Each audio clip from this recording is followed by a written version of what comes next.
Lâm Vân rất giỏi đàm phán, kiến thức tâm lý học được học từ kiếp trước giờ mới phát huy tác dụng, muốn gây áp lực cho kẻ yếu thế hơn mình, cách tốt nhất không phải dùng vũ lực, chỉ những kẻ tầm thường mới làm thế, cao minh nhất là gây áp lực tinh thần. Chàng im lặng, Liễu Thanh Dương chắc chắn sẽ tự dối trí, lão càng nghĩ nhiều, càng sợ hãi. Lâm Vân đặt tách trà xuống, dựa vào ghế thái sư, Liễu Thanh Dương tưởng chàng sắp vào đề, bèn ngồi nghiêm chỉnh chờ đợi, nhưng Lâm Vân vẫn im lặng, chỉ mỉm cười khóe môi. Đến Tôn Tuyết Mông cũng không hiểu Lâm Vân định làm gì, tò mò nhìn chàng, mồ hôi lạnh trên mặt Liễu Thanh Dương túa ra như tắm, cảm giác tê dại khó chịu khiến lão liên tục lấy khăn tay trong tay áo lau đi lau lại. Dưới áp lực như vậy, cuối cùng lão cũng không chịu nổi nữa. Khụ, Lâm công tử, lão phu đã biết mục đích chuyến thăm này của ngài, cũng biết tứ phu nhân muốn mở bách thảo đường ở Đào Nguyên trấn, nhưng Liễu gia chúng tôi kiên quyết không đồng ý, mong Lâm công tử nương tay, đừng làm quá, như vậy không tốt cho ai cả. Liễu Thanh Dương ban đầu nói năng còn dè dặt, cẩn trọng từng chữ, nhưng càng về sau, lời nói lại mang đầy ý đe dọa. Lâm Vân cười lạnh, Liễu gia chủ, ông có biết ta là ai không? Ai? Lâm công tử thân phận tôn quý, thế lực thâm sâu khó lường, ngoài Ngưu Bối thôn, cả Đào Nguyên trấn, Ngư thành, Hạo thành đều nằm trong tầm kiểm soát của ngài. Liễu Thanh Dương định nói thẳng ra nhưng lại không dám.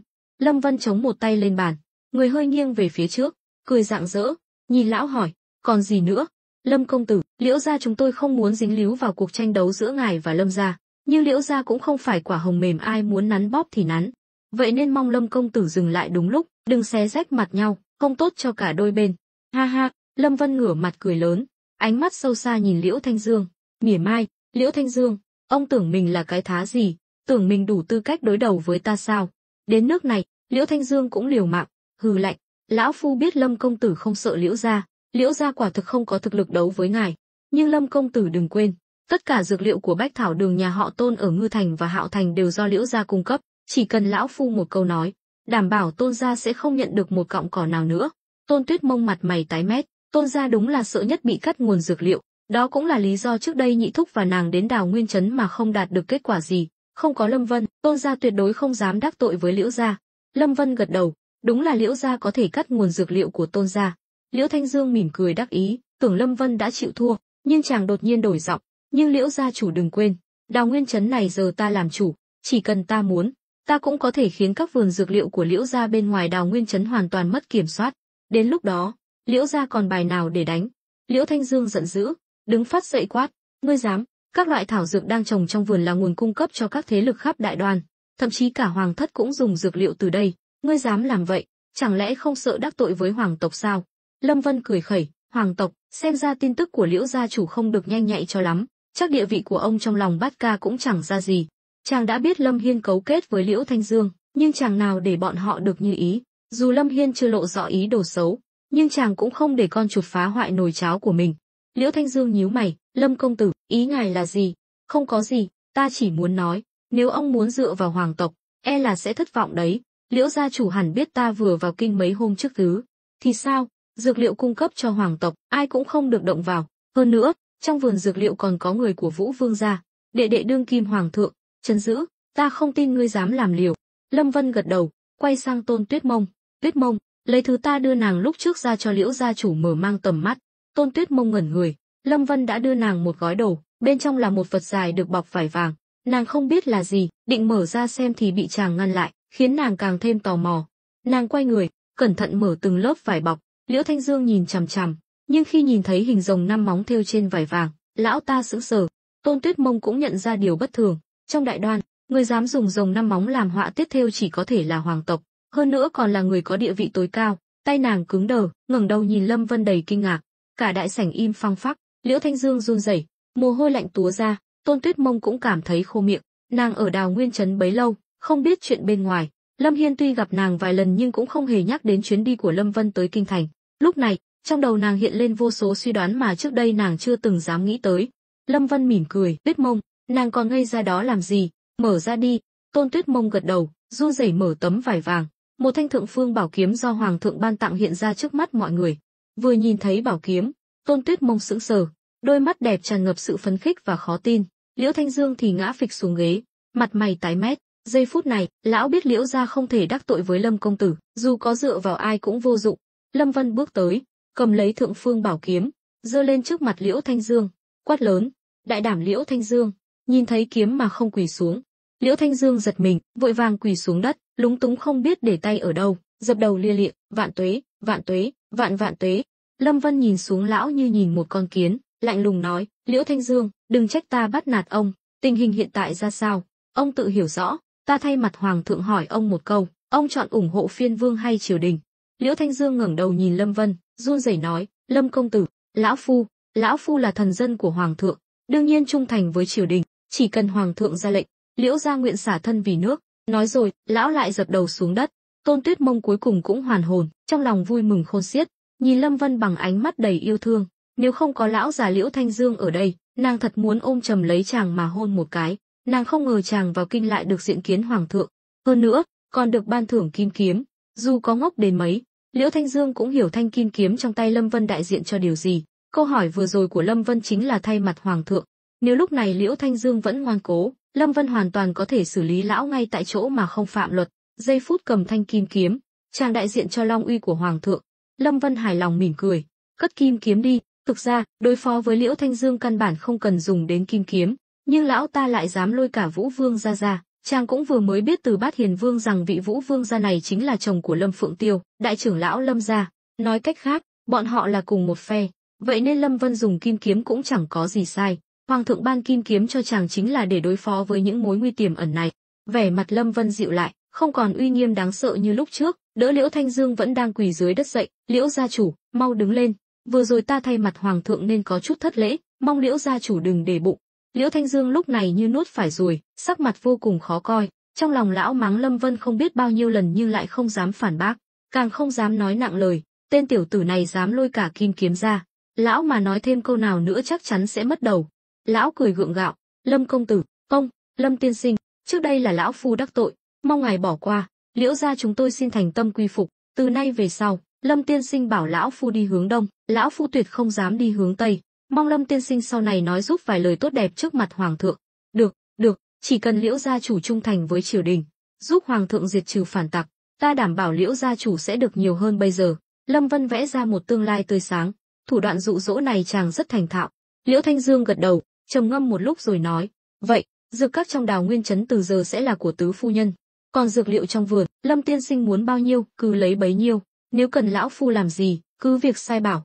Tôn Tuyết Mông cười tươi như hoa, trong lòng vui mừng khôn xiết, lần này nàng đúng là được lợi lớn. Ban đầu nàng nghĩ, nếu Lâm Vân may mắn đánh bại Lâm gia, nắm quyền Phong Dương quận đã là ghê gớm lắm rồi, đủ để Tôn gia độc bá một phương. Ai ngờ chàng lại leo lên được cả đùi hoàng thượng, quả là một bước lên mây, chỉ cần giúp triều đình dẹp loạn, sau này đừng nói là danh lợi song toàn, mà trở thành sủng thần bên cạnh hoàng thượng cũng không phải chuyện khó. Tôn gia cũng sẽ nhờ đó mà phất lên như diều gặp gió. Lâm Vân nói, Liễu gia chủ đã hào phóng như vậy, ta cũng không khách sáo, nhưng ta cũng không chiếm tiện nghi của ông. Đến ngày công thành danh toại, ta nhất định sẽ tâu với hoàng thượng, ban thưởng cho Liễu gia. Đa tạ Lâm tiên sinh. Lâm Vân ngồi xuống lại, hỏi, Liễu gia chủ, giờ có thể nói cho ta biết Bát Ca đã bàn bạc điều kiện gì với ông rồi chứ? Khi nghe Tôn Tuyết Mông kể về phản ứng của Lâm Hiên và Liễu Thanh Dương đối với Bách Thảo Đường, chàng đã nhận ra hai tên này chắc chắn đã cấu kết với nhau. Đã đến đây, chàng phải tìm cách phá vỡ mối quan hệ của bọn chúng. Liễu Thanh Dương trầm ngâm một lát, do hỏi, Lâm tiên sinh, ngài định đối phó với Lâm Hiên sao? Đương nhiên là không, những gì Liễu gia chủ nói hôm nay, ta sẽ không tiết lộ nửa lời với Bát Ca, ta chỉ muốn tìm hiểu thêm tình hình từ phía ông thôi, nên ông cứ yên tâm. Liễu Thanh Dương thở phào nhẹ nhõm, từ lúc nhìn thấy kim kiếm, lão đã không còn coi Lâm Vân là một tên đầu mục địa phương nữa, mà coi chàng như quan sai do hoàng thượng phái đến. Mọi quyết định của Lâm Vân chắc chắn đều là ý của hoàng thượng, nếu không, hoàng thượng đã không ban kim kiếm cho chàng.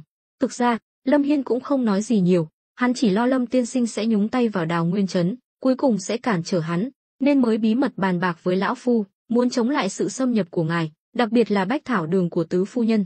Tôn Tuyết Mông bĩu môi, Liễu gia chủ, Tôn gia chúng tôi làm ăn với ông bao nhiêu năm, vậy mà ông lại đối xử với chúng tôi như vậy, nếu không phải thấy ông còn có ích với tướng công, Tôn gia nhất định sẽ không bỏ qua cho ông. Liễu Thanh Dương giờ đã hoàn toàn không còn tính tình, cười khổ nói, tứ phu nhân đừng trách, thực ra lão phu cũng chỉ là lo lắng thôi, cộng thêm Lâm Hiên lại xúi giục, hai Z, dù sao cũng là lão phu hồ đồ, mong tứ phu nhân lượng thứ. Lâm Vân bưng chén trà lên nhấp một ngụm, thôi, chủ gia Liễu đừng lo lắng nữa, nếu ta thật sự muốn đối phó với nhà Liễu và Bát Ca, tuyệt đối sẽ không cho các người thời gian phản ứng, ta đến đây chỉ muốn chủ gia Liễu biết lỗi mà quay về, đừng phán đoán sai lầm, nếu không hậu quả ra sao, chắc chủ gia Liễu cũng hiểu rõ. Lão phu đã hiểu rõ, Lâm tiên sinh cứ nói, muốn lão phu làm gì? Liễu Thanh Dương cuối cùng cũng quyết định, đối mặt với Lâm Vân thế như trẻ tre, lão không dám giở trò nữa. Lâm Vân gật đầu, nghe nói dược các của ông ở Ngư Thành cũng có cửa hàng, đúng chứ? Đúng vậy, lúc trước lão phu được người của Lâm gia mời nên mới mở dược các ở Ngư Thành. Vừa nhắc đến chuyện này, Tôn Tuyết Mông thầm thở dài, nếu chỉ so sánh dược các và Bách Thảo Đường thì hai bên ngang tài ngang sức, nhưng nếu so sánh Tôn gia và Liễu gia thì chênh lệch không chỉ một chút. Dù sao Tôn gia cũng chỉ nắm giữ Bách Thảo Đường ở Ngư Thành, sau khi có Lâm Vân mới được phép mở thêm ở Hạo Thành, Tôn gia cũng muốn mở rộng sang Ngư Thành, nhưng Bách Thảo Đường ở đó lại do người của tổng bộ ở Kinh Thành quản lý, không liên quan gì đến Tôn gia.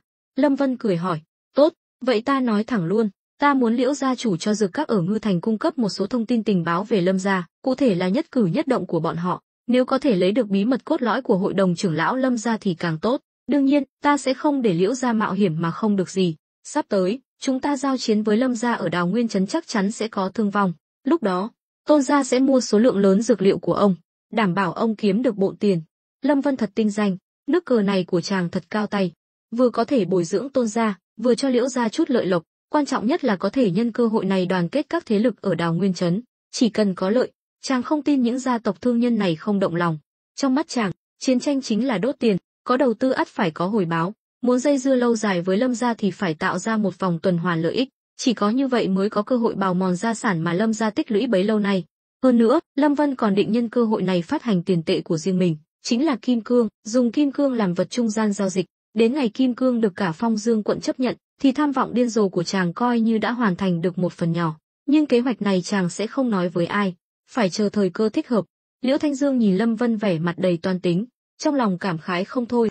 Lão không hiểu sao tên tiểu tử này lại có bản lĩnh lớn đến vậy, không hiểu sao chỉ cần nhìn chàng, lão đã có cảm giác thâm sâu khó lường, như thể trong đầu chàng có vô số mưu kế, còn mình đứng trước mặt chàng chỉ như một con kiến nhỏ bé không đáng kể. Lâm tiên sinh, ngài muốn dược các ở Ngư Thành thu thập tình báo thì không vấn đề gì, nhưng vấn đề là, Lâm gia kiểm soát Ngư Thành rất chặt chẽ, bất kỳ động tĩnh gì cũng khó thoát khỏi tai mắt của bọn họ. Hơn nữa, từ Ngư Thành đến Đào Nguyên trấn đường xá xa xôi, truyền tin một hai lần thì không sao, nhưng lâu dài chắc chắn sẽ bị phát hiện. Lâm Vân nói, ông chỉ cần thu thập tin tức, còn việc truyền tin thì không cần lo, ta tự có sắp xếp, chàng đã có ứng viên hoàn hảo cho việc này, chính là lính trinh sát dưới trướng Giang Khôn. Đây đều là những người xuất sắc có tố chất quân sự cao nhất, giỏi nhất về ẩn nấp và trinh sát. Lính trinh sát ở thời đại của chàng chính là lính trinh sát, binh chủng này có khả năng tác chiến đơn lẻ cực mạnh, giỏi sinh tồn trong môi trường hoang dã, am hiểu các loại vũ khí và thủ đoạn. Thêm vào đó, Lâm Vân còn định trang bị cho họ súng ngắn hiện đại, sức chiến đấu của họ sẽ được nâng cao đáng kể. Liễu Thanh Dương thở phào nhẹ nhõm, vậy thì không thành vấn đề. Lâm tiên sinh chờ một lát, lão phu sẽ sắp xếp người liên lạc với bên Ngư Thành. Được rồi. Lâm Vân đứng dậy, Liễu gia chủ cứ lo việc chính, chúng ta xin phép cáo từ. Tuyết Mông còn phải dọn dẹp Bách Thảo Đường nữa. Liễu Thanh Dương gật đầu. A uy, cánh cửa phòng đóng chặt được đẩy ra, một người đàn ông bước vào. Đây chính là người vừa rồi luôn ở bên cạnh hiến kế cho Liễu Thanh Dương. Tuy là người hầu nhưng lại là tâm phúc của lão, cũng là người mưu trí. Lão gia, gọi tôi có việc gì ạ? Ngươi mau đến dược các trong trấn, dọn dẹp tem pass ra giao lại cho Lâm tiên sinh và tứ phu nhân, không được chậm trễ. A uy kinh ngạc, lão gia, tại sao lại? Hừ, ngươi đừng nhiều lời, mau đi làm đi. Nhìn thấy vẻ mặt khó chịu của Liễu Thanh Dương, A uy chỉ đành gật đầu đồng ý, làm động tác mời Lâm Vân. Lâm tiên sinh, mời đi theo tôi. Lâm Vân hài lòng mỉm cười, chắp tay chào Liễu Thanh Dương. Liễu gia chủ, cáo từ. Lâm tiên sinh đi thong thả. Nhìn theo bóng lưng Lâm Vân và Tôn Tuyết Mông rời đi, Liễu Thanh Dương ngồi phịch xuống ghế, thở dài một tiếng, cầm ấm trà lên tu ừng ực, uống xong, lão mới đặt ấm trà xuống, lấy tay áo lau miệng, lẩm bẩm, không đơn giản, thật sự không đơn giản, hắn lại được hoàng thượng tín nhiệm, xem ra Phong Dương quận sắp có biến lớn rồi. Gia đình Liễu kinh doanh dược các ở Ngư Thành hơn 10 năm, tuy không dám nói là hiểu rõ thực lực của gia đình Lâm nhưng cũng biết không ít chuyện bên trong. Thế lực của gia đình Lâm rất mạnh, nếu bị triều đình bức đến mức nổi loạn, chắc chắn sẽ gây ra xung đột quy mô lớn. Nhìn thái độ của Lâm Vân, rõ ràng là muốn châm ngòi chiến tranh, nếu có ngày gia đình Lâm nổi loạn, đó cũng là bị ép buộc, có thể thấy Lâm Vân không phải người hiền lành gì, để đạt được mục đích, hắn ta không từ thủ đoạn nào. Liễu Thanh Dương dù không muốn dính líu cũng không thể từ chối, dù sao Lâm Vân đã lôi cả kim bài ra rồi, nếu thật sự muốn ra tay, dù lão không làm gì, hắn ta cũng có thể kiếm cớ bắt lão, đó chính là sự đáng sợ của kim bài, có quyền trảm trước tấu sau. Đến lúc đó, dù Lâm Vân có làm sai, hoàng thượng cũng sẽ không truy cứu, nếu không chẳng khác nào tự vả vào mặt mình. Ở phía bên kia, Lâm Vân, Tôn Tuyết Mông và A Uy rời khỏi Liễu phủ. A Uy đi trước dẫn đường, không nói một lời. Lâm Vân nhìn bóng lưng hắn, bỗng cảm thấy quen mắt. Lúc này, Tôn Tuyết Mông khoác tay Lâm Vân, tò mò hỏi, tướng công, chàng nhìn gì thế? Lâm Vân khẽ lắc đầu, không có gì, nói rồi, chàng bước nhanh về phía trước, đi song song với A Uy. Ngươi tên là A Uy? A Uy gật đầu, liếc nhìn Lâm Vân, bề ngoài tỏ vẻ cung kính, nhưng trong mắt hắn, Lâm Vân lại thấy rõ sự chế giễu, dường như hắn chẳng coi chàng ra gì. Điều này càng khiến Lâm Vân nghi ngờ. Ngươi đi theo Liễu gia chủ bao nhiêu năm rồi? A Uy hơi khựng lại, quay sang nhìn Lâm Vân, tiểu nhân là nô bộc của Liễu gia, đi theo lão gia đã 21 năm. 21 năm, cũng khá lâu rồi. Lâm tiên sinh có gì thắc mắc sao? A Uy dường như cảm nhận được nguy hiểm, trong lòng cảnh giác. Lâm Vân nói, đừng hiểu lầm, ta chỉ hỏi thăm chút thôi. A Uy gật đầu, quay mặt nhìn những cửa hàng dọc đường. Lâm tiên sinh, cả con phố này đều là của Liễu gia, nếu ngài thích cửa hàng nào, cứ nói một tiếng, tiểu nhân sẽ cho người ta dọn ra ngay. Không cần phiền phức vậy, ta chỉ cần dược các thôi. Nhưng mà, ngươi chỉ là người hầu, sao có thể tự ý quyết định chuyện của Liễu gia? Lâm Vân cố ý hỏi như vậy. Chàng thấy trên cổ A Uy có một hình xăm mờ mờ. Hình xăm này chàng quá quen thuộc, vì trên cổ A Tam cũng có. Nó là biểu tượng của tử sĩ Lâm gia. Nhìn thấy hình xăm này, Lâm Vân cuối cùng cũng chắc chắn, thảo nào chàng lại thấy quen mắt. Tử sĩ do Lâm gia đào tạo đều rất cảnh giác, dù đi đường bình thường cũng chỉ dùng một tay vung theo nhịp chân, tay còn lại luôn giấu sau lưng. Đây là động tác điển hình của một sát thủ, hắn chắc chắn đang giấu vũ khí sau lưng. Động tác này có lẽ ngay cả bản thân hắn cũng không nhận ra, hoàn toàn là phản xạ vô thức sau nhiều năm được huấn luyện nghiêm khắc, nhưng khả năng quan sát của Lâm Vân rất nhạy bén, trí nhớ lại siêu phàm, nhờ hiểu biết về A Tam, chàng đã ghi nhớ động tác của tử sĩ Lâm gia. Sau đó, Lâm Vân không nói chuyện với hắn nữa mà quay lại chỗ Tôn Tuyết Mông, nhỏ giọng nói, Tuyết Mông, lần này nàng đến Đào Nguyên trấn có mang theo hộ vệ không? Có. Sao vậy? Tôn Tuyết Mông đang chìm đắm trong niềm vui, chẳng để ý gì cả. Đương nhiên, điều này cũng liên quan đến xuất thân của nàng, không có tính cảnh giác cao. Lát nữa nàng ở lại dược các, cùng người của Liễu gia dọn dẹp, rồi sai hộ vệ của Tôn gia trói tên tiểu tử này lại. Tôn Tuyết Mông giật mình, tướng công, như vậy không ổn lắm. Chúng ta vừa mới hàn gắn quan hệ với Liễu gia, mà lại bắt người của lão, có phải hơi quá đáng không? Lâm Vân trợn mắt, nàng biết gì mà nói, đừng hỏi nhiều, cứ làm theo lời ta là được. Được rồi, dù sao chàng cũng sẽ không nói cho thiếp biết lý do. Tôn Tuyết Mông hừ nhẹ, không nói gì nữa. Chẳng mấy chốc, ba người đến dược các, vừa vào cửa, trưởng quầy đã chạy ra, mặt mũi tròn trịa, béo tốt, trông như thể ăn sung mặc sướng. Hai vị ông, sao các ngài lại đến đây? Có gì cứ bảo, tôi sẽ tự mình đến phủ. Gã quản lý, cửa hàng nịnh nọt, vẻ mặt nịnh bợ khiến người ta thấy buồn nôn. A Uy lạnh lùng nói, bớt nói nhảm, ta đến đây là theo lệnh của lão gia, ngươi mau truyền lệnh xuống, cho tất cả mọi người trong dược các giải tán. Từ hôm nay, nơi này là của Lâm tiên sinh và tứ phu nhân. Gã trưởng quầy mặt mày tái mét, run rẩy hỏi, chuyện này là sao? Ngươi không cần hỏi nhiều, mau đi làm đi. Vâng. Gã trưởng quầy ất ức liếc nhìn Lâm Vân và Tôn Tuyết Mông rồi mới miễn cưỡng rời đi. A Uy cười xòa, xin lỗi, để Lâm tiên sinh chê cười. Không sao, ta hiểu tâm trạng của họ, bị đuổi đi như vậy, ai mà vui cho được. Lâm Vân nói lời hay ý đẹp, nhưng trong lòng lại đang tính toán xem lát nữa sẽ bức cung tên tiểu tử này thế nào. A Uy vẫn chưa biết mình đã lộ tẩy, chắp tay nói, không còn việc gì nữa, vậy tiểu nhân xin phép cáo lui. Lâm Vân gật đầu, được, về nhà thay ta gửi lời chào Liễu gia chủ. Lâm Vân quay người nhìn theo A Uy rời đi, nhưng nụ cười đầy ẩn ý của chàng vẫn khiến hắn sợ hãi, vội vàng bước nhanh ra ngoài. Lúc này, hai hộ vệ Tôn gia vẫn luôn đứng trước cửa dược các, sau khi nhận được lệnh của tiểu thư nhà mình, lập tức đến bên cạnh Lâm Vân. Lâm Vân vẫn nhìn theo bóng lưng A Uy, lạnh lùng nói, thấy tên tiểu tử vừa rồi chứ, trói hắn lại mang về đây cho ta, nhớ kỹ, làm việc sạch sẽ, đừng để người ngoài nhìn thấy. Tuần lệnh, hai hộ vệ quay người đuổi theo. Sau đó, Lâm Vân tìm một căn phòng trống trong dược các, kê thêm vài chiếc ghế rồi ngồi xuống chờ đợi, dù sao việc dọn dẹp cũng không cần chàng phải làm. Ở phía bên kia, sau khi rời khỏi dược các, A Uy không lập tức về Liễu phủ mà đi thẳng đến một quán trọ tên là Khách Tiên Cư. Hắn bước vào, gõ lên quầy vài tiếng theo nhịp điệu nhất định, rõ ràng là đang ra hiệu. Tên tiểu nhị trong quầy sáng mắt lên, nhìn quanh rồi nhỏ giọng nói, mời vào trong. Hai người một trước một sau đi vào căn hầm phía sau quán. Trong hầm chỉ có ánh nến leo lét, trên tường treo vài ngọn đuốc đang cháy. Trên một chiếc giường cũ nát nằm một thanh niên tóc tai bù xù, quần áo lấm lem, không nhìn rõ mặt. Tên này chính là thanh niên lúc trước đến Bách Thảo Đường xin thuốc. A Uy đi đến bên giường, đá mạnh hai cái, chiếc giường kêu cọt kẹt. Thanh niên ngồi dậy, mái tóc dài che khuất mắt, nhưng trong hốc mắt lại lóe lên hai tia sáng lạnh lẽo. Rõ ràng hắn không phải người tầm thường, cũng không yếu đuối như vẻ bề ngoài. Có chuyện gì? A Uy lấy ra một bức thư từ trong ngực, gửi thư. Giờ Đào Nguyên trấn bị phong tỏa, muốn ra ngoài gần như không thể. Ngươi về đi. Ta không đến để bàn bạc với ngươi, bức thư này rất quan trọng, nếu ngươi làm hỏng việc, chủ nhân sẽ không tha cho ngươi đâu. Ta đã nói rồi, giờ không ai ra khỏi thành được.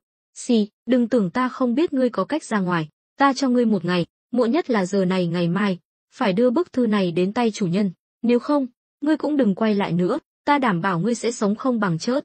Thanh niên bỗng đứng phất dậy, hất mái tóc ra sau, để lộ đôi mắt đầy sát khí. Ngươi nhìn ta làm gì, muốn động thủ sao? Ngươi dám động thủ sao? Ngươi tưởng mình là cái thá gì? A Uy túm lấy cổ áo hắn, trong mắt cũng tràn đầy sát khí. Cuối cùng, thanh niên đành chịu thua, cúi đầu nói, ta sẽ làm việc này lần cuối cho ngươi, nếu sau này còn dây dưa với ta, dù có chết ta cũng kéo ngươi theo. A Uy cười khẩy, nghe nói muội muội ngươi đang ở Đào Nguyên trấn, lại còn bị bệnh nữa, đúng chứ? Thanh niên nghiến răng, ta cảnh cáo ngươi, đừng làm bậy. Yên tâm, ta không bao giờ ra tay với người mình, miễn là ngươi vẫn ngoan ngoãn nghe lời. A Uy không đợi hắn nói hết câu, liền lấy ra một nắm đồng xu, ném thẳng vào mặt thanh niên, số tiền này thưởng cho ngươi ăn cơm, nhớ kỹ, không được xem nội dung bức thư. Nói xong, A Uy quay người bỏ đi. Thanh niên tức giận nhưng rồi cũng chỉ biết thở dài, cúi xuống nhặt những đồng xu rơi vãi trên đất. Với bản lĩnh của hắn, căn bản không cần sống hèn mọn như vậy, nhưng em gái hắn mắc bệnh lạ, cần rất nhiều tiền chữa trị, vì kiếm tiền, hắn đã bán mình cho Lâm gia, chuyên làm công việc thu thập tin tức và đưa thư, có thể nói là vô cùng nguy hiểm, bởi vì những nơi hắn lui tới hầu như đều sắp xảy ra chiến tranh. Theo thỏa thuận với Lâm gia, hắn hoàn thành 10 nhiệm vụ sẽ được thưởng 100 lượng bạc, nếu bỏ dở giữa chừng, những nhiệm vụ đã hoàn thành trước đó sẽ bị hủy bỏ. Khốn kiếp, ta sẽ khiến lũ khốn các ngươi phải trả giá. Thanh niên vừa nhặt đồng xu vừa chửi rủa. Bên này, A Uy vừa bước ra khỏi quán trọ, 2 hộ vệ Tôn gia đã đứng sẵn hai bên cửa, đồng loạt vỗ vai hắn. A Uy giật mình, quay phắt lại, nhưng thứ đón chào hắn lại là 2 lưỡi đao sáng loáng kề sát cổ. Một tên hộ vệ lạnh lùng nói, đừng kêu, đi theo chúng ta. A Uy nhíu mày, tuy ta không biết các ngươi là ai phái đến, nhưng các ngươi nên biết ta là người của Liễu gia, các ngươi dám động vào ta, Liễu gia sẽ không tha cho các ngươi đâu. Một tên hộ vệ cười lạnh, vậy sao? Ra là người của Liễu gia lại dám cấu kết với Lâm gia, gan ngươi cũng lớn đấy.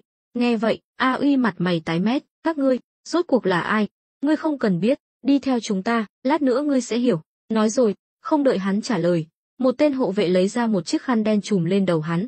A Uy bị 2 người áp giải đi, vì bị bịt mắt nên hắn không biết mình bị đưa đi đâu, nhưng hắn cảm nhận được xung quanh có người qua lại, chắc là đang ở khu chợ sầm uất của Đào Nguyên trấn. Hắn khá quen thuộc với nơi này. Giờ này ở Đào Nguyên trấn, kẻ dám động vào Liễu gia ngoài Lâm Hiên gia thì chỉ có Lâm Vân. Chẳng lẽ là hắn phái các ngươi đến? Hắn càng nói nhiều càng chứng tỏ trong lòng đang rối loạn, vừa mới gặp người của Lâm gia, vậy mà đã bị bắt, điều này khiến hắn vô cùng sợ hãi. Nếu đúng là Lâm Vân phái người đến, vậy chắc chắn hắn đã biết thân phận thật của mình. Nghĩ lại lúc nãy tiếp xúc với Lâm Vân, hắn cũng không thấy mình có sơ hở gì. Chẳng mấy chốc, A Uy bị áp giải về Dược Các, nhưng để tránh gây chú ý, hắn bị đưa vào bằng cửa sau. Khi bị đẩy vào căn phòng Lâm Vân đang đợi, A Uy quát lớn, Lâm tiên sinh, ta biết là ngươi phái người bắt ta và ngươi vô oán vô cừu, tại sao ngươi lại làm vậy? Chiếc khăn trùm đầu hắn bị giật xuống, ánh sáng chói mắt khiến A Uy khó mở mắt, nhưng trong bóng tối mờ ảo, hắn vẫn nhìn thấy Lâm Vân. Lâm tiên sinh, có gì ngài cứ nói thẳng, tại sao lại phải bắt ta? Lâm Vân mỉm cười, vừa đi vòng quanh vừa quan sát hắn từ trên xuống dưới. Ngươi thông minh như vậy, chẳng lẽ không đoán ra tại sao ta bắt ngươi về đây? A Uy thầm giật mình, cố gắng giữ bình tĩnh, tiểu nhân không biết, mong Lâm tiên sinh chỉ giáo.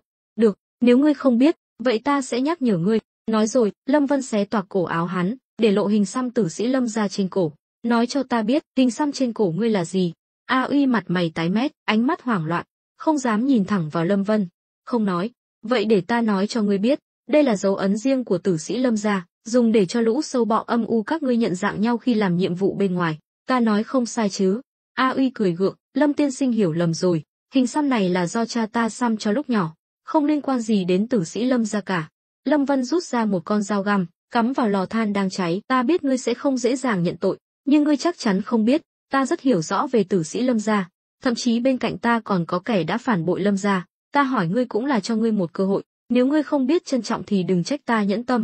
2 hộ vệ Tôn gia đứng canh cửa chỉ im lặng quan sát, họ không hiểu Lâm Vân cắm dao găm vào lò than làm gì.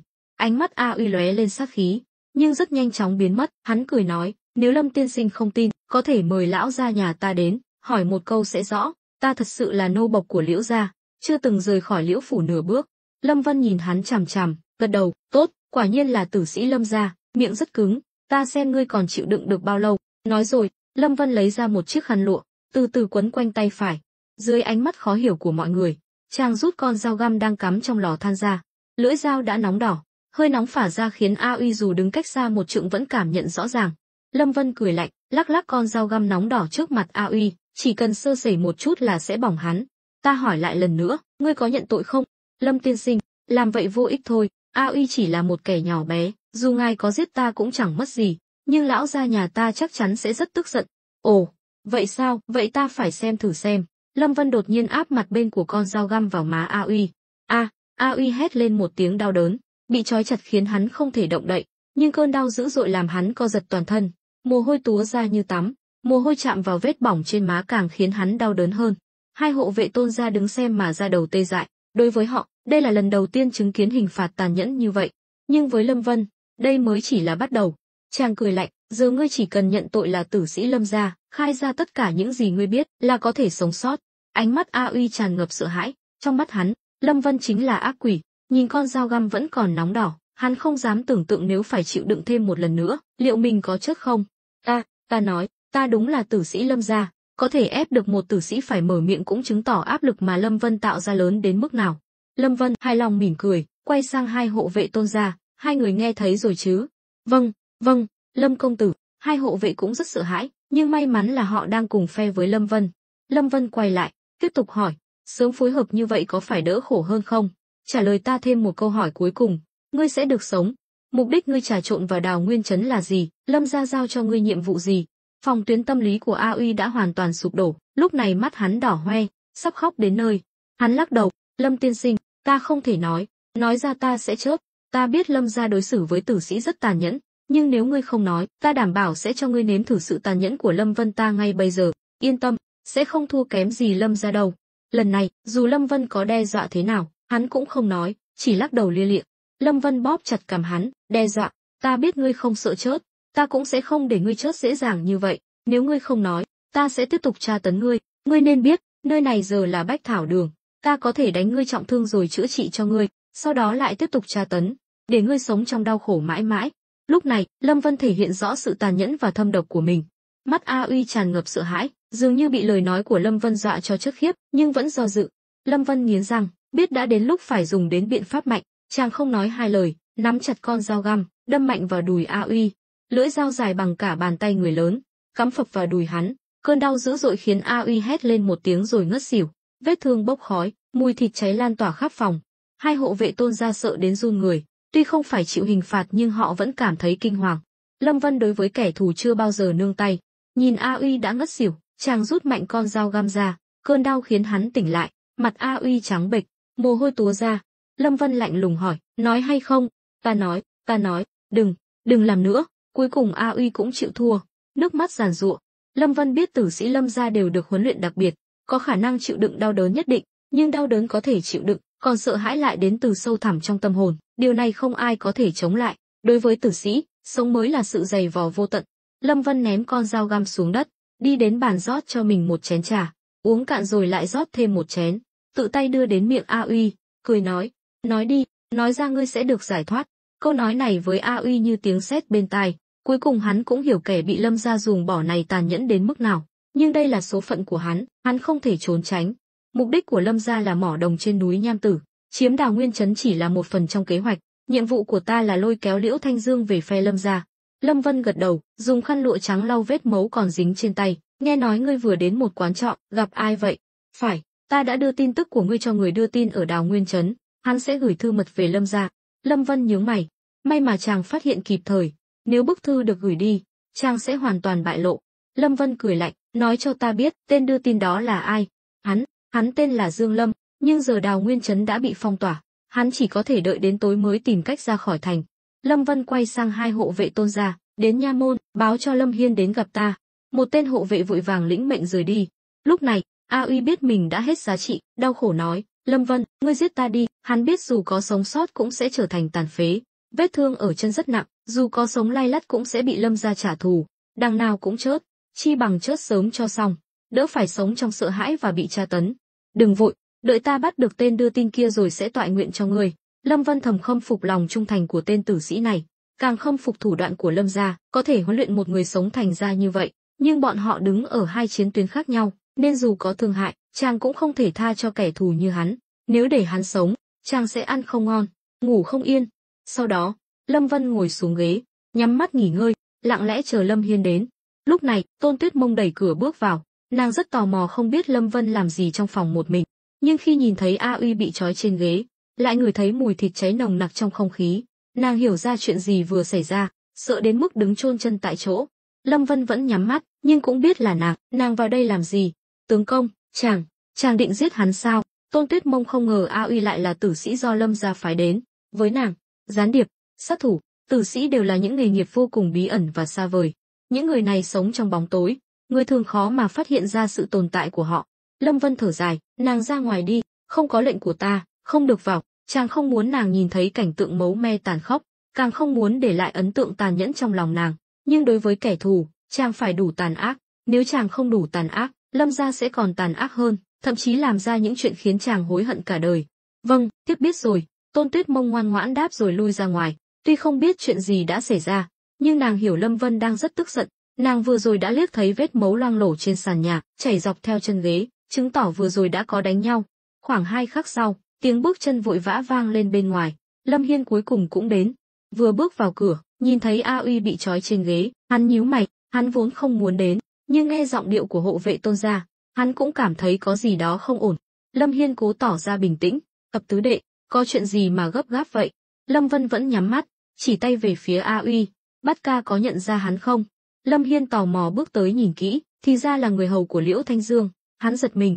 Phản ứng đầu tiên của Lâm Hiên là Lâm Vân đang tức giận vì hắn cấu kết với Liễu Thanh Dương, vội vàng giải thích, "Thập tứ đệ, ngươi nghe ta giải thích, ta và Liễu gia chủ đúng là có gặp nhau vài lần, nhưng không có ý gì bất lợi cho ngươi cả." Lâm Vân lúc này mới đứng dậy, thờ ơ nói, "Bát ca không cần giải thích, ta không truy cứu chuyện này, ta hỏi ngươi, ngươi có biết hắn là ai không? Hắn không phải người hầu của Liễu gia sao?" Lâm Vân gật đầu, xem ra huynh vẫn chưa biết chuyện gì đã xảy ra, nhưng cũng không sao, ta gọi huynh đến là muốn nói cho huynh biết, thân phận thật của hắn là tử sĩ Lâm gia. Cái gì? Tử sĩ? Lâm Hiên kinh hãi, mặt mày tái mét, hắn vén mái tóc rối bù của A Uy lên, quả nhiên nhìn thấy hình xăm đặc trưng trên cổ hắn, cùng là con cháu Lâm gia. Trước khi bị trục xuất, hắn từng mang theo một nhóm tử sĩ để sử dụng riêng, nên hắn rất hiểu rõ về những kẻ bí ẩn này, cũng biết sự tàn nhẫn và nguy hiểm của chúng. Lâm Vân thở dài, "Bát ca, ta trọng dụng huynh là vì huynh đủ bình tĩnh, đủ cẩn thận, nhưng một tên tử sĩ Lâm gia nằm vùng ngay dưới mí mắt huynh mà huynh lại không hề hay biết, huynh còn nhận ra hắn là người hầu của Liễu Thanh Dương, ta biết nói gì với huynh đây?" Lâm Hiên lúng túng, cười gượng, "Thập tứ đệ nói đúng, là ta sơ suất quá." "Sơ suất? Huynh có biết lần sơ suất này của huynh suýt chút nữa khiến cả Đào Nguyên trấn, thậm chí cả việc khai thác núi Nham Tử chịu tổn thất nặng nề không?" Lâm Hiên đứng thẳng người, cúi đầu nhận lỗi, thực ra trong lòng hắn cũng rất kinh ngạc, nếu không phải Lâm Vân phát hiện ra tên tử sĩ này, hắn đã gặp nguy hiểm rồi. Lâm Vân nhìn thẳng vào hắn, lạnh lùng nói, "Bát ca, lần này huynh khiến ta rất thất vọng, tuy ta biết huynh không làm gì bất lợi cho ta, nhưng chút tâm tư nhỏ nhoi đó của huynh tưởng ta không đoán ra sao? Ta không muốn so đo với huynh, cũng không muốn làm huynh quá khó xử, nhưng huynh phải nhớ kỹ một điều, lòng trung thành phải thể hiện bằng hành động, chứ không phải bằng lời nói suông. Ta cho huynh thêm một cơ hội cuối cùng, nếu huynh vẫn như vậy, thì đừng trách ta không nể mặt huynh, đến lúc đó, huynh đừng oán trách ta." Những lời này của Lâm Vân rất nặng nề, khiến Lâm Hiên nghe mà run sợ, nhưng hắn không thể phản bác, vì Lâm Vân nói đúng, hắn thật sự quá sơ suất. "Thập tứ đệ yên tâm, ta sẽ không tái phạm, nếu còn làm sai, không cần ngươi nói, ta sẽ tự mình từ chức." Lâm Vân hài lòng gật đầu, "Được, ta sẽ tin huynh thêm lần nữa. Bây giờ huynh về điều động nhân lực, phong tỏa toàn bộ Đào Nguyên trấn, không được để lọt một con chuột nào, rồi phái người đi bắt một thanh niên tóc tai bù xù tên là Dương Lâm. Hắn đang giữ một bức thư mật muốn gửi về Lâm gia, nếu không bắt được hắn, ta sẽ hỏi tội huynh." Lâm Hiên gật đầu, quay người bỏ đi, hắn biết tính nghiêm trọng của vấn đề, tuyệt đối sẽ không để tên kia chạy thoát, hơn nữa, hắn mơ hồ cảm thấy Lâm Vân đã rất bất mãn với hắn, hơn nữa còn là do nhiều chuyện tích tụ lại, điều này khiến hắn cảm thấy áp lực rất lớn, vô hình chung, hắn đã trở thành kẻ dưới cơ, đặc biệt là khi đối mặt với Lâm Vân, hắn rất chột dạ. Lâm Vân nhìn theo bóng lưng hắn rời đi, đột nhiên nhớ ra điều gì, nói, "Khoan đã." Lâm Hiên dừng lại, "Thập tứ đệ còn gì muốn dặn dò?" Tên đưa tin Dương Lâm kia chắc chắn không chỉ có một mình, trong Đào Nguyên trấn nhất định còn có những tử sĩ Lâm gia khác ẩn náu, thậm chí còn có người của Lâm gia chuyên hỗ trợ hắn ra khỏi thành. Bát ca tốt nhất nên cẩn thận, tìm ra tất cả bọn chúng. Nhớ kỹ, ta không phải đang giao nhiệm vụ cho huynh, mà là ra lệnh, nếu không làm ta hài lòng, ngươi biết hậu quả sẽ ra sao rồi đấy. "Vâng, vâng, ta biết rồi." Lâm Hiên mặt không cảm xúc bước ra khỏi phòng. Trong lòng hắn lần đầu tiên cảm nhận được áp lực chưa từng có thể nói, việc Lâm gia cài người vào chính là sự sỉ nhục đối với hắn, lại bị Lâm Vân ra lệnh như vậy càng khiến hắn khó chịu, nhưng giờ hắn đã lên thuyền của Lâm Vân, chỉ có thể ngoan ngoãn nghe theo. Lúc này, hắn vừa vặn gặp Tôn Tuyết Mông đang chỉ đạo người hầu dọn dẹp cửa hàng. Tôn Tuyết Mông cười nói, "Ồ, Bát ca đấy à, sao sắc mặt khó coi vậy, chẳng lẽ bị tướng công nhà ta mắng rồi?" Nàng là người rất hay ghi thù, lần trước Lâm Hiên cố ý gây khó dễ cho nàng, khiến nàng phải mở bách thảo đường trong một con hẻm ở khu ổ chuột, mối thù này nàng vẫn chưa quên, vì vậy, nàng đối với Lâm Hiên không hề khách khí. Lâm Hiên vừa đến đã đoán được Liễu Thanh Dương đã chịu thua nên mới giao dược các gia, hắn không hiểu, Liễu gia rõ ràng có thế lực hùng hậu, tại sao lại dễ dàng bị Lâm Vân khuất phục như vậy? Dù Lâm Vân có vào kinh gặp hoàng thượng, nhưng sau lưng Liễu gia cũng có người của hoàng tộc chống lưng, nếu thật sự đối đầu thì không thể nào nhanh chóng thỏa hiệp như vậy. Lâm Hiên cười gượng, chắp tay nói, đệ muội đừng làm khó ta nữa, lần trước đúng là ta không đúng, hôm nào ta sẽ mở tiệc mời đệ muội, đích thân xin lỗi. Hừ, ai thèm tiệc của huynh chứ? Tôn Tuyết Mông bĩu môi, kiêu ngạo bỏ đi. Nàng vốn định mỉa mai Lâm Hiên vài câu, nhưng nghĩ lại Lâm Vân cũng không xử lý hắn, chắc là có sắp xếp khác, nên nàng đành nhịn. Lâm Hiên lắc đầu bất lực rồi rời đi. Trở về nha môn, Lâm Hiên lập tức triệu tập tất cả quan binh, đích thân ra lệnh truy bắt và lục soát. Đào Nguyên trấn vốn đã bị phong tỏa nghiêm ngặt, giờ lại thêm một phen náo loạn, người dân trong trấn không hiểu chuyện gì xảy ra, đều sợ hãi, lòng người hoang mang. Lâm Hiên ngồi một mình trên ghế thái sư trong nha môn, trầm tư suy nghĩ. Trên bàn, chén trà vẫn còn bốc khói nghi ngút, nhưng lúc này hắn không còn tâm trạng thưởng trà. Có thể nói, mỗi câu nói vừa rồi của Lâm Vân đều như những nhát dao đâm vào tim hắn. Lúc này, tiếng bước chân vang lên bên ngoài, Thường Ngộ Phong vội vã chạy vào, vừa vào cửa đã hỏi, "Bát gia, chuyện gì vậy? Sao ngài lại huy động lực lượng lớn như thế?" Lâm Hiên ngẩng đầu nhìn hắn, chất vấn, "Lần trước ta bảo ngươi điều tra tình hình trong Đào Nguyên trấn, ngươi nói với ta tất cả gián điệp của Lâm gia ẩn náu trong trấn đều đã bị tiêu diệt, đúng chứ?" Vừa nhắc đến chuyện này, sắc mặt Thường Ngộ Phong biến đổi, nhưng rất nhanh chóng trở lại bình thường. Hắn cười nói, ngồi xuống ghế. "Đương nhiên, để hoàn thành nhiệm vụ Bát gia giao phó, tiểu nhân đã thức trắng mấy đêm, tổng cộng bắt được 11 kẻ khả nghi." Bốp, Lâm Hiên đập mạnh tay xuống bàn, khiến Thường Ngộ Phong giật mình.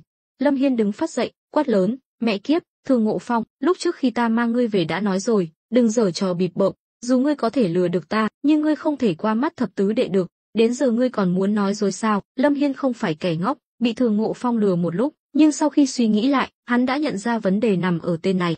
Trên trán Thường Ngộ Phong đã lấm tấm mồ hôi, trong lòng vô cùng căng thẳng, nhưng vẫn cố gắng giữ bình tĩnh. "Bát gia, là ngài cứu mạng tiểu nhân, cũng là ngài cho tiểu nhân và gia đình một con đường sống. Vì vậy, tiểu nhân luôn hết lòng phó tá ngài, nhưng nếu Bát gia không tin tưởng tiểu nhân, vậy tiểu nhân cũng không còn gì để nói, Bát gia có thể xử lý tiểu nhân ngay bây giờ."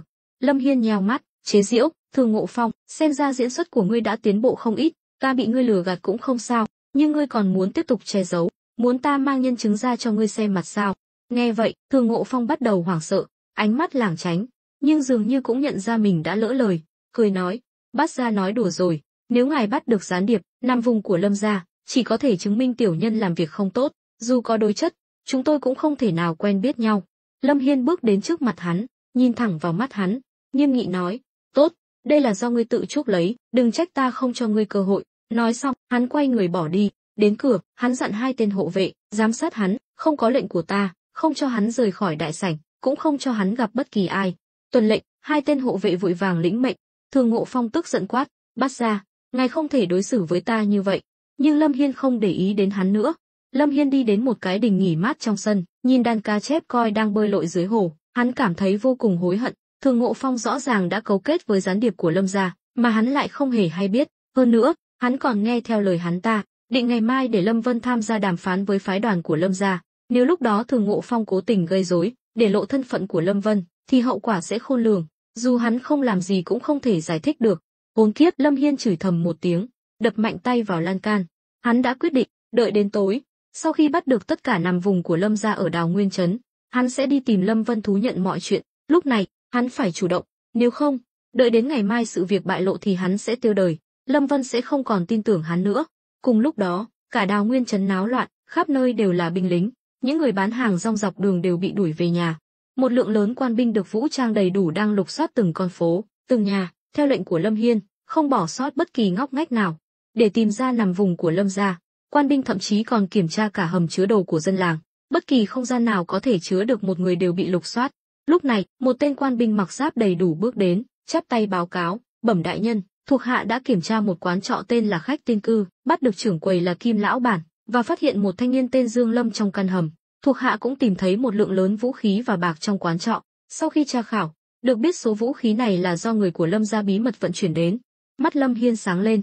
Tốt, dẫn ta đi xem. Hắn muốn đích thân gặp những tên nằm vùng này của Lâm gia. Thực ra trong lòng hắn rất ấm ức. Hắn quản lý Đào Nguyên Trấn cũng đã 2 năm, có thể nói là rất hiểu rõ nơi này. Vậy mà dưới mí mắt hắn lại xảy ra chuyện lớn như vậy, hắn lại như kẻ ngốc chẳng biết gì, còn phải nhờ Lâm Vân, một người ngoài mới đến Đào Nguyên Trấn chưa đầy 2 canh giờ, nói cho hắn biết mọi chuyện. Đây quả là một sự sỉ nhục lớn.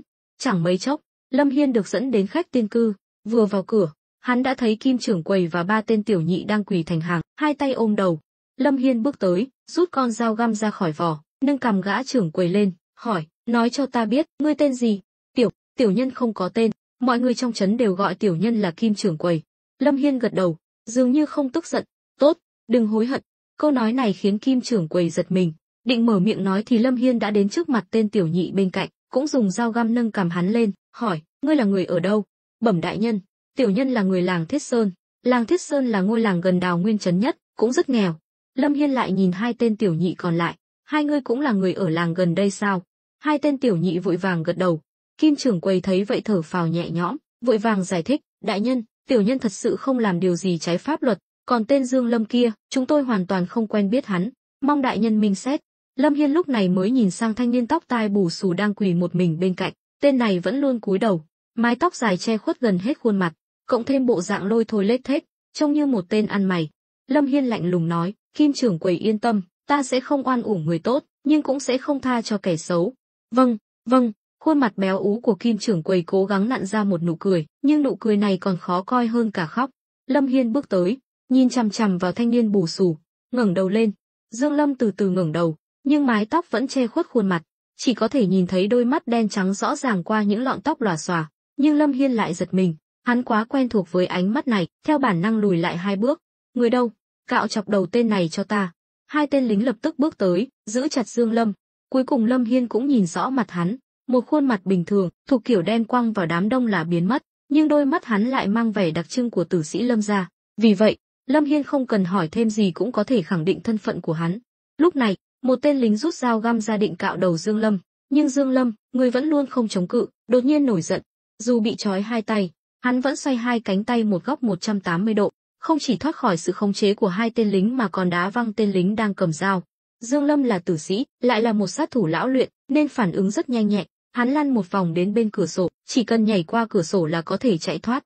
Kim trưởng quầy và mấy tên tiểu nhị đều có vẻ mặt phức tạp, nhưng trong mắt lại ánh lên tia hy vọng. Chỉ cần Dương Lâm chạy thoát, bọn họ sẽ không còn sơ hở nào nữa, dù có bị bắt đến nha môn cũng không sao. Nhưng đúng vào thời khắc quan trọng, Lâm Hiên đột nhiên lên tiếng, Dương Lâm, ta cảnh cáo ngươi, toàn bộ Đào Nguyên Trấn đã bị ta phong tỏa, ngươi không thể chạy thoát đâu. Hơn nữa, ngươi hãy nhìn kỹ ra ngoài cửa sổ, nếu ngươi dám nhảy, ta đảm bảo ngươi sẽ hối hận. Dương Lâm bình tĩnh nhìn ra ngoài cửa sổ. Hắn thấy 10 mấy tên lính đang quỳ một vối, tay cầm súng trúc, họng súng đen ngòm đã chĩa vào hắn. Nhìn thấy cảnh này, Dương Lâm chán nản, hắn trà trộn vào Đào Nguyên Trấn đã lâu, biết rõ uy lực của súng trúc, dù võ công cao cường, hắn cũng không thể sống sót mà ra ngoài. Hắn thở dài, nhìn về phía Lâm Hiên, từ từ giơ 2 tay lên, ta biết Lâm đại nhân muốn thứ gì, nếu ngài có thể đáp ứng một điều kiện của ta, ta nhất định sẽ dâng vật đó lên cho ngài. Lúc này, Kim trưởng quầy cảm thấy bất an, quát, Dương Lâm, ngươi muốn chết đừng có liên lụy đến người khác. Lâm Hiên đá thẳng vào mặt béo ú của gã, khiến gã kêu la thảm thiết, rồi cười nói, được, giao thứ đó ra đây, điều kiện gì ta cũng đáp ứng. Hừ, nói xuông ai mà chẳng nói được, ta làm sao tin ngươi, ta biết, là Lâm Vân, Lâm công tử ra lệnh cho ngươi đến bắt ta, ngươi đưa ta đi gặp hắn. Lâm Hiên tức giận trong lòng, hắn là người đứng đầu Đào Nguyên Trấn, vậy mà lại bị một tên tử sĩ Lâm gia sỉ nhục như vậy. Hắn lạnh lùng nói, thập tứ đệ của ta không phải ngươi muốn gặp là gặp được, bây giờ ngươi chỉ có thể ngoan ngoãn hợp tác, giao thư mật ra mới có thể sống sót, nếu không, ngươi chắc chắn phải chết. Chết? Ta chưa bao giờ sợ chết, dù ngươi có giết ta bây giờ, ta cũng sẽ không chớp mắt, hơn nữa, không phải ta coi thường ngươi, Lâm Hiên, mà là điều kiện ta đưa ra, ngươi không thể nào làm được. Trong Phong Dương quận này, chỉ có Lâm Vân, Lâm công tử mới giúp được ta. Dương Lâm đã xem qua bức thư mật trong tay, bên trong viết rất chi tiết về Lâm Vân, bao gồm cả cuộc đối thoại giữa Lâm Vân và Liễu Thanh Dương ở Liễu gia, thậm chí cả chuyện kim kiếm cũng bị Dương Lâm biết được. Vì vậy, hắn đột nhiên thay đổi chủ ý, Tiếp tục dây dưa với Lâm gia chỉ khiến hắn lún càng sâu, cuối cùng sẽ liên lụy đến muội muội. Lâm Vân đã trở thành cọng rơm cứu mạng cuối cùng của hắn. Lâm Hiên im lặng, nhìn chằm chằm vào hắn. Nếu là bình thường, chỉ cần câu nói này thôi, Lâm Hiên đã có thể tìm ra vô số lý do để giết hắn. Nhưng Dương Lâm là người mà Lâm Vân đích thân muốn bắt, chắc chắn có lý do, hắn không dám tự ý ra tay. Cuối cùng, Lâm Hiên mỉm cười, tốt lắm, ngươi giỏi, đưa tất cả về nha môn cho ta. Quân lính nhận lệnh, niêm phong khách tiên cư, bắt Kim trưởng quầy và 3 tên tiểu nhị. Dương Lâm bị trói gô, trùm đầu đen áp giải đi. Lâm Hiên hiểu, người này rất quan trọng, tuyệt đối không thể để người ngoài nhìn thấy. Trước khi điều tra rõ ràng, hắn cũng không dám chắc chắn trong Đào Nguyên trấn không còn nằm vùng nào khác của Lâm gia. Ở phía bên kia, biển hiệu của dược các đã được thay bằng bách thảo đường. Cách bài trí bên trong cũng đã hoàn tất, tốc độ này thật đáng kinh ngạc. Đây chính là hiệu suất làm việc của Lâm Vân, đã làm thì phải làm cho nhanh, cho tốt. Lúc này, Lâm Hiên đến, lần này hắn không để ý đến Tôn Tuyết Mông, cũng không còn tâm trạng đấu khẩu với nàng, mà đi thẳng đến phòng Lâm Vân. Đẩy cửa bước vào, A Uy vẫn bị trói trên ghế, nhưng vì mất máu quá nhiều nên đã thoi thóp, vết thương ở chân bị nhiễm trùng, khiến hắn đau đớn đến mức nghiến răng nghiến lợi, nhưng Lâm Vân lại không thèm nhìn hắn lấy một cái. Lâm Hiên nói, Ập tứ đệ, ngươi đã bắt được rồi, đang ở nha môn, mời ngươi đến đó một chuyến. Lâm Vân đứng dậy, ra lệnh, đem A Uy về nha môn. Sau đó, chàng thản nhiên bước ra ngoài. Lâm Hiên cười khổ, đây là lần đầu tiên hắn thấy Lâm Vân lạnh lùng như vậy. Những gì hắn làm hôm nay chỉ là để chuộc lỗi, nên dù Lâm Vân có thái độ không tốt với hắn cũng chỉ đành nhẫn nhịn. Khi bọn họ đến nha môn, đại sảnh đã chật kín người, quân lính canh gác xung quanh, Kim trưởng quầy, 3 tên tiểu nhị, Thường Ngộ Phong và Dương Lâm đều đang quỳ dưới đất chờ đợi. Nhưng lúc này, sắc mặt Thường Ngộ Phong là khó coi nhất, nỗi sợ hãi trong lòng hắn không thể che giấu được, không còn vẻ ung dung như trước nữa. Đặc biệt là khi Kim trưởng quầy thỉnh thoảng lại nhìn về phía hắn càng khiến hắn căng thẳng. Nhưng khi mọi người nhìn thấy Lâm Vân và Lâm Hiên bước vào, đều cúi đầu xuống. Tuy nhiên, khi A Uy được khiêng vào, bọn họ hoàn toàn tuyệt vọng. A Uy là người liên lạc với bọn họ, ngay cả hắn cũng bị bắt. Hy vọng trong lòng bọn họ hoàn toàn tan vỡ. Đặc biệt là khi nhìn thấy A Uy vẫn bị trói trên ghế, máu ở chân vẫn chảy không ngừng, ai nấy đều run sợ. Lâm Vân ngồi vào ghế chủ tọa, bắt ca, có thể bắt đầu rồi. Lâm Hiên gật đầu, được rồi, tất cả đã đến đông đủ. Các ngươi muốn tự thú, hay muốn nếm mùi đau khổ như A Uy? Mọi người nhìn nhau nhưng không ai lên tiếng. Kim trưởng quầy ngẩng đầu nhìn Thường Ngộ Phong. Thường Ngộ Phong trừng mắt, tên mập chớt tiệt, ngươi nhìn ta làm gì? Thường sư gia, ngài không thể không nhận tôi. Cầm miệng, người đâu, giết tên hỗn láo này cho ta. Thường Ngộ Phong lớn tiếng quát, nhưng quân lính xung quanh không hề động đậy, nhìn thẳng về phía trước như thể không nghe thấy gì. Lâm Hiên cười lạnh nhìn hắn, Thường Ngộ Phong, ta đã cho ngươi cơ hội rồi, nếu ngươi không biết nắm bắt thì đừng trách ta không khách khí. Thường Ngộ Phong nghiến răng, hắn biết lần này mình xong đời rồi, nhưng hắn không cam tâm, vội vàng nhìn về phía Lâm Vân, cầu xin, Lâm công tử, ngài đừng nghe Lâm Hiên nói bậy, lần trước được ngài chỉ điểm, tiểu nhân đã đầu quân cho ngài rồi, thời gian qua, tiểu nhân đã hết lòng vì Đào Nguyên trấn, ngài xem, tiểu nhân vì mệt mỏi mà tóc bạc cả rồi, tiểu nhân dù không có công lao cũng có khổ lao, mong Lâm công tử tha mạng.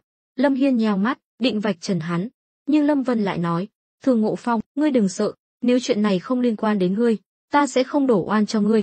Vâng, vâng, mong Lâm công tử minh xét. Thường Ngộ Phong đúng là kẻ tiểu nhân, nói dối mà mặt không biến sắc. Lâm Vân gật đầu, nhìn về phía Kim trưởng quầy. Kim trưởng quầy, đúng chứ? Đúng vậy, tiểu nhân. Mỗi câu ta hỏi, ngươi phải suy nghĩ kỹ rồi hãy trả lời. Nhớ kỹ, nói dối sẽ không có kết quả tốt đẹp đâu.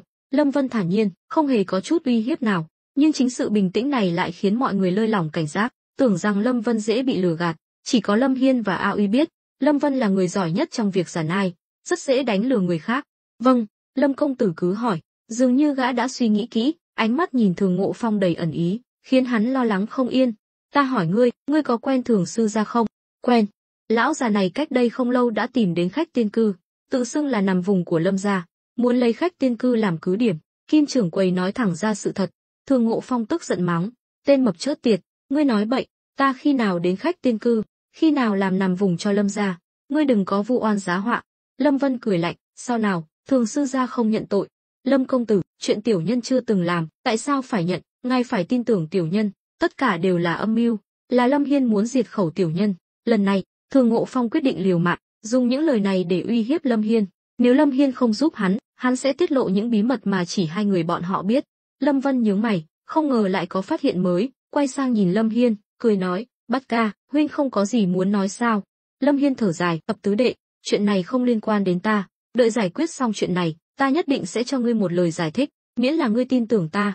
Lâm Vân nhìn hắn chằm chằm, rồi nhìn sang A Uy đang bị trói, hỏi, A Uy, giờ ngươi nói câu công bằng đi, là Kim trưởng quầy nói dối, hay là Thường sư gia nói dối?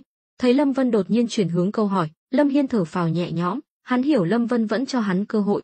A Uy đã hoàn toàn bị Lâm Vân khuất phục, nên chàng không sợ hắn phản bội. A Uy khẽ thở dài, nhìn Thường Ngộ Phong, Thường sư gia, ngài nhận tội đi, chúng ta thua rồi, dù lần này ngài có sống sót cũng không thoát khỏi sự truy sát của Lâm gia. Câu nói này khiến mọi người im lặng, thật mỉa mai, bọn họ vất vả giúp Lâm gia làm việc, cuối cùng lại nhận kết cục bị truy sát. Nghe A Uy nói vậy, Thường Ngộ Phong như con gà trống thua trận, hoàn toàn suy sụp, ngồi phịch xuống đất, lẩm bẩm, xong rồi, tất cả đều xong rồi. Lâm Vân chậm rãi đứng dậy, đi đến trước mặt Thường Ngộ Phong, nhìn xuống hắn, Thường Ngộ Phong, lần trước ở đại doanh núi Nham Tử ta đã cảnh cáo ngươi rồi, xem ra ngươi chưa bao giờ để lời ta vào tai. Thường Ngộ Phong biết mình sắp phải đối mặt với điều gì, vội vàng ôm lấy chân Lâm Vân, cầu xin, Lâm công tử, van xin ngài tha cho gia đình ta, bọn họ vô tội. Tiểu nhân xin quỳ xuống dập đầu tạ tội. Nói rồi, hắn liên tục dập đầu xuống đất, trán chảy máu cũng không quan tâm. Mọi người xung quanh đều nhìn thấy nhưng không hiểu tại sao Thường Ngộ Phong lại sợ hãi như vậy. Tuy hắn thi mấy chục năm mới đỗ tú tài, là trò cười trong mắt người khác, nhưng dù sao cũng là người đọc sách. Người đọc sách không phải nên có khí chất của người đọc sách sao?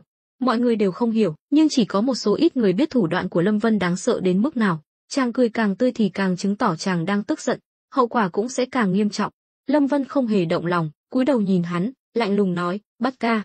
Lâm Hiên bước lên vài bước, hắn hiểu cảnh tượng tàn khốc nhất sắp bắt đầu, truyền lệnh xuống, bắt toàn bộ gia đình Thường Ngộ Phong, không cần xét xử, trực tiếp đưa ra chợ xử trảm.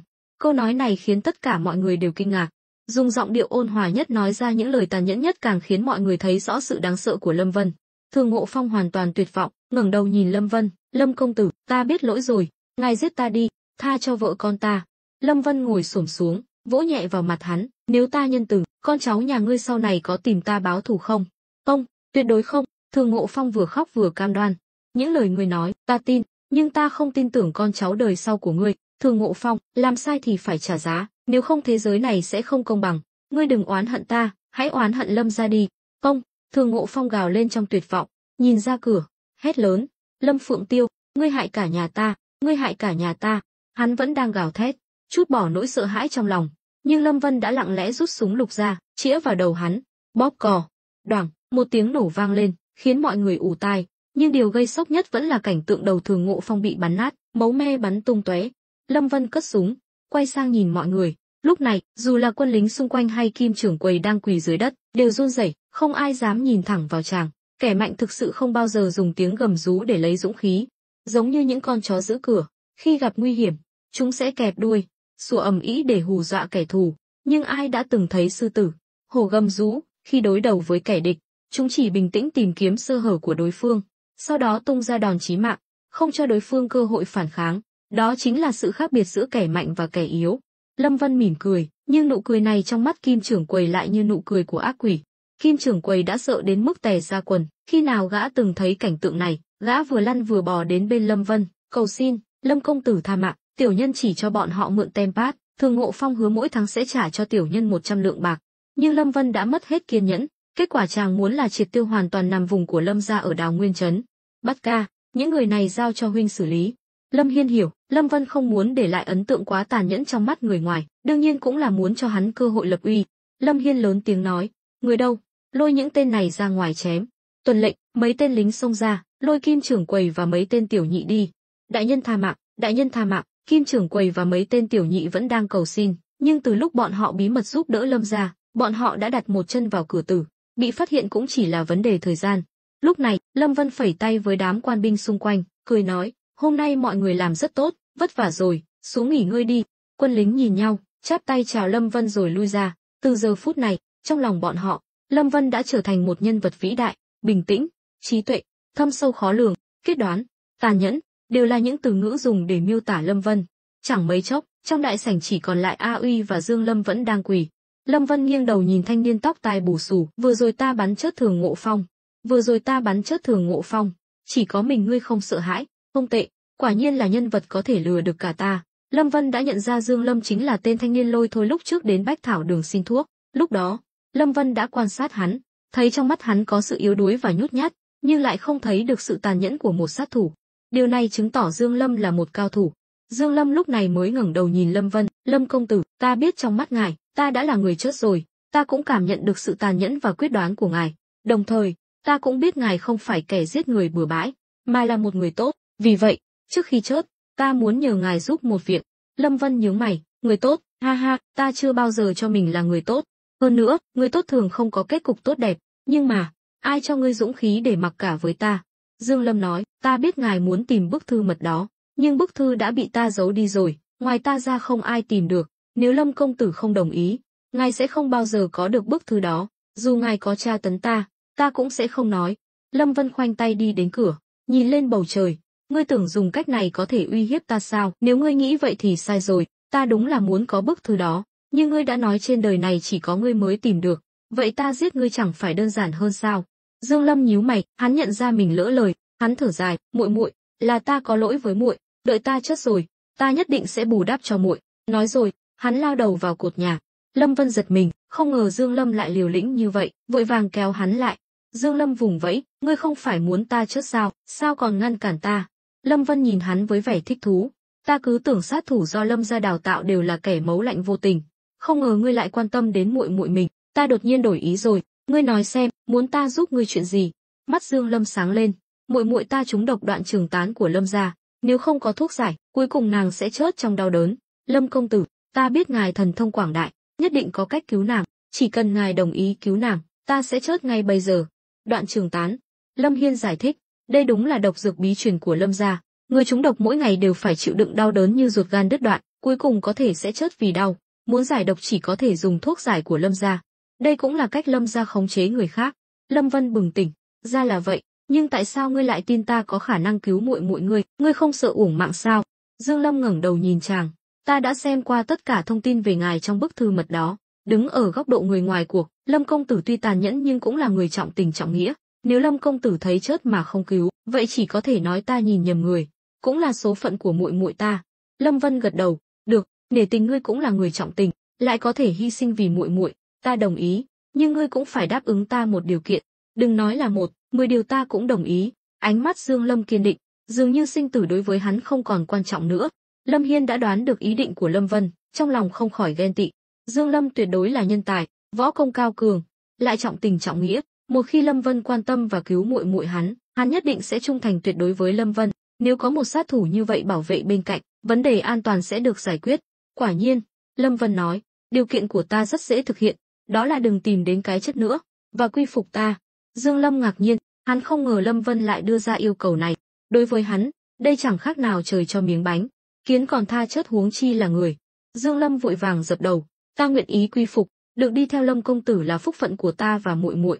"Được rồi, đứng lên nói chuyện." Lần này, Lâm Vân thật sự rất thưởng thức hắn. Lúc trước chàng thu nhận A Tam là do bất đắc dĩ, để đối phó với Lâm Hiên, nhưng Dương Lâm, chàng thật lòng muốn chiêu mộ, tên này không chỉ võ công cao cường mà còn rất thông minh. Lâm Vân không ngốc, chàng biết Dương Lâm đang cố tình lấy tình cảm ra để cảm động chàng. Nếu chỉ như vậy thì không thể nào lay động được Lâm Vân, nhưng hắn lại không sợ chết, điểm này rất đáng nể. Không sợ chết chứng tỏ hắn làm bất cứ việc gì cũng sẽ không do dự. Người như vậy có thể gánh vác trọng trách. Hơn nữa, hắn lại là người biết ơn và trọng tình nghĩa. Chỉ cần Lâm Vân đối xử tốt với hắn, sau này nhất định sẽ được báo đáp. Dương Lâm đứng dậy. Lâm Vân quan sát hắn từ trên xuống dưới, quay sang nói với Lâm Hiên, "Bát ca, huynh sắp xếp cho hắn tắm rửa, thay quần áo." Lâm Hiên vội vàng sai người đi làm. Được Lâm Vân ưu ái, đối với Dương Lâm chẳng khác nào được tái sinh. Tâm trạng hắn rất tốt, liền đi theo người hầu. Lúc này, Lâm Hiên không khỏi ghen tị, "Ập tứ đệ, xem ra lần này ngươi nhặt được bảo bối rồi." Lâm Vân gật đầu, "Đúng vậy, Dương Lâm rất hợp ý ta. Chỉ 10 ngày nữa, hắn nhất định sẽ giúp ích rất nhiều cho chúng ta trong việc đối phó với Lâm gia." Lâm Hiên nhìn sang A Uy vẫn đang bị trói trên ghế, "Hắn thì sao?" Lâm Vân liếc nhìn A Uy, với những việc ngươi đã làm, đáng lẽ phải chết, nhưng ta niệm tình trời cao có đức hiếu sinh, có thể cho ngươi một con đường sống, nhưng điều kiện tiên quyết là ngươi phải làm việc cho ta, giúp ta đánh bại Lâm gia. Nếu ngươi đồng ý, ta có thể cho ngươi thêm một cơ hội." A Uy lúc này vô cùng yếu ớt, vết thương ở chân rất nặng, lại thêm mất máu quá nhiều, cả người hắn choáng váng. "Đa tạ Lâm công tử tha mạng, nhưng ta mệt rồi, sống cũng chỉ là phế nhân, hơn nữa, Lâm gia sẽ không bỏ qua cho ta, vậy nên, Lâm công tử cứ giết ta đi." Lâm Hiên ngạc nhiên, không ngờ tên này lại cứng đầu như vậy. Lâm Vân gật đầu, quay sang Lâm Hiên, "Hắn giao cho huynh xử lý, muốn giết hay tha tùy huynh." Lâm Hiên hiểu ý chàng, Tuy hắn là tử sĩ Lâm gia, nhưng cũng là người hầu của Liễu gia chủ, vậy thì tha cho hắn. Sau đó, A Uy bị đưa đi, trong đại sảnh rộng lớn chỉ còn lại hai người. Lúc này, Lâm Hiên bỗng nhiên quỳ xuống. Lâm Vân nhíu mày, huynh làm gì vậy? Lâm Hiên lúng túng nói, Ập tứ đệ, lần này ta đã phạm sai lầm lớn, nếu ngươi muốn giết ta, bây giờ có thể ra tay. Lâm Vân cười khẩy, nếu ta muốn giết huynh, huynh đã chết từ lâu rồi, thôi nào Bát ca, đừng diễn nữa, đứng lên đi. Nhưng Lâm Hiên vẫn quỳ dưới đất, lần trước ta đề nghị để thập tứ đệ ở lại, ngày mai đàm phán với phái đoàn Lâm gia, tất cả đều là ý của Thường Ngộ Phong, ban đầu ta không biết hắn cấu kết với Lâm gia, nên đã tin lời hắn, chính vì vậy, Thường Ngộ Phong mới dám uy hiếp ta. Lâm Vân bừng tỉnh, mỉa mai, Bát ca, huynh càng ngày càng giỏi rồi đấy, ta để Thường Ngộ Phong ở bên cạnh huynh, cứ tưởng với năng lực của huynh có thể khống chế hắn, ai ngờ huynh lại bị hắn đùa giỡn trong lòng bàn tay. Lâm Hiên xấu hổ muốn độn thổ, thời gian gần đây, năng lực hắn thể hiện hoàn toàn không xứng với thân phận hiện tại. Đào Nguyên Trấn tuy nhỏ nhưng lại là vị trí chiến lược quan trọng, đặc biệt là núi Nham Tử, là nơi Lâm Vân rất coi trọng. Lâm Hiên ngày ngày đối mặt với sự uy hiếp của Lâm gia mà lại sơ suất như vậy, khiến Lâm Vân rất khó chịu. Lâm Vân đỡ hắn dậy, nắm chặt vai hắn, nhìn vào mắt ta. Lâm Hiên bị hành động này của chàng làm cho hơi choáng váng, nhưng cũng chỉ có thể ngoan ngoãn nghe theo. Lâm Vân nói, ta cảnh cáo huynh, đây là lần cuối cùng, dù ta muốn cho huynh cơ hội, nhưng Lâm gia sẽ không đồng ý. Nếu có ngày Đào Nguyên Trấn bị Lâm gia chiếm đóng, huynh hãy nghĩ xem kết cục của mình sẽ ra sao, xem Lâm gia có nghe huynh giải thích như vậy không. Ta biết rồi, thôi, ta không muốn nói nhiều nữa, huynh muốn sống thế nào là lựa chọn của huynh, ta không có quyền can thiệp, sự thật chứng minh, huynh không muốn ta nhúng tay vào Đào Nguyên Trấn, tóm lại, huynh tự lo liệu đi. Nói xong, Lâm Vân quay người bỏ đi. Chàng đã nói với Lâm Hiên quá nhiều, cũng cho hắn rất nhiều cơ hội, là anh em cùng cha khác mẹ, Lâm Vân coi như đã hết lòng quan tâm, nếu Lâm Hiên thật sự muốn chết, ai cũng không cản được. Lâm Hiên vội vàng hỏi, Ập tứ đệ, vậy ngày mai phải làm sao? Trước đây có Thường Ngộ Phong, hắn còn có người bàn bạc đối sách, nhưng giờ chỉ còn lại một mình hắn, đối phó với sự vây hãm của phái đoàn Lâm gia, hắn thật sự cảm thấy lực bất tòng tâm. Lâm Vân dừng bước, quay lưng về phía hắn, ngày mai, ta sẽ cùng huynh đối mặt với phái đoàn Lâm gia, nhưng ta không thể lộ thân phận, còn cái chết của Thường Ngộ Phong, không thể để phái đoàn Lâm gia biết được, những việc này huynh phải tự mình giải quyết. Nói xong, chàng biến mất ngoài cửa. Thực ra, Lâm Vân không có ý trách cứ hắn, nhưng việc bọn họ đang làm vô cùng nguy hiểm đến tính mạng, nếu Lâm Hiên vẫn mơ mơ màng màng như vậy, cuối cùng sẽ không có kết cục tốt đẹp. Tuy hiện tại Lâm gia có vẻ như đang bó tay, đó là vì Lâm Vân đã giúp đỡ Đào Nguyên Trấn rất nhiều, nhưng nếu bản thân hắn không cố gắng, Lâm Vân cũng không thể làm gì được.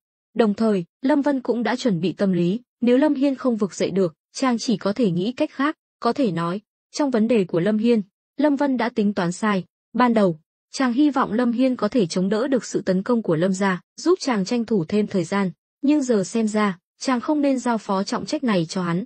Trở về Bách Thảo Đường, Tôn Tuyết Mông đã thu dọn xong xuôi, dược các cũng chính thức mở cửa trở lại, thậm chí đã có người đến khám bệnh, mua thuốc, đây là một dấu hiệu tốt. Tôn Tuyết Mông chạy đến, nói, tướng công, lần này may mà có chàng, nếu không Tôn gia chúng ta sẽ mất mặt lớn. Lâm Vân trợn mắt, Nhị thúc đâu, ông ấy đến cùng nàng mà, bị sỉ nhục như vậy, sao ông ấy không ra tay? 2Z, còn không phải vì sĩ diện sao? Liễu gia vốn có thế lực lớn, lại thêm Bát ca ngầm gây ảnh hưởng, Nhị thúc ở Đào Nguyên Trấn hoàn toàn không làm gì được. Vậy là nàng chờ ta đến giải quyết vấn đề. Hi hi, Tôn Tuyết Mông cười ngượng ngùng, nhào vào lòng Lâm Vân, nũng nịu, chàng là tướng công của thiếp mà, chẳng lẽ thiếp nhờ tướng công bảo vệ cũng sai sao? Nhìn nàng nhỏ bé nép vào lòng mình, Lâm Vân lắc đầu bất lực, ta thật sự bó tay với nàng, ta hỏi nàng, tiếp theo nàng định kinh doanh Bách Thảo Đường thế nào? Chẳng phải đã giải quyết xong vấn đề rồi sao? Cứ kinh doanh bình thường thôi, thiếp muốn về nhà với chàng, dạo này mệt chớt đi được. Giai đoạn này nàng cứ vất vả thêm chút nữa đi, ta không yên tâm về tình hình Đào Nguyên Trấn, nàng cứ ở lại đây giám sát. Tôn Tuyết Mông nhướng mày, tướng công, chàng không yên tâm về Lâm Hiên sao? Nàng cũng không ngốc, đương nhiên nhìn ra vấn đề. Lâm Vân gật đầu, thở dài, đúng vậy, Bát ca thật sự khiến ta đau đầu, đây là thời điểm quan trọng, mà hắn vẫn còn mơ mơ màng màng. Thiếp ở Đào Nguyên Trấn cũng không có quyền hành gì, chỉ giám sát thì có tác dụng gì, chi bằng tướng công nói với Lâm Hiên, để Tôn gia chúng ta tiếp quản Đào Nguyên Trấn. Lâm Vân cúi đầu nhìn tứ phu nhân trong lòng, véo mũi nàng, tiểu nha đầu này, tham vọng cũng không nhỏ, nàng muốn làm gì? Hi hi, tướng công nếu không yên tâm về Lâm Hiên, vậy chắc chắn sẽ tin tưởng Tôn gia chúng ta chứ. Chỉ cần tướng công một câu nói, thiếp đảm bảo Tôn gia sẽ tiếp quản Đào Nguyên Trấn. Đến lúc đó, dù Lâm gia có quấy rối cũng sẽ bị chặn đứng bên ngoài. Lâm Vân trầm ngâm, chàng biết tứ phu nhân lại muốn kiếm lợi cho Tôn gia, nhưng ý nghĩ này lại khiến chàng rất động lòng.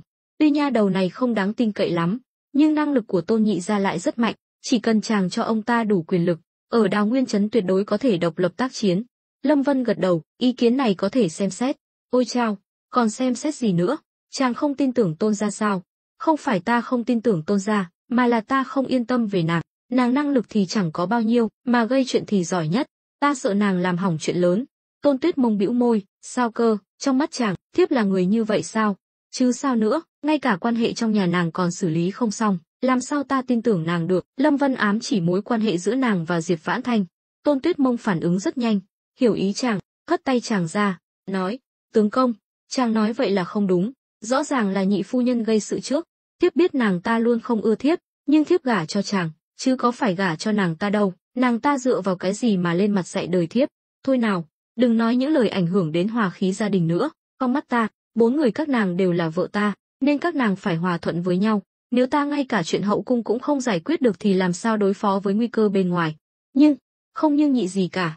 Những lời này ta cũng đã nói với Vãn Thanh rồi, 2 người các nàng phải hòa thuận với nhau, không cần phải thân thiết như chị em, nhưng cũng không được đối đầu nhau, trừ khi nàng muốn ta khó xử. Tuy nói xử lý việc nhà nan hơn lên trời, nhưng vì hòa khí gia đình, Lâm Vân cũng đã dùng đủ mọi cách, nếu chàng không quan tâm, một khi bị người ngoài biết được, rất có thể sẽ bị lợi dụng, đến lúc đó, sẽ không chỉ đơn giản là 2 phu nhân cãi nhau nữa, một khi hình thành phe phái đối lập thì sẽ rất phiền phức. Là người đến từ hiện đại, Lâm Vân đã xem qua không ít phim cung đấu, nên chàng hiểu rõ tác hại của việc này. Được rồi, vậy thiếp sẽ cố gắng kiềm chế, nhưng thiếp nói trước, nếu nhị phu nhân còn nói này nói nọ với thiếp, chàng cũng phải nhịn đấy. Lâm Vân ngắt lời, Vãn Thanh là nhị phu nhân, thân phận cao hơn nàng, nếu nàng thấy khó chịu thì nói với ta hoặc Ngũ Nguyệt, chúng ta sẽ hòa giải, không được cãi nhau nữa, biết chưa? Tôn Tuyết Mông hử lạnh, vùng ra khỏi vòng tay Lâm Vân. Lâm Vân định ôm nàng lại nhưng bị nàng hất ra. Chàng thiên vị, Lâm Vân cảm thấy đau đầu, chàng luôn muốn đối xử công bằng với 4 người vợ, nhưng sự thật chứng minh chàng không làm được. Diệp Vãn Thanh tuy tính tình không tốt, nhưng nhìn chung, vào những thời khắc quan trọng, nàng ta có thể làm được việc, còn Tôn Tuyết Mông thì không có bản lĩnh này, nàng ta chỉ giỏi gây chuyện, tính tình thất thường, khó kiểm soát. Thôi, không nói chuyện này nữa, ta mệt rồi, muốn nghỉ ngơi. Tôn Tuyết Mông trợn mắt, vậy thì nghỉ ngơi đi, nói với thiếp làm gì? Lâm Vân ngạc nhiên, ta muốn nghỉ ngơi, chẳng lẽ nàng không biết tìm chỗ cho ta nghỉ sao? Ở kia có ổ chó, chàng có thể ra đó, hoặc là đến quán trọ mà ở. Lâm Vân hoàn toàn cạn lời, cười xòa, ta sai rồi, vừa rồi không nên nói nặng lời như vậy. Nói rồi, chàng định ôm nàng vào lòng. Tôn Tuyết Mông vùng ra, hờn dỗi, không được, ở đây không có chỗ cho chàng về nhà đi, tìm nhị phu nhân ấy. Nói rồi, nàng quay lưng lại, giả vờ tức giận, nhưng thực chất lại đang len lén nhìn Lâm Vân. Nhưng Lâm Vân nào có dễ bị lừa, chàng biết tỏng nàng đang giở trò gì, cười nói, được, nếu tứ phu nhân đã đuổi ta đi, vậy ta không làm phiền nữa. Vừa rồi Bát ca có nói, ở Đào Nguyên trấn có một kỹ viện tên là Di Hồng Viện, mỹ nữ như mây, ta đến đó chơi, chắc chắn không ai chê ta đâu. Nói xong, chàng quay người bỏ đi. Thấy chàng thật sự bỏ đi, Tôn Tuyết Mông vội vàng đuổi theo, hét lớn, Lâm Vân, đồ khốn. Nhưng Lâm Vân không để ý đến nàng, vẫn tiếp tục đi, thầm nghĩ, nha đầu này, ta còn trị không được nàng sao? Chàng thầm đếm trong lòng, 1, 2, 3, chưa đếm xong, Tôn Tuyết Mông đã đuổi kịp, giang hai tay chặn cửa, trước mặt đám người hầu đang ngạc nhiên, nàng nói, chàng dám đi, nếu chàng đi, thiếp sẽ mách Ngũ Nguyệt tỷ tỷ. Lâm Vân ho khan một tiếng, cố ý nói lớn, nàng cũng quá đáng rồi, không cho ta chỗ nghỉ ngơi, lại còn bảo ta ra ổ chó, giờ cũng không cho ta ra ngoài, nàng muốn làm gì? Đám người hầu nghe thấy liền xì xào bàn tán, nhìn Tôn Tuyết Mông với ánh mắt khinh thường. Trong mắt họ, Lâm Vân là con rể của nhà họ Tôn, địa vị rất cao, lại là người được nhị gia công nhận. Hơn nữa, họ đều là đàn ông, nên đương nhiên cảm thấy tiểu thư nhà mình quá đáng, khiến cho con rể không vui. Cảm nhận được ánh mắt của mọi người, Tôn Tuyết Mông khó chịu nói, nhìn cái gì mà nhìn, còn nhìn nữa ta móc mắt các ngươi ra bây giờ. Đám người hầu nhìn nhau, chỉ biết quay mặt vào tường. Lâm Vân cười khổ, nàng xem nàng kìa, nào có dáng vẻ của tiểu thư khuê các, đúng là. Chưa kịp nói hết câu, Tôn Tuyết Mông đã kéo chàng vào hậu viện. Lâm Vân mỉm cười đi theo. Đến hậu viện, Tôn Tuyết Mông đỏ mặt, nói, thiếp mất mặt trước bọn họ, chàng hài lòng rồi chứ? Lâm Vân tiến lại gần nàng, cười nói, ôi chao, khóc rồi à? Chàng không nói thì thôi. Vừa nói xong, nàng ta thật sự khóc òa lên, bắt nạt người ta, đợi thiếp về nhà sẽ mách nhị thúc, mách Ngũ Nguyệt tỷ tỷ. Nói rồi, nàng vừa khóc vừa lau nước mắt, lớp trang điểm tinh xảo trên mặt lem luốc cả. Lâm Vân cuống lên, chàng rất sợ nhìn thấy phụ nữ khóc, ban đầu chàng chỉ muốn trêu nàng cho vui, ai ngờ lại khiến nàng khóc thật. Chàng vội vàng ôm nàng vào lòng dỗ dành, nha đầu ngốc, đừng khóc nữa, để người khác nhìn thấy, lại tưởng ta bắt nạt nàng. Chàng vốn đã bắt nạt thiếp rồi, vừa rồi chàng còn mắng thiếp, còn muốn đi kỹ viện, đàn ông đúng là không có ai tốt cả. Tôn Tuyết Mông càng nói càng tức, vừa đấm vào ngực Lâm Vân vừa dậm chân, bộ dạng hờn dỗi khiến Lâm Vân không chịu nổi. Sau đó, chàng bế nàng vào phòng khách. Chàng làm gì vậy? Thả thiếp xuống. Tôn Tuyết Mông vùng vẫy, nhưng trong mắt Lâm Vân, nàng càng vùng vẫy, chàng càng thích thú. Sau đó, dưới sự điều khiển của Lâm Vân, trong phòng nhanh chóng yên tĩnh trở lại. Canh 1, trời đã tối đen, các cửa hàng dọc đường đều đóng cửa, Bách Thảo Đường cũng đã đóng cửa từ lâu. Đám người hầu bận rộn cả ngày đã đi ngủ sớm. Lâm Vân đang ôm tứ phu nhân Trần Như Nhộng nằm trên giường. Hai người vừa trải qua một trận mây mưa, cuối cùng cũng yên tĩnh lại. Tôn Tuyết Mông không còn giận dỗi, cũng không khóc lóc nữa, ngoan ngoãn như một chú mèo nhỏ. Mái tóc dài như thác nước phủ kín người Lâm Vân. Nàng đang tận hưởng khoảng thời gian riêng tư hiếm hoi này, áp mặt vào ngực chàng, hồi tưởng lại những giây phút nồng nàn vừa rồi. Lâm Vân vuốt ve tấm lưng mịn màng của nàng. Nha đầu ngốc, sao giờ không khóc không nháo nữa rồi? Hừ, đồ đáng ghét, chỉ biết bắt nạt người ta. Tôn Tuyết Mông e lệ, vùi mặt vào lòng chàng. Lâm Vân đẩy nàng ra, hỏi, Tuyết Mông, hứa với ta sau này đừng gây sự với nhị phu nhân nữa. Biết rồi, chàng cứ thiên vị đi. Đàn bà là để dỗ dành. Lâm Vân vừa rồi dùng lời ngon tiếng ngọt cuối cùng cũng dỗ được nàng ta. Chàng thở phào nhẹ nhõm. Đợi ta thử thách Bát Ca thêm lần nữa. Nếu hắn thật sự không làm nên trò trống gì, vậy Đào Nguyên Trấn sẽ giao cho nhị thúc quản lý. Tôn Tuyết Mông ngẩng đầu nhìn chàng, hỏi, thật sao? Lâm Vân giơ tay thề, quân tử nhất ngôn, tứ mã nan truy. Hi hi, vậy mới được chứ. Tướng công, thiếp biết chàng đang lo lắng điều gì, thiếp cũng không ngốc, sẽ không để chàng phải lo lắng đâu. Những chuyện trước đây cũng không thể trách thiếp, đều là do Bát Ca và Liễu Thanh Dương giở trò. Lâm Vân gật đầu, thở dài, đúng vậy, không thể trách nàng, lòng người khó đoán nhất. Nha đầu, nàng cứ làm tốt việc của mình, ngày tháng tốt đẹp của chúng ta còn ở phía sau. Ta biết mà, chồng ta là anh hùng thiên hạ, sau này nhất định sẽ làm quan lớn, trở thành công thần lưu danh sử sách, ta nhất định sẽ không cản trở. Nói đến đây, Tôn Tuyết Mông cảm thấy vô cùng tự hào, vừa tự hào vì nhãn quang của mình, vừa tự hào vì năng lực của Lâm Vân. Hôm nay ở nhà họ Liễu, khi nhìn thấy Lâm Vân cầm thanh kiếm vàng, nàng đã vô cùng xúc động, nàng chưa bao giờ nghĩ rằng chồng mình lại là nhân vật lợi hại như vậy. Được hoàng thượng công nhận đã là ân huệ lớn lao, lại còn được ban thưởng kiếm vàng, điều này không chỉ là sự công nhận của hoàng thượng, là được hoàng thượng hoàn toàn tín nhiệm, nhưng đứng ở góc độ của Lâm Vân, chàng biết hoàng thượng không phải thật sự tin tưởng chàng, mà chỉ là đang dùng thủ đoạn thu phục nhân tâm. Ân huệ như vậy, người thường chắc chắn sẽ đắc ý vênh váo. Từ xưa đến nay, những kẻ được sủng ái mà kiêu ngạo không đếm xuể, nhưng phần lớn đều không có kết cục tốt đẹp. Vì vậy, Lâm Vân sẽ không vì được ban kim kiếm mà đắc ý. Chàng chỉ đơn giản coi sự tín nhiệm của hoàng thượng như một con bài để kiềm chế kẻ thù. Chỉ có nhận thức rõ vị trí của mình mới có thể trường tồn. Hơn nữa, chàng cũng phải giữ lại cho mình một con đường lui. Chàng không phải không hiểu đạo lý thỏ khôn hết thì chó săn bị nấu. Tất cả những năng lực mà chàng thể hiện ra trong giai đoạn này, rồi sẽ có ngày trở thành bằng chứng để hoàng thượng ra tay với chàng.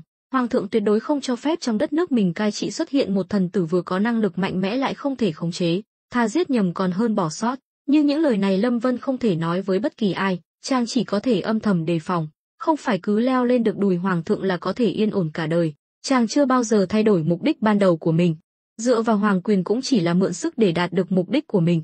Lâm Vân gật đầu, hôn lên trán Tôn Tuyết Mông, ngủ đi, ngày mai còn phải dậy sớm. Hai vợ chồng vừa mới chợp mắt thì tiếng gõ cửa vang lên, tiếng gõ rất nhỏ, có thể thấy người gõ cửa rất cẩn thận. Lâm Vân hỏi, ai đấy? Bẩm đại cô gia, ngoài cửa có người tên Dương Lâm muốn gặp ngài. Tôn Tuyết Mông khó chịu nói, không gặp, bảo hắn đi đi.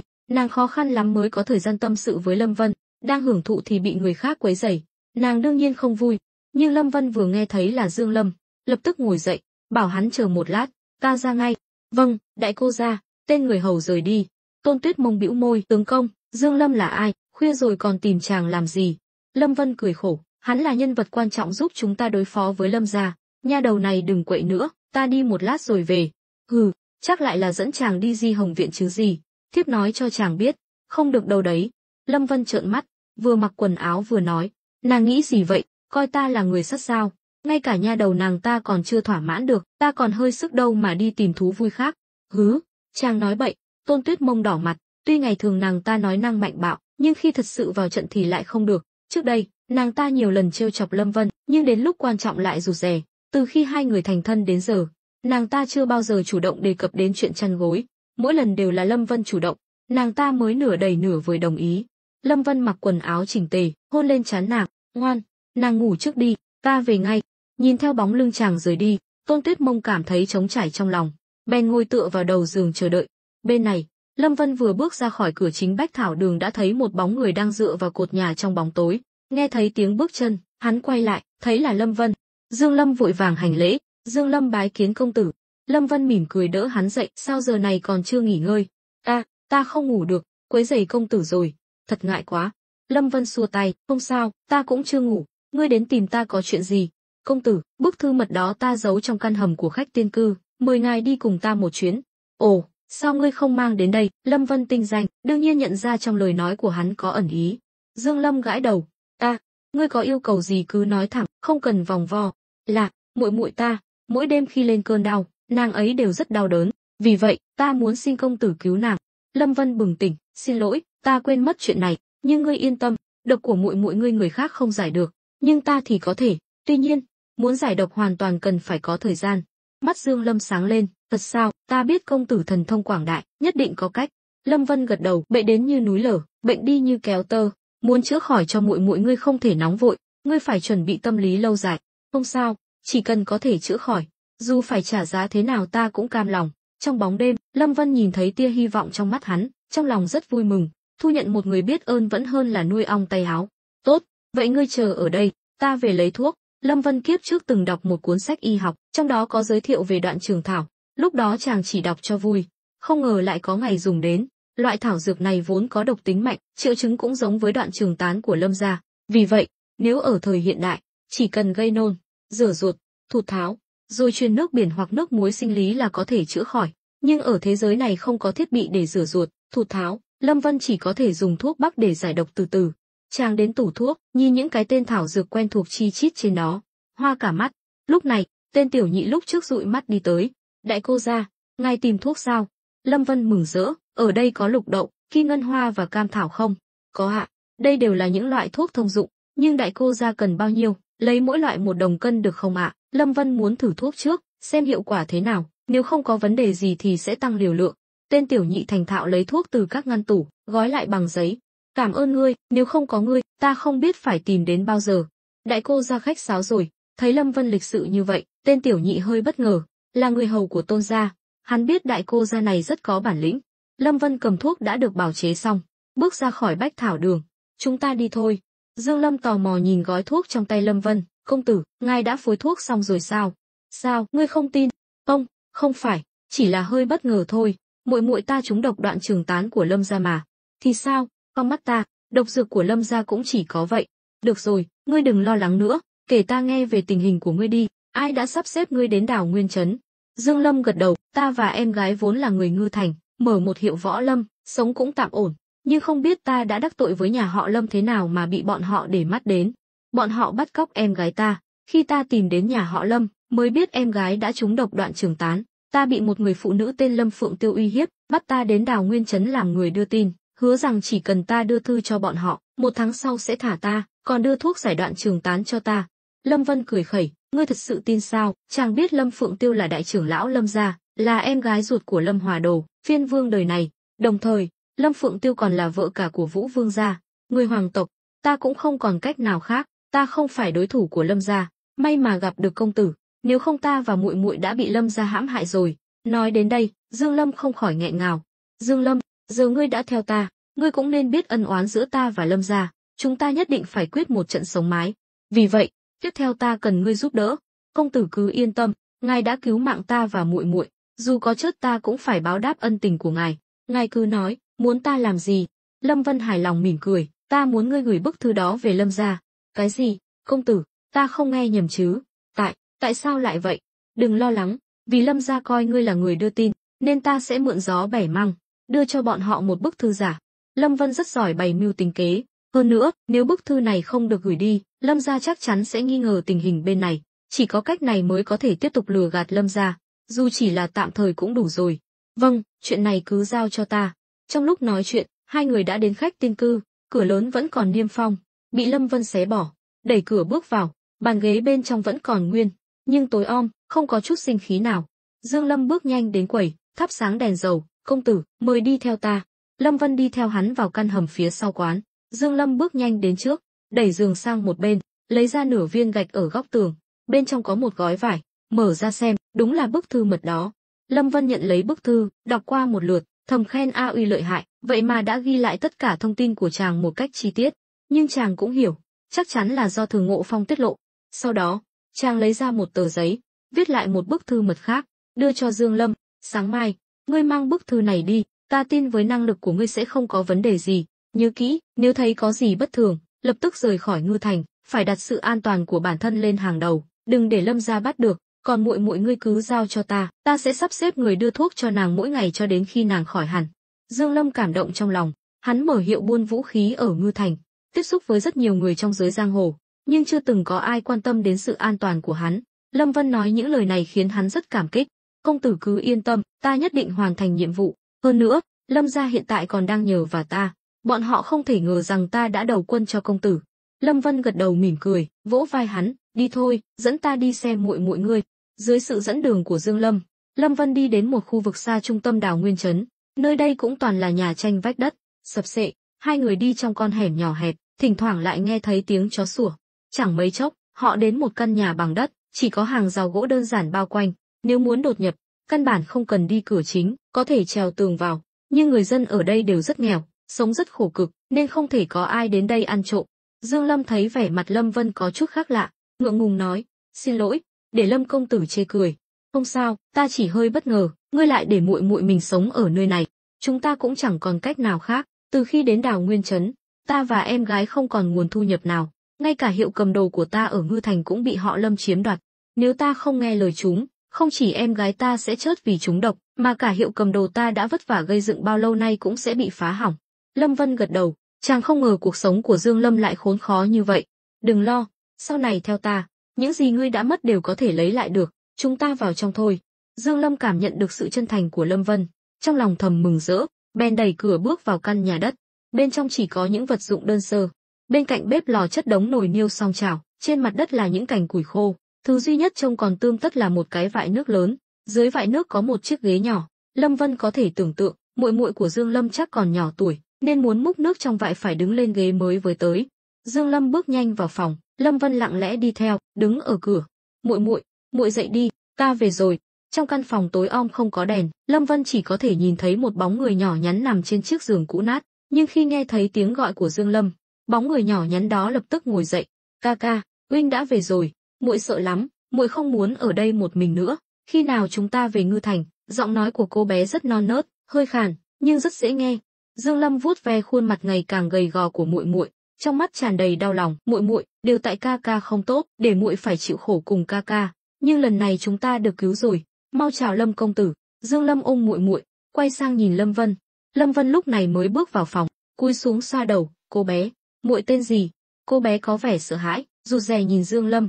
Muội, đừng sợ, Lâm công tử sẽ không làm hại muội đâu. Dương Lâm vội vàng giải thích, hắn muốn nhanh chóng giao phó muội cho Lâm Vân, như vậy ngày mai hắn về Ngư Thành mới yên tâm. Cô bé gật đầu, muội tên Dương Tiểu Ngư. Tiểu Ngư, cái tên này thật kỳ lạ. Dương Lâm cười khổ, cha mẹ ta đều không biết chữ, nên đặt tên cho hai anh em ta rất tùy tiện, để Lâm công tử chê cười rồi. Lâm Vân xua tay, Dương Lâm, sau này trước mặt ta không cần khách sáo như vậy, cái tên Tiểu Ngư rất đáng yêu, cũng rất hợp với nàng. Tuy Dương Tiểu Ngư gầy gò, nhưng Lâm Vân vẫn nhìn ra cô bé là một mỹ nhân tương lai, mắt to, hai mí, khuôn mặt trái xoan, nếu không phải vì quá gầy và sắc mặt xanh xao do trúng độc, chắc chắn cô bé sẽ không lôi thôi như vậy. Dương Lâm chắp tay, vậy đa tạ Lâm công tử. Ca, vị Lâm công tử này là bạn của huynh sao? Dương Tiểu Ngư nhìn ca với vẻ mặt ngây thơ. Tiểu Ngư, từ hôm nay trở đi, muội phải nhớ kỹ, vị công tử Lâm này là chủ nhân của ca, cũng là ân nhân cứu mạng của hai anh em chúng ta. Sau này, thái độ của muội đối với công tử Lâm phải giống như đối với ca, biết chưa? Tuy Dương Lâm không được học hành nhiều, nhưng dù sao cũng từng mở hiệu cầm đồ, nên khả năng quan sát và giao tiếp rất tốt. Hắn nói như vậy cũng là hy vọng Lâm Vân có thể giúp hắn bảo vệ muội. Dương Tiểu Ngư gật đầu lia lịa. Vậy muội có thể gọi là Lâm ca không? Cô bé chắc chỉ khoảng 8, 9 tuổi, vì trúng độc và suy dinh dưỡng nên trông càng nhỏ hơn.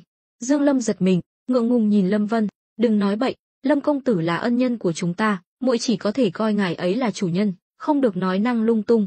Vâng ạ. Dương Tiểu Ngư bĩu môi, có vẻ hơi thất vọng, tuy còn nhỏ nhưng cô bé rất lanh lợi, cũng rất hiểu chuyện. Nàng biết ca đang chịu áp lực rất lớn, cũng biết sau khi nàng trúng độc, ca đã phải chịu rất nhiều tủi nhục, đặc biệt là khi nghe nói người này cũng họ Lâm, nàng theo bản năng cảm thấy nguy hiểm. Vì vậy, Nàng muốn gọi Lâm Vân là ca ca cũng là cách nàng bảo vệ bản thân và ca ca, hình như trong mắt nàng, gọi là ca ca thì sẽ không bị bắt nạt nữa. Lúc này, Lâm Vân ngồi xổm xuống, nhìn cô bé đáng yêu, "Được rồi, vậy từ hôm nay, Tiểu Ngư cứ gọi ta là ca ca, ta sẽ chăm sóc muội như ca ca ruột của muội." Đôi mắt to tròn của Dương Tiểu Ngư sáng lên, dù sao cũng còn nhỏ, nên vui buồn đều thể hiện rõ trên mặt. Tuyệt quá, muội lại có thêm một người ca ca nữa, giờ muội không cần làm ca ca lo lắng nữa rồi. Hai người ca ca, một người là Lâm Vân, một người là ca ca ruột của nàng. Dương Lâm nhìn Lâm Vân với vẻ mặt phức tạp, "Lâm công tử, ngài, thôi, huynh đừng nói nữa, ta rất thích Tiểu Ngư, ta cảm nhận được trong lòng nàng ấy rất bất an, làm vậy cũng là muốn giúp huynh chia sẻ chút gánh nặng."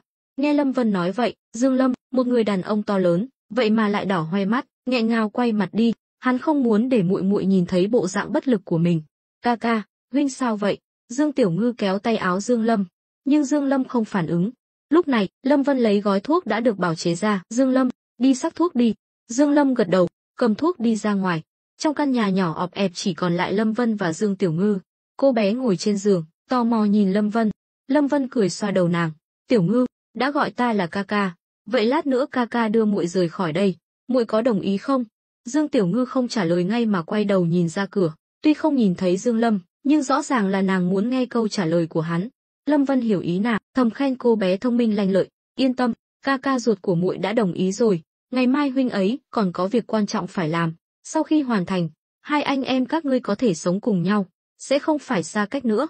Lâm Vân rất kiên nhẫn, sợ mình nói sai sẽ làm tổn thương cô bé. Quả nhiên, Dương Tiểu Ngư suy nghĩ một chút rồi gật đầu, "Nếu ca ca đồng ý, vậy Tiểu Ngư không có vấn đề gì." "Tốt, vậy quyết định như thế nhé." Không hiểu sao, từ lần đầu tiên nhìn thấy cô bé, Lâm Vân đã rất thích nàng, cảm giác mà Dương Tiểu Ngư mang lại cho chàng có thể dùng 4 chữ để hình dung, thuần khiết, yên tĩnh, dù nàng không nói một lời, chỉ cần ngồi đó cũng khiến chàng cảm thấy yên bình. Thảo nào Dương Lâm lại vì muội muội mà cam tâm tình nguyện làm trâu làm ngựa cho Lâm gia, thậm chí bất chấp nguy hiểm đến Đào Nguyên trấn. Có thể nói, nếu không phải Lâm Vân tinh mắt, thì giờ này Dương Lâm chắc đã chết rồi. Việc hắn làm dù sao cũng ảnh hưởng đến kế hoạch lớn tiếp theo của Lâm Vân. Nếu bức thư mật đó được giao đến tay Lâm Phượng Tiêu, thì Lâm Vân sẽ hoàn toàn bại lộ trước mặt Lâm gia, thậm chí Lâm gia không cần phái người điều tra nữa. Mà hiện tại, Lâm Vân chưa chuẩn bị sẵn sàng để giao chiến toàn diện với Lâm gia, chàng phải kiên nhẫn, hơn nữa còn phải trấn an Bát Ca, để hắn giúp chàng chống đỡ cuộc tấn công của Lâm gia, không cần quá lâu, thêm nửa năm nữa là được. Dương Tiểu Ngư đưa ngón tay út ra, Lâm Vân hiểu ý, cũng đưa ngón tay út ra móc với nàng. "Móc ngoéo trăm năm không thay đổi." Dương Tiểu Ngư nghiêm túc nói. Lâm Vân cũng chiều theo nàng. "Lâm ca ca, huynh sẽ không làm hại ca ca của muội chứ?" Sau khi móc ngoéo, Dương Tiểu Ngư đột nhiên hỏi.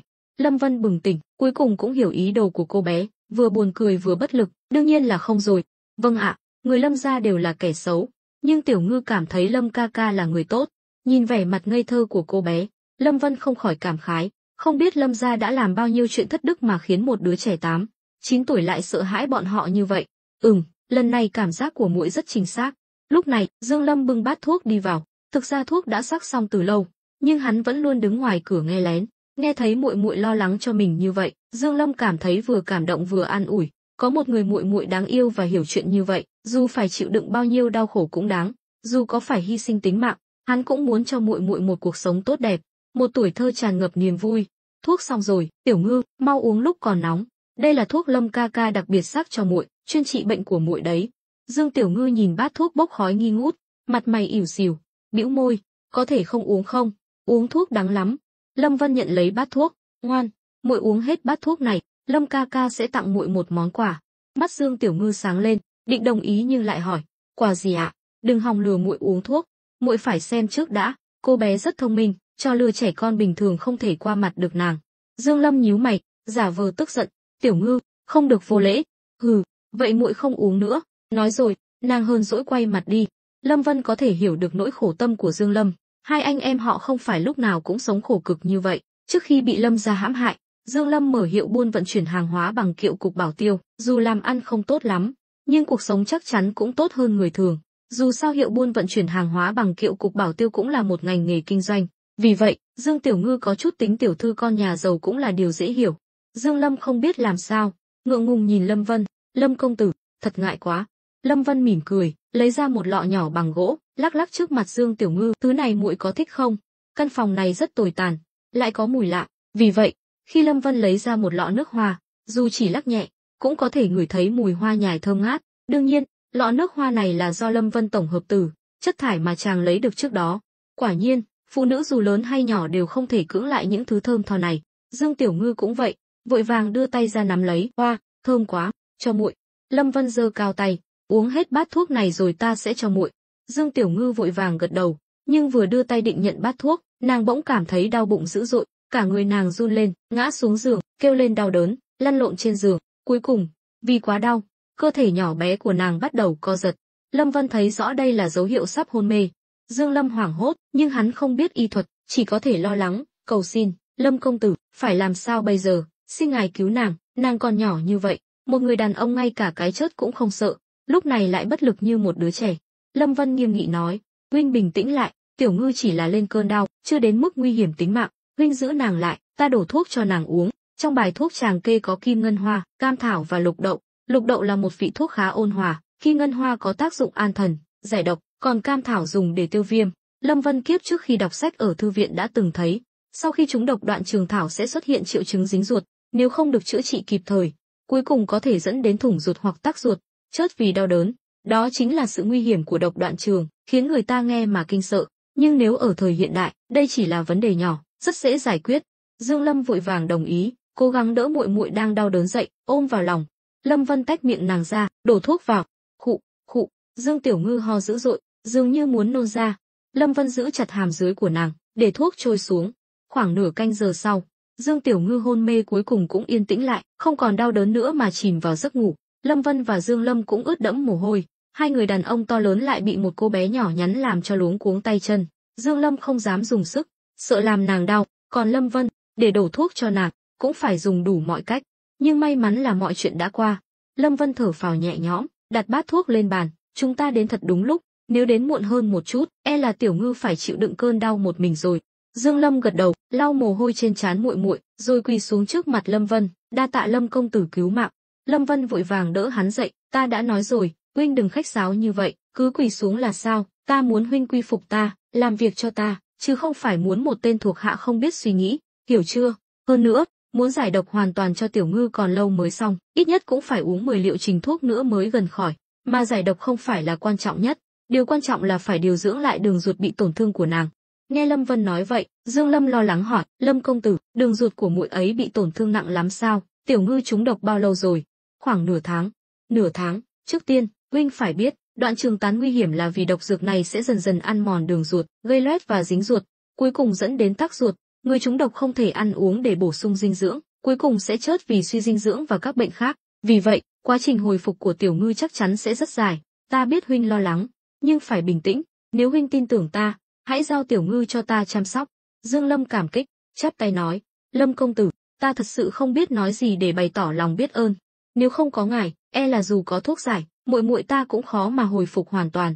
Lâm Vân thở dài, đúng vậy, Lâm gia thật độc ác, bọn họ không hề có ý định tha cho huynh. Cô bé này chỉ là công cụ để khống chế huynh thôi. Nghe vậy, ánh mắt Dương Lâm lóe lên sát khí. Lâm gia đáng chết, ta nhất định sẽ không bỏ qua cho bọn họ. Được rồi, chỉ cần huynh theo ta làm việc chăm chỉ, chúng ta sẽ có cơ hội báo thù. Trời sắp sáng rồi, chúng ta đi thôi. Nói rồi, Lâm Vân bế Dương Tiểu Ngư lên, Dương Lâm đi theo phía sau. Dương Lâm cảm nhận được Lâm Vân đối xử với muội muội hắn rất tốt, khiến hắn vừa cảm kích vừa quyết tâm trung thành với Lâm Vân để báo đáp ân tình này. Chẳng mấy chốc, ba người trở về Bách Thảo Đường. Trời đã tờ mờ sáng, nghe thấy tiếng động bên ngoài, Tôn Tuyết Mông thay quần áo rồi đi ra, nhìn thấy Lâm Vân bế một cô bé về, nàng ngạc nhiên, tướng công, chuyện này là sao?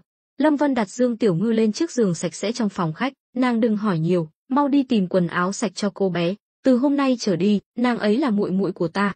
Tôn Tuyết Mông ngạc nhiên, nhìn Dương Lâm cũng đang lo lắng, rồi gật đầu, nàng hiểu hiện tại không phải lúc hỏi han nhiều.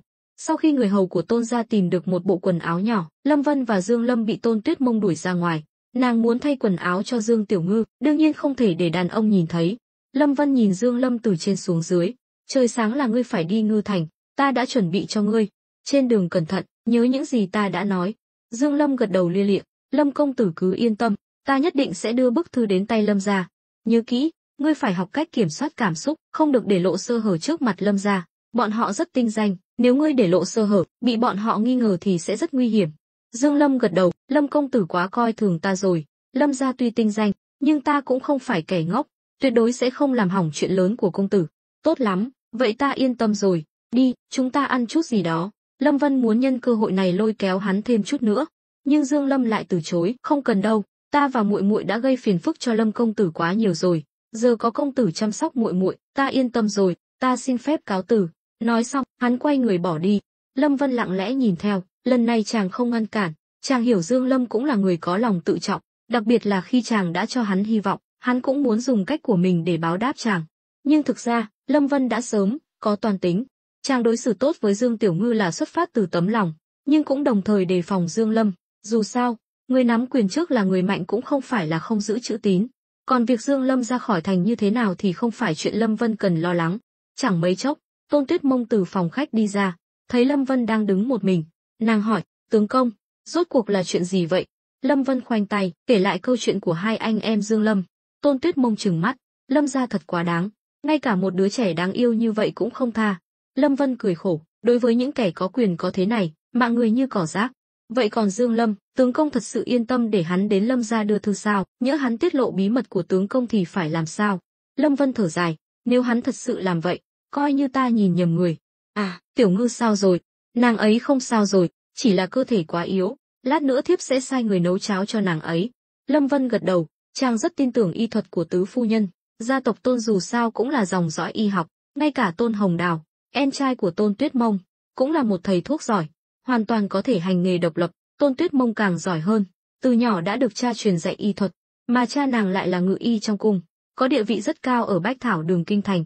Được rồi, dạo này nàng vất vả thêm chút nữa, chăm sóc Tiểu Ngư cho tốt.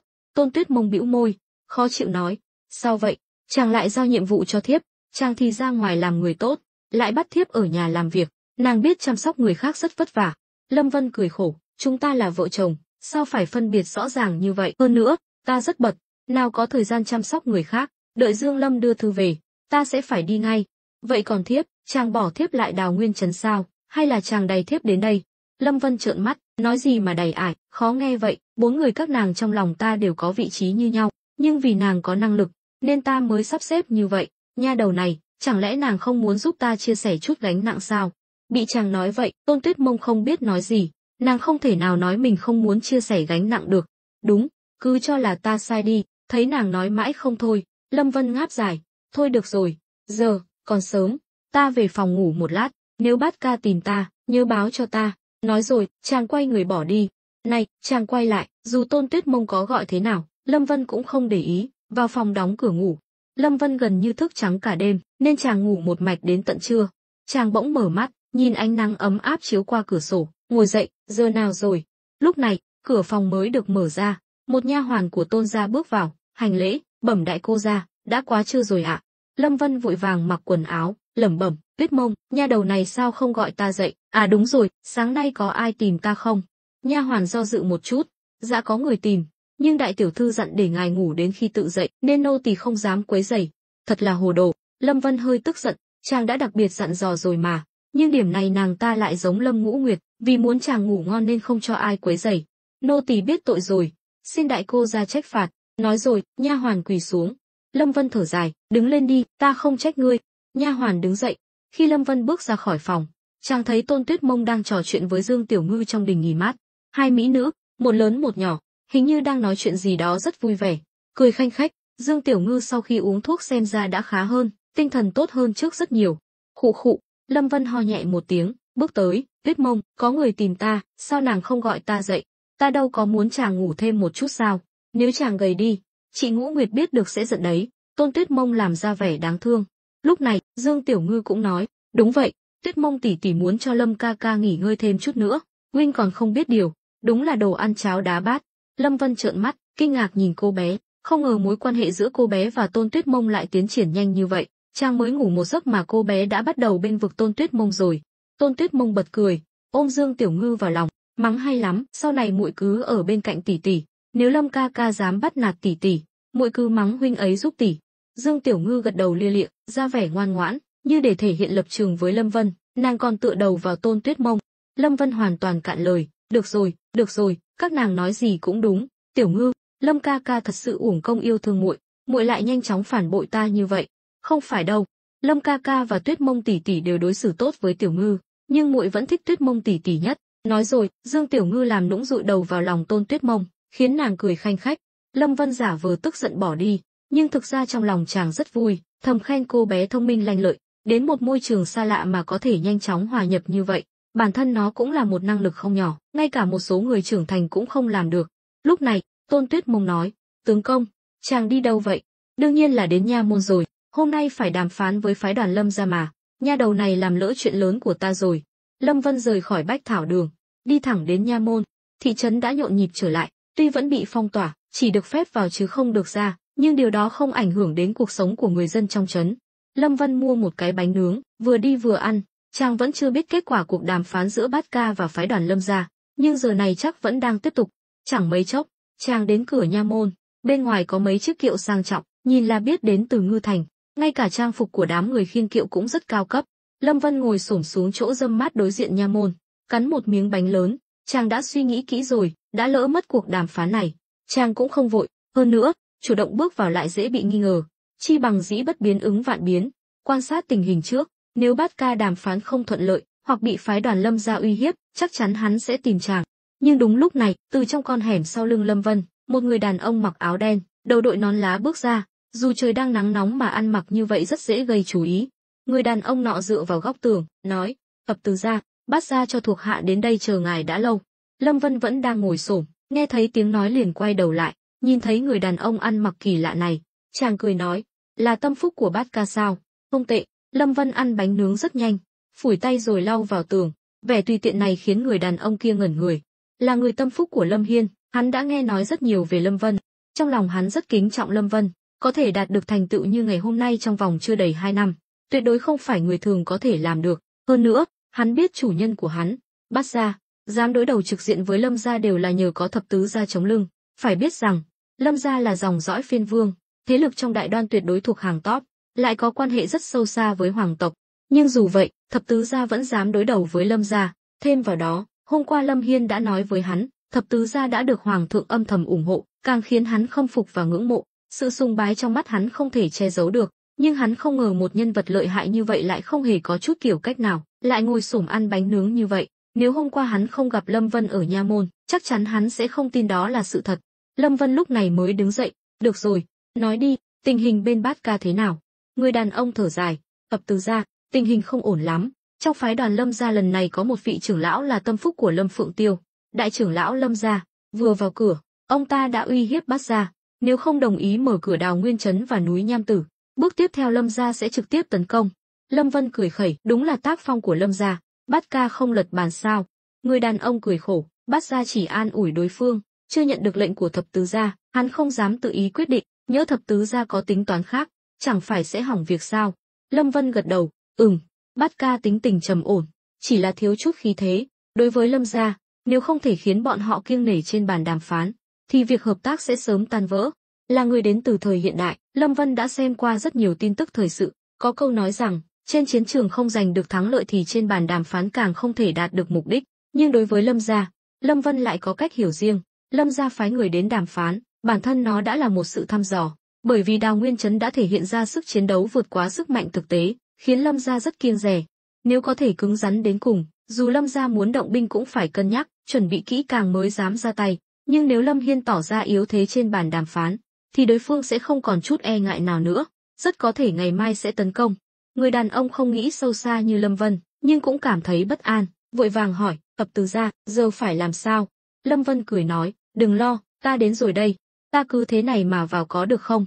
Người đàn ông vội vàng bỏ nón lá xuống, để lộ khuôn mặt rám nắng đầy râu ria, nhưng hắn còn khá trẻ, chỉ khoảng hơn 30 tuổi, ánh mắt sắc bén, trên mặt có một vết sẹo dài, nhìn là biết là một chiến tướng dày dạn kinh nghiệm. "Không sao, Bát gia đã dặn dò rồi, nếu thập tứ gia đến thì cứ lấy thân phận sư gia mà vào." Lâm Vân vỗ vai hắn, "Ngươi là tâm phúc của Bát Ca, trước đây cũng là tử sĩ Lâm gia sao?" Người đàn ông đứng nghiêm, nói, "Thuộc hạ từng là đội trưởng cẩm y vệ của Lâm gia, tên là Triệu Lệ." Lâm Vân mỉm cười, khen ngợi, "Bát Ca quả nhiên lợi hại, vậy mà có thể chiêu mộ được cả đội trưởng cẩm y vệ của Lâm gia. Được rồi, cứ tiếp tục làm nhiệm vụ của ngươi đi, ta vào đây." Nói xong, Lâm Vân chỉnh lại quần áo, bước vào trong. Triệu Lệ nhìn theo bóng lưng Lâm Vân, trong lòng cũng cảm khái không thôi. Năm đó ở Lâm gia, hắn cũng từng gặp thập tứ gia, nhưng lúc đó, thập tứ gia chỉ là một nhân vật nhỏ bé, không có chút bản lĩnh nào, nếu không phải hôm đó xuất hiện ở lễ trưởng thành của Lâm gia, e là không ai nhớ đến sự tồn tại của chàng, nhưng không ngờ, thập tứ gia lại ẩn giấu sâu như vậy, mới rời khỏi Lâm gia chưa đầy 2 năm mà đã trở thành người đứng sau lưng của vùng Tây Bắc Phong Dương quận.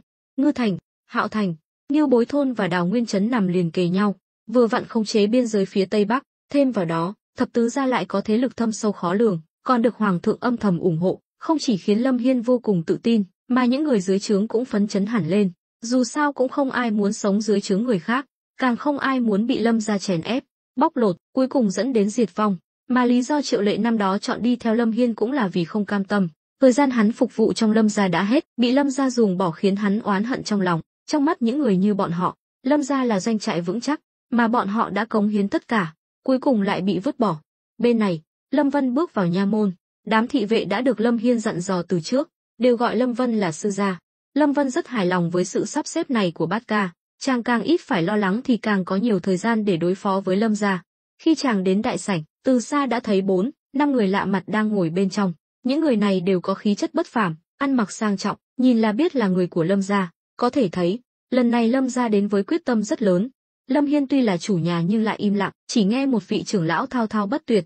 Lâm Hiên, tuy ngươi bị Lâm gia phái ra ngoài, nhưng Đào Nguyên trấn cũng là địa bàn của Lâm gia. Tuy ta không biết hơn 1 năm qua ngươi đã trải qua những gì mà có thể phát triển Đào Nguyên trấn lớn mạnh đến vậy, nhưng dù sao trong người ngươi cũng chảy dòng máu của Lâm gia. Chỉ cần ngươi đồng ý giao Đào Nguyên trấn và núi Nham Tử ra, ta có thể xin đại trưởng lão cho ngươi trở về Lâm gia, thậm chí còn có thể đặc cách cho ngươi làm trưởng lão. Ngươi nói là Lâm Kiệt, tâm phúc của Lâm Phượng Tiêu, giữa trán hắn có một vết sẹo, nghe nói là bẩm sinh. Hơn nữa, người này trời sinh thông minh, lại là dòng dõi đích tôn của Lâm gia, từ nhỏ đã được nuôi dạy theo kiểu quý tộc, nên tuyệt đối trung thành với Lâm gia. Lúc này, Lâm Hiên thở dài, Lâm gia chưa từng có tiền lệ như vậy, ta chỉ là một đứa con bị ruồng bỏ, sao dám mơ tưởng đến chức trưởng lão. Hơn nữa, ta sống ở Đào Nguyên trấn đã lâu, cũng có tình cảm với nơi này, không thể bỏ đi được, mong Lâm trưởng lão hiểu cho. Hừ, nói bậy, ngươi nếu còn biết trên biết dưới thì tại sao còn chống đối Lâm gia? Lâm gia phái ngươi đến đây là để ngươi quản lý Đào Nguyên trấn tốt hơn cho Lâm gia, chứ không phải để ngươi làm chủ ở đây. Hôm nay ta nói rõ, nếu ngươi đồng ý thì thôi, nếu không đồng ý thì chúng ta gặp nhau trên chiến trường. Những gì Lâm gia cho ngươi, Lâm gia cũng có thể lấy lại. Lâm Hiên nhíu mày, lạnh lùng nói, nếu vậy thì không cần nói chuyện nữa, mấy vị có thể đi được rồi. Lâm Kiệt mặt mày tái mét, những người Lâm gia ngồi xung quanh đều nhìn Lâm Hiên với ánh mắt thù địch.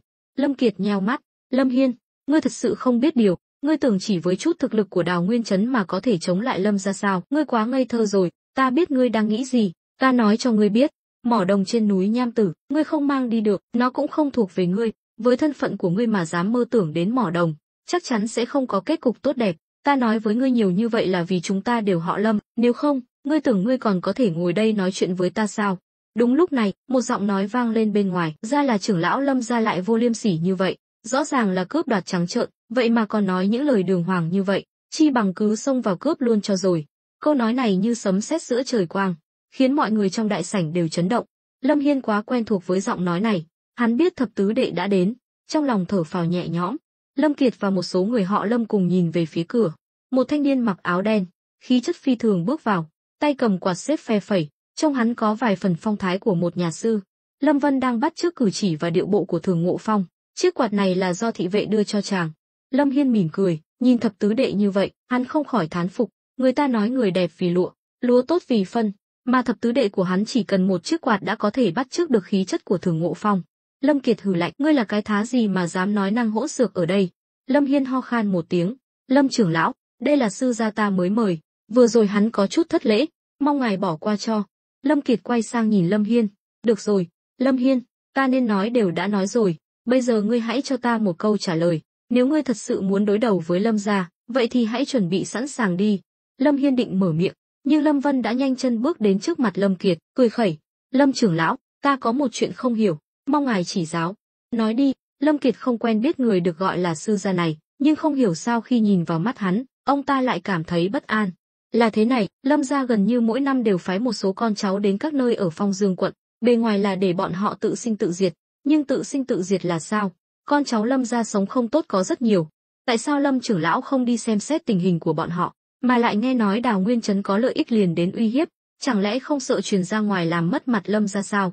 Theo ta được biết, Lâm gia là dòng dõi phiên vương, là thế lực hàng đầu ngang hàng với hoàng tộc, Chẳng lẽ không có chút lòng bao dung nào sao? Lâm Vân vừa dứt lời, Lâm Kiệt lập tức cứng họng, những đạo lý nông cạn này ai cũng hiểu, nhưng số phận và tác dụng của con cháu Lâm gia đã là bí mật ai cũng biết, họ chính là công cụ để Lâm gia mài giũa. Sau khi bị vắt kiệt giá trị cũng là lúc bọn họ chớt, sau đó, lãnh địa sẽ được truyền lại cho thế hệ con cháu Lâm gia tiếp theo. Cứ thế lặp đi lặp lại, Lâm gia sẽ luôn hưng thịnh. Sao? Lâm trưởng lão, câu hỏi này khó trả lời lắm sao? Ngươi nói cũng có lý, nhưng có một điều ngươi đừng quên, Lâm gia nuôi dưỡng những đứa trẻ này từ nhỏ đến lớn, chẳng lẽ không tốn công sức sao? Bọn họ trưởng thành rồi thì không nên báo đáp Lâm gia sao? Báo đáp là đúng, tục ngữ nói công cha nghĩa mẹ lớn hơn trời, không báo đáp là bất hiếu, nhưng nếu con cái sống không nổi thì lấy gì báo đáp? Lấy mạng sao? Câu trả lời của Lâm Vân rất sắc bén, từng câu từng chữ đều đâm thẳng vào tim đen. Lâm Hiên nghe xong cũng âm thầm gật đầu. Mưu kế của Lâm Vân rất thâm sâu, tranh đấu với Lâm gia, sớm muộn gì cũng phải dùng vũ lực để giải quyết, nhưng trước khi khai chiến, ai chiếm được ưu thế về mặt đạo đức, người đó sẽ được lòng dân, giành được sự ủng hộ của mọi người. Phải biết rằng, người dân Phong Dương quận đã chịu đựng Lâm gia quá đủ rồi, chỉ cần thời cơ chín muồi, Lâm Vân phất cờ khởi nghĩa, sẽ có rất nhiều người dân hưởng ứng. Mà lý do Lâm Vân chọn chống lại sự áp bức và bóc lột của Lâm gia chủ yếu là vì số phận của những người con bị ruồng bỏ không có ý nghĩa gì, là người đến từ hiện đại, lại là thanh niên thời đại mới, sao chàng có thể chịu sự bóc lột và tàn hại của những kẻ ăn trên ngồi chốc này? Chỉ cần chàng sư xuất hữu danh, lại có sự công nhận của hoàng thượng, thì sau này dù chàng có làm gì cũng là thay trời hành đạo. Đại đảm, ngươi là cái thá gì mà dám chất vấn Lâm gia? Người đâu? Bắt tên hỗn láo này lại cho ta. Lâm Kiệt tức giận đến mức muốn động thủ, ông ta cũng bị bức đến đường cùng rồi. Về mặt đạo đức, Lâm gia đã bị tên tiểu tử này biến thành những kẻ ác bá bị người người oán hận. Những lời này một khi truyền ra ngoài, chắc chắn sẽ gây ra ảnh hưởng rất lớn. Trực tiếp nhất chính là sự cai trị của Lâm gia ở Phong Dương quận sẽ bị đe dọa và suy yếu. Đừng nói là những người nắm quyền cao nhất của Lâm gia, ngay cả ông ta, một trưởng lão, cũng không thể chịu đựng được. Mấy tên tinh nhuệ do Lâm gia mang đến lập tức xông vào, định bắt Lâm Vân. Nhưng Lâm Vân không hề sợ hãi, cười lạnh, Lâm Kiệt, ngươi tưởng đây là ngư thành sao, ngươi thử động vào ta xem. Lâm Hiên thấy vậy cũng quát lớn, lui ra. Từ phía sau bình phong, một đám thị vệ được trang bị vũ khí đầy đủ, sát khí đằng đằng xông ra. Người dẫn đầu chính là Triệu Lệ, người vừa nói chuyện với Lâm Vân ở ngoài cửa nha môn. Tình hình lập tức trở nên căng thẳng, mấy tên tinh nhuệ của Lâm gia đều như lâm đại địch, lùi lại vài bước, nếu thật sự động thủ, bọn họ sẽ tiêu đời. Lâm Kiệt và mấy người đi theo cũng tức giận đứng dậy. Lúc này, Lâm Kiệt nheo mắt, nhìn Lâm Vân, ngươi thật sự là sư gia mà Lâm Hiên mời đến? Sao, Lâm trưởng lão thấy không giống sao? Có chút khác biệt. Ta nhớ sư gia trước đây của Lâm Hiên là một người đàn ông trung niên tên Thường Ngộ Phong, khi nào lại thay người? Lâm Vân mỉm cười, xin lỗi, Thường sư gia bị bệnh nặng, không thể ra mặt, âm mưu của Lâm trưởng lão e là khó mà thực hiện được rồi. Câu nói này rất thâm sâu, khiến Lâm Kiệt và mấy người đi theo đều giật mình. Lâm Hiên biết Thường Ngộ Phong cấu kết với Lâm gia, mà Lâm Kiệt và những người đi theo cũng biết Thường Ngộ Phong bị bệnh nặng, sao có thể? Lâm Hiên, bây giờ ngươi gọi Thường Ngộ Phong ra đây cho ta gặp mặt, ta có chuyện muốn nói với hắn. Lâm Hiên cười khẩy, đã nói rồi, Thường sư gia bệnh nặng, không thể xuống giường được, hôm nay Lâm trưởng lão có gì cứ nói thẳng. Lâm Kiệt nhìn Lâm Vân và Lâm Hiên, như hiểu ra điều gì, cười lạnh, ra là vậy, Lâm Hiên, xem ra lần này ngươi chuẩn bị rất kỹ càng, được, nếu đã như vậy, hôm nay chúng ta đến đây thôi. Chúng ta đi. Ông ta hiểu hôm nay không thể đạt được mục đích gì nữa, nhưng ông ta cũng không phải không có thu hoạch gì. Lâm Hiên lúc nãy còn tỏ ra nhún nhường với ông ta, nhưng từ khi tên sư gia bí ẩn này xuất hiện, Lâm Hiên như biến thành người khác, điều này khiến ông ta không thể không nghĩ rằng sau lưng Đào Nguyên Trấn có người chống lưng. Vì vậy, ông ta phải báo tin này về Lâm gia, nói với đại trưởng lão rằng Đào Nguyên Trấn đã hoàn toàn thay đổi, phải nhanh chóng giải quyết. Lâm Hiên im lặng quan sát, không nói gì. Lúc này, hắn cũng không biết phải làm sao, mọi chuyện đều phải xem Lâm Vân quyết định thế nào. Lúc này, Lâm Vân quay sang nhìn mấy người sắp rời đi, nói, Lâm trưởng lão, đã đến rồi, sao phải vội vàng quay về, chi bằng ở lại chơi thêm vài ngày. Câu nói này khiến Lâm Kiệt và những người đi theo đều giật mình, bọn họ đều cảm nhận được sát khí.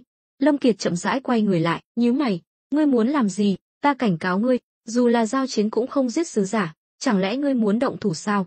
Đúng vậy, Đào Nguyên Trấn chúng ta chỉ là một nơi nhỏ bé, sao có thể so sánh với Lâm gia? Vì vậy, chúng ta không cần phải theo quy tắc của Lâm gia. Hơn nữa, đối với những kẻ như các ngươi, cũng không cần thiết. Sát khí trong lời nói của Lâm Vân không hề che giấu, nói những lời nhu nhược nhất, nhưng lại thể hiện khí thế bá đạo và mạnh mẽ nhất, khiến cả đại sảnh đều im lặng. Thị vệ của nha môn Đào Nguyên Trấn ai nấy đều như được tiêm máu gà, mắt long lên sòng sọc, dường như chỉ cần Lâm Vân ra lệnh, bọn họ sẽ xông lên chém giết.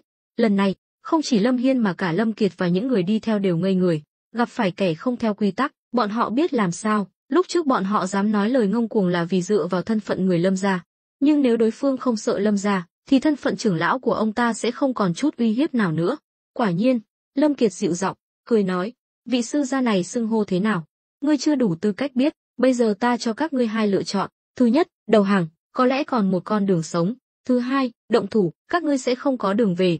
Lâm Kiệt nghiến răng, trong mắt tràn đầy oán hận. Nếu ánh mắt có thể giết người, thì Lâm Vân đã bị chém thành trăm mảnh rồi. Ông ta không ngờ Đào Nguyên Chấn lại dám ra tay thật. Ông ta còn đang do dự, Lâm Vân đã mất hết kiên nhẫn, cười lạnh, không quyết định được, vậy ta giúp các ngươi, động thủ, giết hết đám tinh nhuệ Lâm gia này, để Lâm Kiệt trưởng lão cảm nhận sự nhiệt tình của Đào Nguyên Chấn chúng ta. Ông, Lâm Kiệt hét lớn, nếu đám tinh nhuệ này bị giết, ông ta sẽ thành cá nằm trên thớt.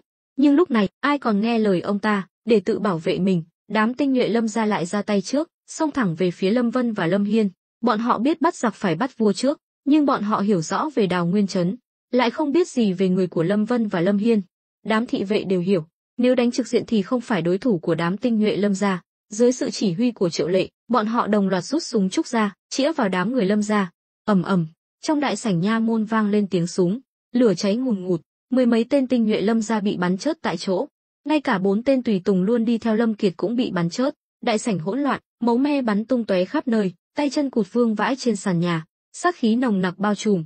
Lúc này, Lâm Hiên chớt lặng, tuy hắn quản lý đội thị vệ của Đào Nguyên Chấn, nhưng chưa bao giờ hắn ra lệnh tàn nhẫn như vậy. Hắn nhìn thập tứ đệ của mình với ánh mắt có chút sợ hãi, trong mắt Lâm Vân, hắn không nhìn thấy một chút thương hại nào, cứ như giết người dễ như giết gà giết chó vậy, cần phải có tâm lý mạnh mẽ đến mức nào mới có thể làm được như vậy. E là ngay cả những vị tướng quân dày dạn kinh nghiệm, khi đối mặt với cảnh tượng tàn sát đẫm máu như vậy cũng sẽ bị kinh hãi, nhưng Lâm Vân lại không hề có chút phản ứng nào, mà đám thị vệ vừa nổ súng cũng bị cảnh tượng trước mắt làm cho sững sờ. Bọn họ tuy can trường, dám đánh dám xông pha, nhưng hoàn toàn không phải là kẻ tàn bạo. Giết nhiều người như vậy, lại còn bằng cách này, tuyệt đối là một thử thách đối với tâm lý của bọn họ. Lúc này, Lâm Vân bước qua những xác chết và vũng máu trên sàn, đi đến trước mặt Lâm Kiệt, cười lạnh, Lâm trưởng lão, sao không nói gì nữa, ngài có hài lòng với mệnh lệnh này của ta không? Lâm Kiệt nhìn Lâm Vân với vẻ mặt kinh hoàng, như nhìn thấy ác quỷ, cả người run rẩy. Ngươi làm vậy không sợ Lâm gia trả thù sao? Ta thừa nhận thủ đoạn tàn nhẫn của ngươi rất lợi hại, nhưng ngươi cũng nên biết, sức mạnh của Lâm gia không thể xem thường. Chỉ cần phiên vương Lâm gia ra lệnh một tiếng, mười mấy vạn đại quân có thể san bằng Đào Nguyên Chấn ngay lập tức. Ha ha, Lâm Vân ngửa mặt cười lớn, vỗ nhẹ vào mặt Lâm Kiệt. Lâm Kiệt, đến giờ ngươi còn nói ra những lời này, thật không biết ngươi là ngu thật hay giả ngu. Nếu sợ hãi, ngươi nghĩ chúng ta còn làm vậy sao? Ta đã dùng hành động để trả lời ngươi rồi. Tuy Lâm Kiệt bị vỗ vào mặt không đau, nhưng lại vô cùng nhục nhã. Lúc này, ông ta cũng hiểu ra, nghiến răng hỏi, ngươi rốt cuộc là ai? Đừng nói với ta ngươi chỉ là một sư gia. Một sư gia nhỏ bé tuyệt đối không dám làm vậy. Lâm Vân nhìn ông ta với vẻ mặt tươi cười, ngươi thật sự muốn biết sao? Ta nói cho ngươi biết, sau khi biết thân phận của ta, hôm nay ngươi sẽ chết. Hừ, ngươi có bản lĩnh thì giết ta đi, nếu ta sợ chết thì đã không đến đây, chỉ trách ta gặp phải kẻ không theo quy tắc như ngươi. Lâm Vân nheo mắt, gật đầu, vẫy tay một cái, Lâm Hiên lập tức bước tới. Lâm Kiệt thấy vậy càng khẳng định suy đoán của mình, bởi vì Lâm Vân thể hiện rõ khí thế của người bề trên, còn Lâm Hiên lại tỏ ra khúm núm. Lâm Hiên cũng hiểu, Lâm Vân định nói ra sự thật rồi, hắn có chút thương hại Lâm Kiệt, hắn tử không sợ chết tuyệt đối không phải ai cũng làm được, nếu không phải bọn họ đứng ở hai chiến tuyến khác nhau, mỗi người vì chủ nhân của mình, thì Lâm Hiên cũng có thể kết bạn với Lâm Kiệt. Lâm Vân nói, Bát ca, nói cho hắn biết ta là ai. Nghe Lâm Vân nói vậy, Lâm Kiệt như nghĩ đến điều gì, nhìn Lâm Vân với vẻ mặt kinh hoàng, ông ta có thể chịu đựng được cảnh tượng máu me vừa rồi, nhưng khi nghe Lâm Vân gọi Bát ca, ông ta lại không chịu nổi. Lâm Hiên cười khổ, Lâm Kiệt, giờ ta giới thiệu với ngươi, hắn tên là Lâm Vân, cũng là con cháu Lâm gia, là em trai cùng cha khác mẹ của ta, không biết ngươi có nhận ra không?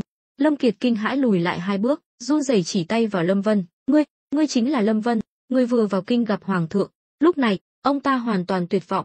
Lâm Vân gật đầu, đúng vậy, chính là ta rất tò mò, Lâm gia biết được bao nhiêu chuyện về ta. Lâm Vân, chúng ta có thể nói chuyện được không? Lâm Kiệt đột nhiên đổi ý, là tâm phúc của đại trưởng lão, ông ta biết rất nhiều thông tin mà người thường không biết, càng thêm kiêng dè Lâm Vân. Lâm Vân cười lạnh, ta và ngươi có gì để nói, nếu Lâm Phượng Tiêu đến, ta có thể nói chuyện với bà ta, còn ngươi, không đủ tư cách. Đừng, Lâm Vân, cấp cao của Lâm gia đã biết chuyện của ngươi, lý do bọn họ vẫn chưa ra tay là vì không muốn xé rách mặt nhau. Giờ ngươi đã là người của hoàng thượng, chúng ta hoàn toàn có thể nói chuyện thẳng thắn. Trước khi đến đây, ông ta không ngờ Lâm Vân đã nắm quyền Đào Nguyên Chấn, cấp cao Lâm gia càng không biết chuyện này, nếu không, Lâm Phượng Tiêu đã không phái người đến Ngưu Bối thôn và Hạo Thành điều tra, mà ông ta càng không dám đến đây đàm phán. Một Lâm Hiên, Lâm gia có thể không coi ra gì, nhưng Lâm Vân thì khác. Lâm Vân thích thú gật đầu. Được, nếu ngươi muốn nói chuyện, vậy thì nói chuyện, ta cũng muốn biết thái độ hiện tại của Lâm gia đối với ta là gì. Lâm Vân không hy vọng Lâm gia sẽ nương tay. Hơn nữa, dù Lâm gia muốn giảng hòa, chàng cũng sẽ không đồng ý. Nếu không, chàng không thể ăn nói với Hoàng thượng. Thêm nữa, dù Lâm gia có chịu thua, đó cũng chỉ là kế hoãn binh, rất có thể là muốn ly gián chàng và Hoàng thượng. Một khi chàng mất đi sự che chở của Hoàng thượng, lại bị Lâm gia phát hiện trong thời điểm này, thì chàng sẽ rơi vào thế bị động. Lâm Vân, sự trưởng thành của ngươi đúng là nằm ngoài dự đoán của Lâm gia, nhưng năng lực của ngươi cũng được cấp cao Lâm gia công nhận, chỉ cần ngươi đồng ý, Lâm gia nhất định sẽ trọng dụng ngươi, đại trưởng lão cũng sẽ không truy cứu những việc ngươi đã làm trước đây, với năng lực của ngươi, sớm muộn gì cũng sẽ trở thành trụ cột của Lâm gia. Là thành viên của hội đồng trưởng lão, Lâm Kiệt biết Lâm Vân được Hoàng thượng ủng hộ là để dẹp loạn, đối phó với Lâm gia, để triệt tiêu mối nguy hiểm này từ gốc rễ, lôi kéo Lâm Vân là một lựa chọn rất quan trọng, có thể nói, Lâm Kiệt quả xứng là trưởng lão Lâm gia. Sự bình tĩnh, trí tuệ, khả năng phản ứng và cả dũng khí của ông ta đều rất đáng kinh ngạc. Dù Lâm Vân có ghét ông ta cũng phải thừa nhận điều đó. Nhưng Lâm Vân là ai? Nếu ngay cả cái bẫy này mà chàng cũng không nhìn ra thì làm sao có thể đối phó với Lâm gia? Lúc này, Lâm Hiên nói, "Ập tứ đệ." Lâm Vân giơ tay lên ngắt lời hắn. "Bát ca yên tâm, ta biết rồi, huynh không cần nói nhiều." Lâm Hiên thở phào nhẹ nhõm, hắn không sợ Lâm Vân bị Lâm gia dụ dỗ, mà sợ Lâm Vân bị lừa. Hiện tại, hắn và Lâm Vân đã cùng hội cùng thuyền, có thể nói là một người vinh, cả họ được nhờ, một người nhục, cả họ mất mặt. Nếu Lâm Vân thất bại, thì kết cục của hắn cũng sẽ không tốt đẹp gì. Nhưng may mắn là Lâm Vân cũng không phải tay vừa. Một Lâm Kiệt không thể nào lay chuyển được niềm tin của chàng. Lâm Vân nói tiếp, "Xin lỗi, ta không có hứng thú với sự lôi kéo của Lâm gia. Ngược lại, ta rất hứng thú với việc diệt vong Lâm gia. Thế này đi, nếu Lâm trưởng lão nguyện ý đầu quân cho triều đình, ta có thể cho ngài một kết cục tốt đẹp. Cơ hội này không phải lúc nào cũng có đâu. Ta cũng có chút thưởng thức ngài nên mới nói như vậy, hy vọng ngài đừng tự chuốc lấy thất bại." Lâm Kiệt nhíu mày, "Lâm Vân, ta nói những lời này với tất cả sự chân thành, tuyệt đối không có ác ý. Ta biết, nhưng ta từ chối, được không? Lâm gia hiện tại đang làm phản, sớm muộn gì cũng sẽ trở thành lịch sử. Ta sao có thể làm trái ý trời? Ngài mới là người nên suy nghĩ lại, con đường tốt nhất bây giờ là đầu hàng. Chỉ cần ngài làm việc cho ta đảm bảo sau khi Lâm gia diệt vong, ngài vẫn có thể sống an nhàn sung sướng." Lời hứa của Lâm Vân cũng rất hấp dẫn. Lâm Kiệt là thành viên của hội đồng trưởng lão Lâm gia, tuy địa vị không cao, cũng không có nhiều quyền lực, nhưng dù sao cũng là người có thể tham gia hội nghị. Nếu chàng có thể lôi kéo được ông ta, thì sau này bất kỳ chuyện lớn nhỏ gì xảy ra trong Lâm gia, chàng đều có thể biết được ngay lập tức, mà không cần phải thông qua Lâm Tử Tường để lấy thông tin. Chàng sẽ không dồn hết trứng vào một giỏ. Lâm Tử Tường chọn đầu quân cho chàng là vì có mục đích chính trị của riêng mình, là bố chính sứ. Hắn ta muốn dựa vào chàng để thăng tiến, mà loại người này thường là không đáng tin cậy nhất. Một khi có người khác đưa ra điều kiện tốt hơn, hắn ta sẽ lập tức phản bội. Lâm Kiệt im lặng, như đang cân nhắc. Lâm Vân và Lâm Hiên nhìn nhau, thấy có hy vọng. Chàng nói tiếp, "Lâm Kiệt, nếu ngài có thể vào được hội đồng trưởng lão Lâm gia, chắc hẳn ngài cũng hiểu rõ tình hình hiện tại. Hoàng thượng dẹp loạn không chỉ nhằm vào Lâm gia chỉ là màn dạo đầu. Đây là xu thế tất yếu, không thể ngăn cản, mà ta đã được Hoàng thượng ủng hộ. Ngài nên hiểu điều này có nghĩa là gì. Nếu ngài còn muốn giữ lại cho mình một con đường sống, ta khuyên ngài nên suy nghĩ lại, đừng đợi đến lúc hối hận thì đã muộn." Sau đó, Lâm Vân quay người ngồi xuống ghế, nói nhiều như vậy, chàng đã khát khô cả cổ, bèn rót cho mình một chén trà, từ từ thưởng thức. Lâm Hiên thầm khen ngợi trong lòng, rõ ràng là Lâm Kiệt đưa ra đề nghị trước, nhưng cuối cùng lại bị Lâm Vân dụ dỗ, là người được Lâm gia phái đến, chắc chắn không phải người tầm thường, đều có nhận thức khá lý trí về tình hình hiện tại, mà sự suy yếu của Lâm gia cũng là sự thật, tuy tốc độ suy yếu rất chậm, nhưng chỉ cần một cơ hội, có lẽ cái cây đại thụ Lâm gia này sẽ sụp đổ hoàn toàn, trở thành lịch sử. Vì vậy, e là ngoại trừ Lâm Phượng Tiêu và phiên vương Lâm Hòa Đồ, hầu như tất cả người Lâm gia, khi không ngủ được, đều sẽ suy nghĩ về vấn đề này. Nhưng điều họ suy nghĩ nhiều nhất chính là số phận của mình, nên đi về đâu. Không ai có thể trả lời câu hỏi này, mà Lâm Kiệt hiện tại đang đứng trước cơ hội này. Trước đây, ông ta không có lựa chọn, cũng không có cơ hội gặp Lâm Vân. Nhưng bây giờ thì khác, Lâm Vân đã đưa ra điều kiện, chỉ cần ông ta gật đầu, mọi chuyện đều có thể thuận buồm xuôi gió. Hơn nữa, những người ông ta mang đến đều đã bị giết, không ai biết bí mật này. Dù ông ta có sống sót trở về Lâm gia cũng sẽ không nghi ngờ ông ta. Lúc này, Lâm Kiệt cuối cùng cũng suy nghĩ kỹ, ngẩng đầu nhìn Lâm Vân. "Lâm Vân, nếu ta đồng ý, ngươi thật sự sẽ giữ lời hứa chứ?" Ông ta đương nhiên không muốn chớt, nếu ông ta không đồng ý, với thủ đoạn tàn nhẫn của Lâm Vân, ông ta có thể sẽ bị xử tử ngay lập tức.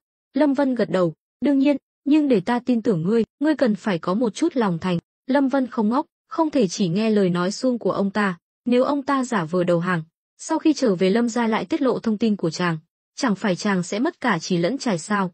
Lâm Vân sẽ không làm chuyện ngu ngốc như vậy. Lâm Kiệt nhíu mày, lòng thành gì, ngươi muốn ta làm gì?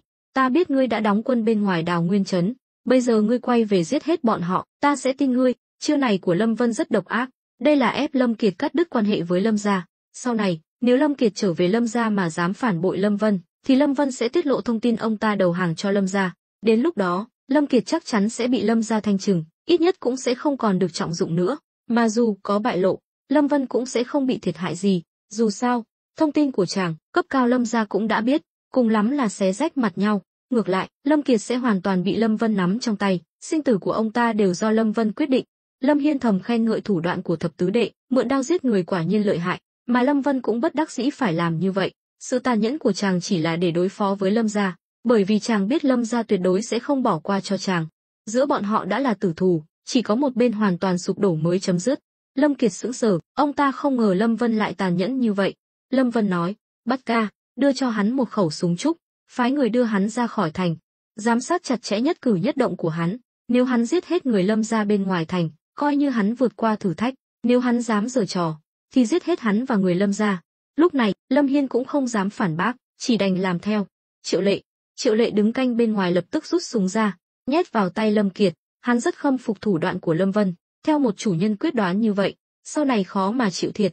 Hắn lạnh lùng nói, cầm lấy đi, chúng ta đi thôi. Lâm Kiệt ngơ ngác nhận lấy súng. Đây là lần đầu tiên ông ta quan sát kỹ vũ khí này ở cự ly gần như vậy. Sau đó, ông ta nhìn Lâm Vân thật sâu, rồi quay người bỏ đi. Triệu Lệ dẫn theo một đám thuộc hạ đi theo sát phía sau. Trong đại sảnh vẫn còn đầy xác chết, không khí nồng nặc mùi máu tanh, không còn người ngoài. Lâm Hiên cười khổ, Thập tứ đệ, làm vậy có phải hơi quá đáng không? Chẳng lẽ ngươi muốn khai chiến với Lâm gia ngay lập tức sao? Lâm Vân mỉm cười đầy ẩn ý, tự rót trà cho mình. Bát Ca, huynh phải hiểu một điều, đánh nhanh thắng nhanh mới có thể tránh được những rắc rối về sau. Nếu hôm nay chúng ta tỏ ra yếu thế, huynh tin không, ngày mai Lâm gia sẽ đem quân đến đánh chúng ta. Chuyện này sao có thể? Huynh không tin, được, vậy ta sẽ nói cho huynh nghe. Trước tiên, huynh hãy nói cho ta biết, Lâm gia hùng mạnh như vậy, tại sao lại nhiều lần phái người đến đàm phán? Vì Đào Nguyên trấn bây giờ không dễ đối phó. Không phải là không dễ đối phó, mà là bọn họ không biết rõ thực lực của Đào Nguyên trấn. Lâm gia dựa vào việc đánh thiên hạ cùng thái tổ mới có được địa vị như ngày hôm nay. Bọn họ rất rõ ràng ai có thể đắc tội, ai không thể đắc tội. Chúng ta càng cứng rắn, bọn họ càng kiêng dè. Nhưng nếu chúng ta tỏ ra yếu thế, cấp cao Lâm gia sẽ lập tức hành động, nhận ra chúng ta chỉ là hữu danh vô thực, từ đó đánh úp Đào Nguyên trấn. Đến lúc đó, thất bại chỉ là chuyện trong nháy mắt. Bát Ca hiểu chưa? Lâm Hiên bừng tỉnh đại ngộ, chắp tay nói, thập tứ đệ quả nhiên nhìn xa trông rộng, ta đã học được nhiều điều. Lâm Vân gật đầu, thôi được rồi, ta không có ý trách móc Bát Ca chỉ là chưa hiểu rõ về nhân tính, đến khi nào huynh hiểu được sự đen tối của lòng người, huynh sẽ hiểu, thực ra bất kỳ kẻ thù nào cũng không đáng sợ, chỉ cần huynh tàn nhẫn hơn bọn họ sẽ sợ huynh. Lâm Hiên nhìn chàng với vẻ mặt phức tạp, thập tứ đệ, trước đây ở Lâm gia, ngươi chỉ là một nhân vật nhỏ bé, tại sao đột nhiên lại có sự hiểu biết và năng lực sâu sắc như vậy? Không chỉ hắn, mà các phu nhân của Lâm Vân cũng rất tò mò về vấn đề này, nhưng Lâm Vân biết giải thích thế nào? Chẳng lẽ nói với họ chàng là người xuyên không? Nói ra chắc chắn sẽ bị coi là kẻ điên. Câu hỏi này ta từ chối trả lời. Nhìn Lâm Vân cao thâm khó lường, Lâm Hiên thở dài, vậy tiếp theo chúng ta nên làm gì? Giết nhiều người Lâm gia như vậy, Lâm gia chắc chắn sẽ có phản ứng. Thập tứ đệ đã nghĩ kỹ chưa? Đương nhiên, Lâm gia đã biết đến sự tồn tại của ta, lại thêm việc phái đoàn lần này bị tiêu diệt, Lâm gia chắc chắn sẽ rất tức giận, nhưng cũng sẽ khiến bọn họ hoàn toàn tỉnh táo lại, cứ chờ xem. Tiếp theo bọn họ có thể sẽ tập trung vào Ngưu Bối thôn. Vì vậy, Đào Nguyên trấn sắp tới sẽ có một khoảng thời gian yên bình. Lâm Hiên mừng rỡ, vậy là ta có thể thở phào nhẹ nhõm rồi. Lâm Vân liếc nhìn hắn, cười khẩy, huynh mơ đẹp quá đấy, muốn yên ổn là không thể nào, nhưng nhân lúc này, Bát Ca phải nhanh chóng khai thác mỏ đồng trên núi Nham Tử, đánh trận chính là đánh vào tài nguyên, có tiền, chúng ta mới có thể tiếp tục dây dưa với Lâm gia. Thập tứ đệ, chẳng phải ngươi được hoàng thượng ủng hộ sao? Sao triều đình lại không hỗ trợ gì, mà phải dựa vào chúng ta sao? Lâm Hiên có chút bất mãn. Hừ, hoàng thượng ủng hộ ta cũng là một cách để thử thách ta, chỉ khi ta thể hiện được năng lực phi thường, chúng ta mới có thể đứng vững trong triều. Bát Ca hiểu chứ? Lâm Hiên bừng tỉnh, ra là vậy, vậy là hoàng thượng đã biết chuyện núi Nham Tử rồi. Huynh nghĩ sao? Thế lực của hoàng tộc trải rộng khắp Đại Đoan, đặc biệt là những vùng đất do phiên vương quản lý càng là trọng điểm giám sát của hoàng tộc. Vì vậy, huynh nghĩ hoàng thượng có thể không biết sao? Lâm Hiên mừng rỡ, vậy là chúng ta có thể quang minh chính đại khai thác mỏ đồng rồi, tuy không được phiên vương Lâm gia cho phép, cũng không có thánh chỉ, nhưng chỉ cần hoàng thượng ngầm đồng ý, bọn họ vẫn có thể yên tâm làm việc. Lâm Vân gật đầu, đúng vậy, đây cũng coi như là sự ủng hộ ngầm của hoàng thượng, nhưng muốn biến số đồng này thành tiền, còn phải xem bản lĩnh của ta. Chàng đã kết giao với Cửu môn đề đốc ở kinh thành, tin rằng trong thời gian này, Kỳ Du đã gặp đại tỷ phu của chàng, Lăng Nhật, rồi, còn Thôi Minh Sung có đồng ý tiếp tục hợp tác hay không thì Lâm Vân không rõ. Không lâu nữa, các kênh sẽ lần lượt được triển khai, chỉ là ta sẽ rất bận rộn. Được, vậy lát nữa ta sẽ liên lạc với Giang Khôn, người phụ trách núi Nham Tử. Núi Nham Tử là mỏ khoáng sản mà Lâm Vân rất coi trọng, nên chàng phải giao cho tâm phúc của mình. Tuy bề ngoài chàng tin tưởng Lâm Hiên, nhưng trước khi mọi chuyện sáng tỏ hoàn toàn, chàng vẫn chưa thể yên tâm. Cùng lúc đó, Lâm Kiệt dưới sự giám sát của Triệu Lệ và những người khác cuối cùng cũng rời khỏi Đào Nguyên Trấn, nhưng tâm trạng ông ta lúc này lại vô cùng tồi tệ và phức tạp. Vừa có sự sợ hãi khi bị Lâm Vân uy hiếp, lại vừa có sự mong đợi về tương lai. Là tâm phúc của đại trưởng lão Lâm Phượng Tiêu, lẽ ra ông ta không thể phản bội, nếu không đã không được phái đến làm đại diện cho phái đoàn đàm phán. Nhưng lòng người chính là thứ không đáng tin cậy nhất, trong thời khắc sinh tử, chỉ có bảo toàn tính mạng mới là quan trọng nhất. Hơn nữa, là người có thể tiếp xúc với cấp cao Lâm gia, ông ta cũng biết Lâm gia hiện tại đang ngàn cân treo sợi tóc, mà triều đình dường như quyết tâm dẹp loạn, chỉ là vấn đề thời gian. Vì vậy, với tâm trạng thấp thỏm, Lâm Kiệt cuối cùng cũng trở về doanh trại bên ngoài thành. Lúc này, hai vị trưởng lão Lâm gia đang lo lắng chờ đợi trong lều. Bỗng nhiên, rèm lều được vén lên, hai người nhìn thấy Lâm Kiệt, lập tức tiến lên đón. Lâm Kiệt trưởng lão, tình hình thế nào? Lâm Hiên có đồng ý quy phục không? Lâm Kiệt im lặng lắc đầu. Lúc này, ông ta không còn tâm trạng để bàn luận những chuyện này. Tên Lâm Hiên này thật to gan, dám chống lại ý chí của Lâm gia, đáng chớt. Lúc này, một vị trưởng lão dường như nhận ra Lâm Kiệt có gì đó không ổn, nhíu mày hỏi, Lâm Kiệt trưởng lão, ngươi sao vậy? Đúng rồi, sao chỉ có mình ngươi quay lại, những người ngươi mang theo đâu? Lâm Kiệt cuối cùng cũng lên tiếng, bọn họ đều bị giết. Vừa dứt lời, hai vị trưởng lão ban đầu ngẩn người, sau đó đều gầm lên giận dữ. Trong mắt họ, lần này đến Đào Nguyên Trấn tuy là đàm phán, nhưng thực chất bọn họ không hề coi Lâm Hiên ra gì. Vì vậy, bọn họ đều cho rằng Lâm Hiên không thể nào chống lại, cũng không dám chống lại. Bọn họ không thể ngờ rằng, người đứng sau tất cả lại chính là Lâm Vân. Dù sao, nếu Lâm Hiên từ chối, thì lần này Lâm gia chắc chắn sẽ ra tay thật sự phái đại quân đến thảo phạt. Tên tiểu tử này muốn chớt. Lâm Kiệt trưởng lão, chúng ta quay về Ngư Thành, báo cáo với đại trưởng lão, san bằng Đào Nguyên Trấn. Lâm Kiệt nhìn hai vị trưởng lão, cười lạnh trong lòng, hai tên này vẫn chưa nhận ra nguy hiểm. Tay phải của ông ta vẫn luôn giấu sau lưng, khẩu súng trúc được nắm chặt trong tay, đã ướt đẫm mồ hôi. Thực ra, lúc này ông ta cũng đang vô cùng căng thẳng. Hai vị, thật xin lỗi, lần này e là ta đã làm hai vị thất vọng rồi. Câu nói đầy ẩn ý này khiến hai vị trưởng lão ngơ ngác, không hiểu ý ông ta là gì. Lâm Kiệt trưởng lão, ngươi nói vậy là sao? Lâm Kiệt mỉm cười đầy ẩn ý, không hiểu, vậy bây giờ ta sẽ nói cho hai vị biết. Nói xong, ông ta giơ tay lên, bóp cò. Ở khoảng cách gần như vậy, một vị trưởng lão bị bắn văng ra, ngực bị đạn xé nát, chết ngay tại chỗ. Vị trưởng lão còn lại bị tiếng súng làm cho giật mình, nhưng khi nhìn thấy đồng bọn nằm gục trong vũng máu, ông ta cũng hiểu ra, quát lớn, Lâm Kiệt, ngươi thật to gan, dám phản bội Lâm gia. Ha ha, Lâm Kiệt cười lớn, đừng trách ta cũng không muốn làm vậy, nhưng nếu ta không giết các ngươi, thì người chết sẽ là ta cũng không còn cách nào khác. Vị trưởng lão kia tuy không biết chuyện gì đã xảy ra, nhưng cũng hiểu nếu ông ta không làm gì đó, thì cũng sẽ chết. Lâm Kiệt, đừng giết ta. Nói rồi, ông ta quỳ xuống đất. Trong mắt Lâm Kiệt thoáng hiện lên vẻ do dự. Hai vị trưởng lão này vừa là đồng nghiệp, cũng là bạn tốt của ông ta, vậy mà giờ phải tự tay giết hại lẫn nhau. Trong lòng ông ta cũng rất khó chịu. Ông ta càng mắng Lâm Vân không biết bao nhiêu lần. Chiêu mượn đao giết người này khiến ông ta trở tay không kịp, nhưng lại bất đắc dĩ phải làm. Dù sao, người không vì mình, trời chu đất diệt. Nhưng đúng lúc này, bên ngoài lều vang lên tiếng động, khiến Lâm Kiệt và vị trưởng lão kia đều giật mình. Rèm lều được vén lên, Triệu Lệ dẫn theo mấy tên thị vệ của Đào Nguyên Trấn xông vào. Lâm Kiệt, xem ra ngươi muốn làm trái lệnh của thập tứ gia. Không có. Vậy ngươi còn chờ gì nữa, mau giết hắn, rồi theo ta quay về phục mệnh. Lẽ ra Triệu Lệ không nên vào, nhưng hắn sợ xảy ra chuyện ngoài ý muốn, nên mới vào thúc giục. Lâm Kiệt nghiến răng, nhìn vị trưởng lão kia, ông ta vẫn đang quỳ dưới đất, ngẩng đầu nhìn Lâm Kiệt với ánh mắt tràn đầy sợ hãi và hy vọng, mong Lâm Kiệt tha cho mình. Nhưng vì muốn tự bảo vệ mình, Lâm Kiệt đã không còn quan tâm đến điều gì khác nữa. Cuối cùng, ông ta nhắm mắt lại, bóp cò. Đoảng, một tiếng nổ vang lên, vị trưởng lão kia bị bắn nát đầu, máu me văng tung tóe, trên mặt và người Lâm Kiệt cũng dính đầy máu, khiến ông ta không còn kiềm chế được cảm xúc nữa. Khẩu súng trúc rơi xuống đất, ông ta không dám mở mắt ra nhìn. Từ khi Lâm Vân thu phục Lâm Hiên, Triệu Lệ cũng đã chứng kiến không ít cảnh tượng đẫm máu, nên tâm lý cũng mạnh mẽ hơn người thường rất nhiều. Vì vậy, cảnh tượng trước mắt tuy tàn nhẫn nhưng cũng không ảnh hưởng nhiều đến hắn. Hắn lạnh lùng nói, chúc mừng Lâm Kiệt trưởng lão đã vượt qua thử thách của thập tứ gia.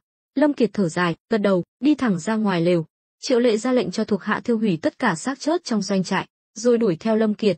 Trên đường về thành, Lâm Kiệt hỏi, ta nhớ ngươi từng là đội trưởng cẩm y vệ của Lâm gia, không ngờ sau khi rời khỏi Lâm gia, ngươi lại đầu quân cho Lâm Vân.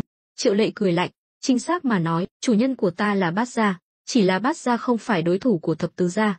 Lâm Kiệt, ngươi thật may mắn, thập tứ gia tha cho ngươi chứng tỏ trong mắt ngài ấy, ngươi vẫn còn chút giá trị, hy vọng ngươi đừng phán đoán sai lầm, tự hại chính mình.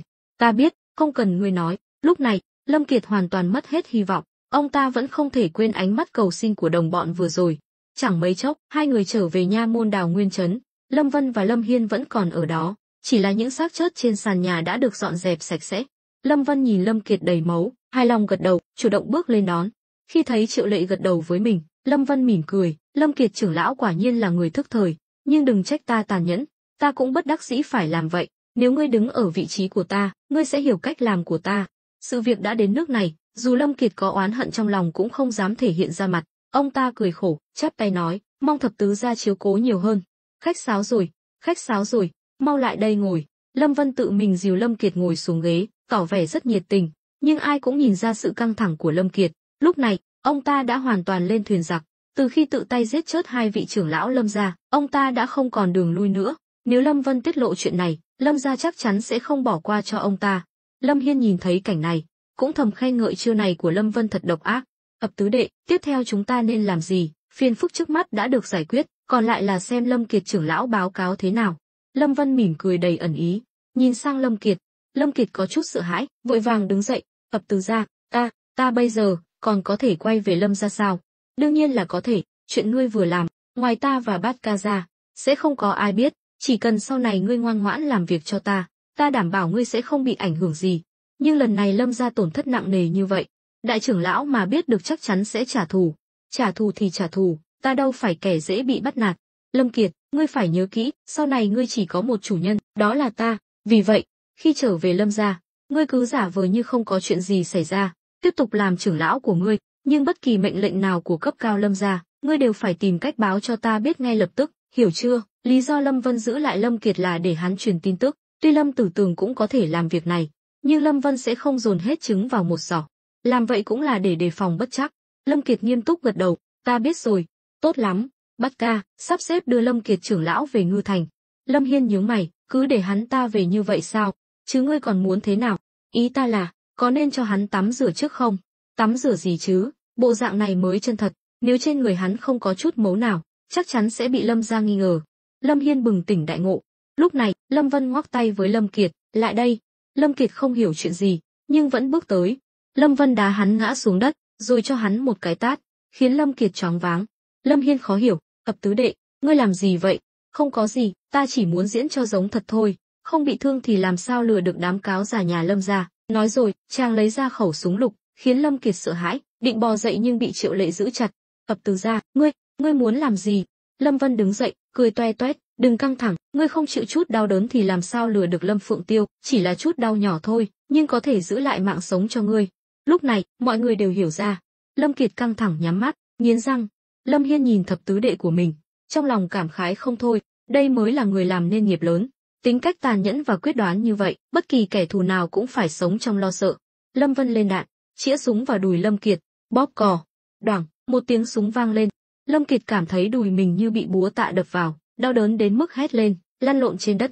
Lâm Vân phẩy tay với Triệu Lệ, hắn lập tức bước tới cầm mấu cho Lâm Kiệt.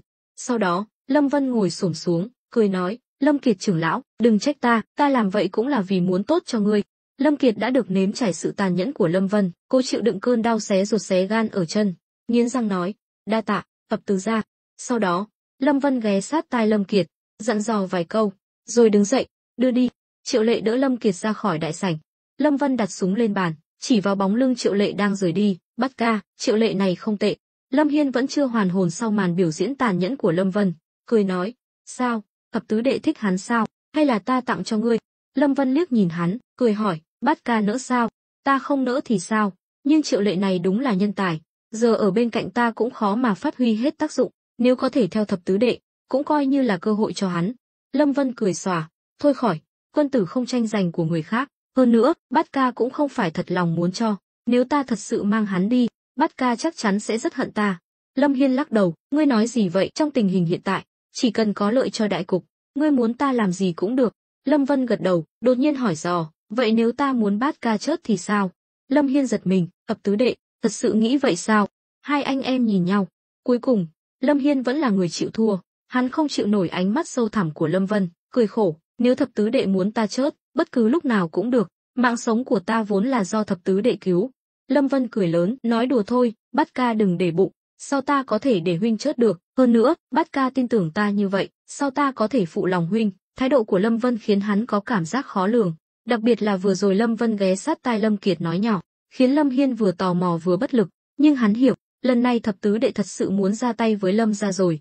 Cùng lúc đó, Dương Lâm đã đến Ngư Thành, trên đường đi, vừa có người của Đào Nguyên Trấn bảo vệ, lại có gián điệp của Ngư Thành hỗ trợ, có thể nói là không gặp chút nguy hiểm nào. Nhưng vừa vào thành, hai tên tử sĩ Lâm gia đã áp giải hắn đi. Dương Lâm giật mình, nhưng rất nhanh chóng bình tĩnh lại. Ngươi là người Lâm gia, bớt nói nhảm, đi theo chúng ta. Ngư Thành tuy là đại bản doanh của phiên vương Lâm gia, nhưng thực chất nơi đây rồng rắn lẫn lộn, có rất nhiều gián điệp trà trộn, vừa có người của các phiên vương khác, lại vừa có người của triều đình. Dù Lâm gia không sợ, nhưng cũng không muốn gây thêm phiền phức. Dù sao, trong mắt cấp cao Lâm gia, việc đối phó với Đào Nguyên Trấn cũng coi như là chuyện nội bộ, không muốn người ngoài nhúng tay vào, càng không muốn để lộ bất kỳ bí mật nào. Chẳng mấy chốc, ba người đi vào Lâm phủ bằng cửa sau. Dương Lâm bị đưa đến một khu vườn phía sau. Kiến trúc của Lâm phủ tuy không bằng hoàng cung, nhưng cũng rất xa hoa. Khu vườn này được xây dựng rất hoành tráng, hai bên trồng đủ loại cây cối. Giờ là mùa xuân hè, hoa nở khắp vườn, cảnh sắc vô cùng tươi đẹp, hương thơm ngào ngạt. Cứ cách một đoạn lại có một chiếc đèn lồng tinh xảo. Đây đều là những vật trang trí cần được bảo dưỡng thủ công hàng ngày. Bên trong đèn lồng là nến đang cháy, ngay cả mặt đất lát đá xanh cũng được chạm khắc hoa văn. Từ đó có thể thấy được sự giàu có của Lâm gia. Dương Lâm lặng lẽ quan sát, thấy trong Lâm phủ cứ 3 bước lại có một lính canh, 5 bước lại có một trạm gác, canh phòng vô cùng nghiêm ngặt, không biết là vẫn luôn nghiêm ngặt như vậy, hay là vì đề phòng hắn. Hắn đi qua hành lang, đến một bãi đất trống, từ xa đã thấy một cái đình nghỉ mát, xung quanh đình được che bằng rèm. Dương Lâm không nhìn rõ người bên trong, nhưng có thể thấy một bóng dáng xinh đẹp đang ngồi trên ghế đá, tiếng đàn du dương vang lên, hòa quyện với cảnh đẹp nơi đây, tạo nên một khung cảnh vô cùng hài hòa. Lúc này, hai tên tử sĩ Lâm gia đẩy mạnh Dương Lâm, hắn ngã quỳ xuống đất, từ trong đình vọng ra một giọng nói êm dịu, "Ngươi đến rồi." Tuy chưa từng gặp mặt Lâm Phượng Tiêu, nhưng Dương Lâm không thể quên được giọng nói này. "Thuộc hạ bái kiến đại trưởng lão." "Thế nào, lần này mang về tin tức gì?" Dương Lâm chắp tay, "Thuộc hạ không phụ sứ mệnh, lần này mang về tin tức mật rất quan trọng, xin đại trưởng lão xem qua." Nói rồi, hắn lấy bức thư mật đã chuẩn bị sẵn ra. Tên tử sĩ bên cạnh lập tức giật lấy, cung kính dâng lên. Một tên thị vệ mặc áo sang trọng đứng bên cạnh đình nhận lấy bức thư, đưa cho Lâm Phượng Tiêu.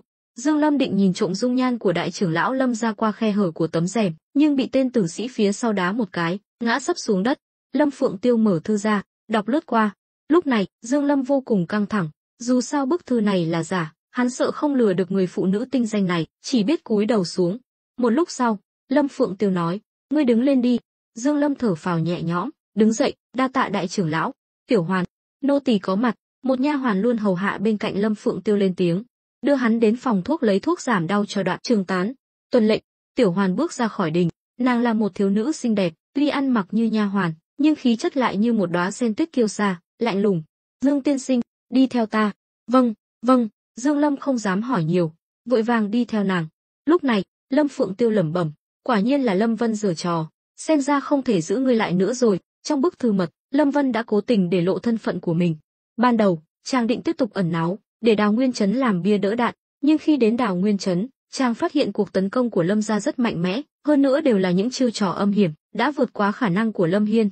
Nhiều việc quan trọng, Lâm Hiên không thể tự quyết định được, vì vậy, Lâm Vân mới để lộ thân phận của mình.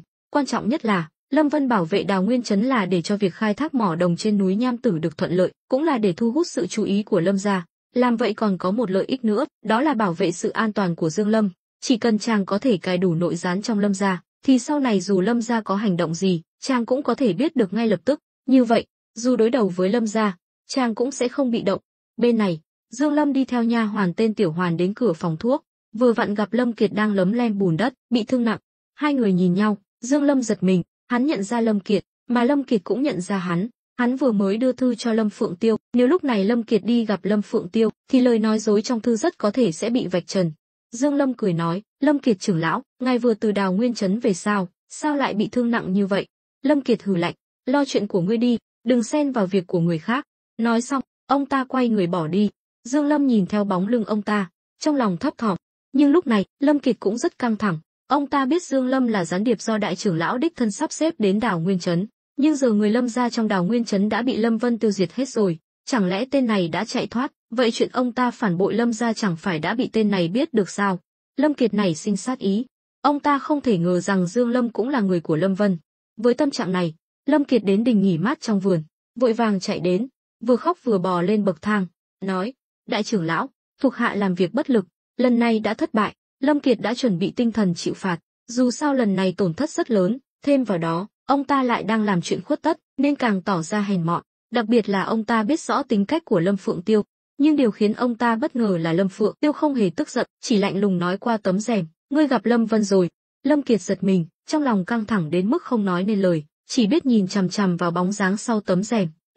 Ngài sao biết?" Phản ứng đầu tiên của ông ta là Dương Lâm đã khai hết mọi chuyện. Lâm Phượng Tiêu thở dài, đứng dậy bước ra khỏi đình, đỡ Lâm Kiệt lên, lại thấy ông ta toàn thân đầy thương tích, chân phải vẫn đang chảy máu. Viên đạn của Lâm Vân đã xuyên qua đùi ông ta, tuy Triệu Lệ đã giúp ông ta cầm máu, nhưng vì đi đường sóc này, máu lại chảy ra. "Được rồi, A Kiệt, lần này không trách ngươi, là ta phán đoán sai lầm nên mới dẫn đến thất bại lần này. Chân ngươi thế nào rồi?" Bà ta thấy chân phải của Lâm Kiệt vẫn đang chảy máu, máu đã nhỏ xuống đất. Lâm Kiệt sợ hãi, chỉ biết cúi đầu, chắp tay: "Thuộc hạ không sao." Lâm Kiệt đáp, giọng run run: "Chỉ gãy một chân thôi, vẫn có thể tiếp tục cống hiến cho Lâm gia." Vẻ mặt đau đớn, nhưng trong lòng lại dâng lên một nỗi sợ hãi mơ hồ. Lâm Phượng Tiêu nhìn Lâm Kiệt, tuy ngoài mặt tỏ ra bình tĩnh, nhưng khi thấy vết thương nghiêm trọng của ông ta, bà không khỏi giật mình. "Lần này vất vả cho ngươi rồi, ngươi gặp Lâm Vân sao?" "Dạ, đại trưởng lão." Lâm Kiệt đáp, "Tên Lâm Vân đó thật tàn nhẫn, quả là nhân vật khó đối phó. Thuộc hạ cho rằng chúng ta nên thay đổi chiến lược, từ bỏ Đào Nguyên Trấn, tập trung vào Ngưu Bối thôn." Những lời này chính là do Lâm Vân dặn dò. Lâm Vân hiểu rõ, chỉ dựa vào lời khai của Dương Lâm thôi chưa chắc đã thuyết phục được Lâm Phượng Tiêu, nhưng nếu có thêm Lâm Kiệt, tâm phúc của bà ta, thì lại khác. Quả nhiên, Lâm Phượng Tiêu nhướng mày, nói: "Ta nghe suy nghĩ của ngươi, đại trưởng lão, Lâm Vân mới là kẻ đứng sau thao túng mọi chuyện, Đào Nguyên Trấn chỉ là bình phong che mắt thiên hạ, ngay cả Lâm Hiên giờ cũng phải nghe lời hắn. Hơn nữa, thuộc hạ của Lâm Vân được trang bị vũ khí tối tân, chưa từng thấy bao giờ." Lâm Kiệt vừa nói những lời Lâm Vân dạy, vừa bộc lộ cảm xúc thật của mình. Chính sự phức tạp trong lòng ông ta mới có thể qua mặt được Lâm Phượng Tiêu, kẻ vốn đang nghi tê su sờ pick yêu. "Vũ khí tối tân, vết thương trên người ngươi là do chúng gây ra sao?" "Phải." Lâm Kiệt đáp, "Thuộc hạ có điều này không biết có nên nói ra hay không." "Cứ nói." "Lâm gia ta tuy được xem là bá chủ ở Phong Dương quận, nhưng nếu đối đầu trực diện với Lâm Vân, e rằng dù có thắng cũng là thảm thắng." Lâm Phượng Tiêu sa sầm mặt mày, tên tử sĩ đứng cạnh quát lớn: "Lâm Kiệt, ngươi có biết mình đang nói gì không?" Lâm Kiệt giật nảy mình, vội vàng cúi đầu. Lâm Phượng Tiêu liếc nhìn tên tử sĩ, lạnh lùng nói: "Im lặng." Rồi bà ta quay sang Lâm Kiệt: "Vậy Lâm trưởng lão có cao kiến gì?" "Đại trưởng lão, thuộc hạ cho rằng Lâm Vân giờ đã lớn mạnh, dùng vũ lực đối đầu chỉ càng làm suy yếu Lâm gia. Nếu triều đình biết được, thừa cơ Lâm gia suy yếu mà tấn công, e rằng Lâm gia sẽ nguy mất. Vậy nên, chúng ta nên dùng biện pháp mềm dẻo, lôi kéo Lâm Vân, tìm cách chiếm đoạt bí mật vũ khí của hắn, sau này mới có cơ hội lật ngược tình thế, đồng thời cũng có thể răn đe triều đình, khiến chúng không dám manh động." Lâm Phượng Tiêu ánh mắt lóe lên tia sáng: "Lâm Kiệt, không ngờ ngươi đi Đào Nguyên Trấn một chuyến mà đầu óc minh mẫn hẳn ra, những điều này đều là Lâm Vân nói với ngươi." Lâm Kiệt thót tim, luống cuống, quỳ xuống: "Đại trưởng lão minh xét, Lâm Kiệt này sống là người Lâm gia, chớt là ma Lâm gia, tuyệt đối không làm chuyện gì tổn hại đến Lâm gia." Lâm Phượng Tiêu nhìn thẳng, nói: "Lâm trưởng lão đừng hiểu lầm, ta tất nhiên tin tưởng ngươi, chỉ là Lâm Vân xảo quyệt, ta sợ ngươi bị hắn lừa gạt." Đại trưởng lão nói chí phải, thuộc hạ chỉ đưa ra ý kiến, còn lại phải xem đại trưởng lão quyết định. "Được rồi, ngươi về nghỉ ngơi đi, hôm nay vất vả cho ngươi rồi."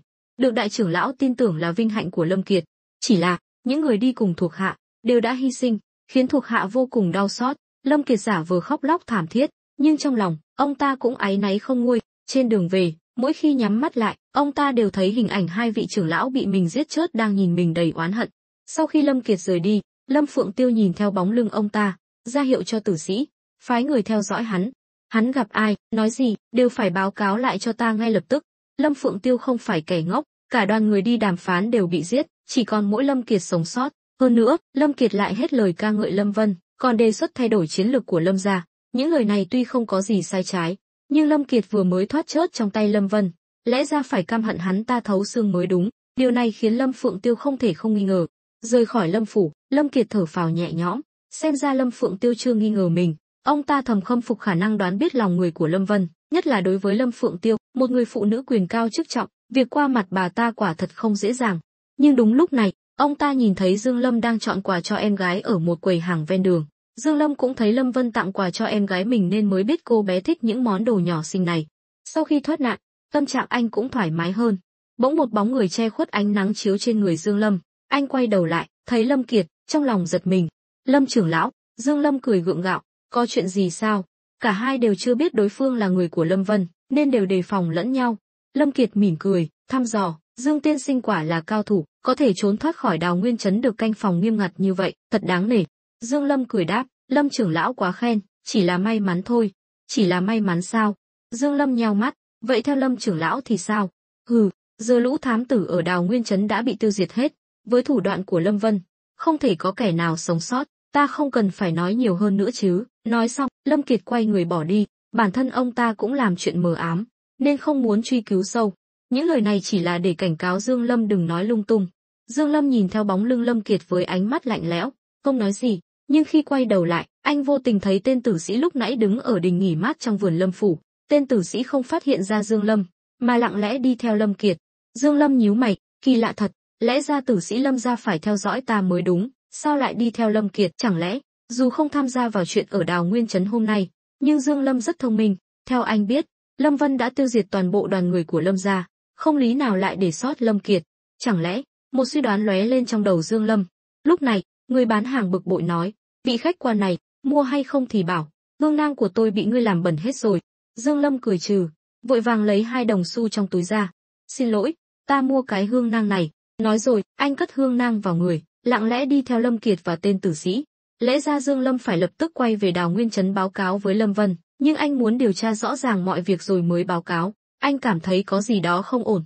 Về phần Lâm Kiệt, sau trận ác chiến hôm nay, ông ta đang thả lỏng cảnh giác, hoàn toàn không nhận ra mình đã bị Lâm Phượng Tiêu nghi ngờ.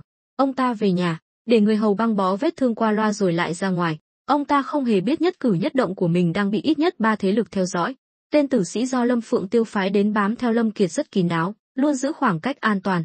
Nhiệm vụ của hắn chỉ là theo dõi, chứ không định lộ diện. Lâm Kiệt đến trước một dinh thự, nói vài câu với thị vệ rồi đi thẳng vào trong. Dương Lâm nấp trong một con hẻm, liếc nhìn tên tử sĩ Lâm gia. Sau khi chắc chắn mình an toàn mới thầm nghĩ, đây chẳng phải là nhà của bố chính sứ Phong Dương quận sao? Lâm Kiệt đến đây làm gì? Lẽ nào hắn cũng đầu quân cho Lâm Vân rồi? Lâm Vân từng dặn Dương Lâm, nếu gặp chuyện khó giải quyết ở Ngư Thành thì hãy tìm bố chính sứ Lâm Tử Tường. Dương Lâm gần như chắc chắn về suy đoán của mình, nhưng dù có đúng hay không, việc Lâm Kiệt lén lút đến gặp bố chính sứ thế này chắc chắn sẽ khiến Lâm Phượng Tiêu nghi ngờ, thậm chí còn liên lụy đến cả bố chính sứ. Đây không phải chuyện nhỏ. Nghĩ tới nghĩ lui, Dương Lâm quyết định không thể khoanh tay đứng nhìn người của Lâm Vân bị bại lộ, nhất là bố chính sứ. Dù Lâm Vân không giao nhiệm vụ này cho anh, nhưng để báo đáp ân cứu mạng, anh vẫn phải làm gì đó. Dương Lâm chỉnh lại y phục, nhanh chóng tiến về phía tên tử sĩ Lâm gia đang nấp trong bóng tối. Tên tử sĩ đang chăm chú nhìn cổng dinh thự, hoàn toàn không phát hiện ra mình đã bị lộ. Dương Lâm là cao thủ võ công, việc tiếp cận một người mà không bị phát hiện là chuyện dễ dàng. Khụ khụ, Dương Lâm ho nhẹ. Tên tử sĩ giật mình quay lại, con dao giấu trong tay áo lập tức đâm ra. Đó là phản xạ của một sát thủ, nhưng Dương Lâm cũng không phải tay vừa. Anh dùng 2 ngón tay kẹp chặt lưỡi dao, cười lạnh, một tên tử sĩ nho nhỏ như ngươi mà dám lén lút theo dõi ta sao? Tên tử sĩ nhận ra Dương Lâm, chính hắn là người nhận thư mật từ tay Dương Lâm lúc trước. Hắn cau mày, tên khốn, ngươi theo dõi ta? Đừng nói khó nghe như vậy. Dương Lâm cười nhạt, ta không phải theo dõi, mà là thẳng thắn đến bên cạnh ngươi, chỉ là ngươi quá kém cỏi, đến ta đứng sau lưng mà cũng không biết, xem ra tử sĩ Lâm gia cũng chỉ có vậy. Tên tử sĩ lập tức nhận ra có điều gì đó không ổn, hắn quay đầu nhìn dinh thự phía sau, nói, xem ra đại trưởng lão nghi ngờ đúng rồi, 2 tên chó chết các ngươi quả nhiên có vấn đề. Tuy ta không muốn giết ngươi, Dương Lâm cười mỉa, nhưng ai bảo ngươi lanh lợi quá làm chi, đôi khi thông minh quá cũng không phải chuyện tốt, kiếp sau nhớ phải sáng mắt ra nhé. Dứt lời, Dương Lâm đột nhiên dùng lực bẻ gãy lưỡi dao, đây là công phu thượng thừa, người thường không thể làm được. Keng, một tiếng giòn tan vang lên. Dưới ánh mắt kinh hãi của tên tử sĩ, Dương Lâm hất mạnh cổ tay, mảnh dao gãy bay ra, găm thẳng vào giữa trán hắn.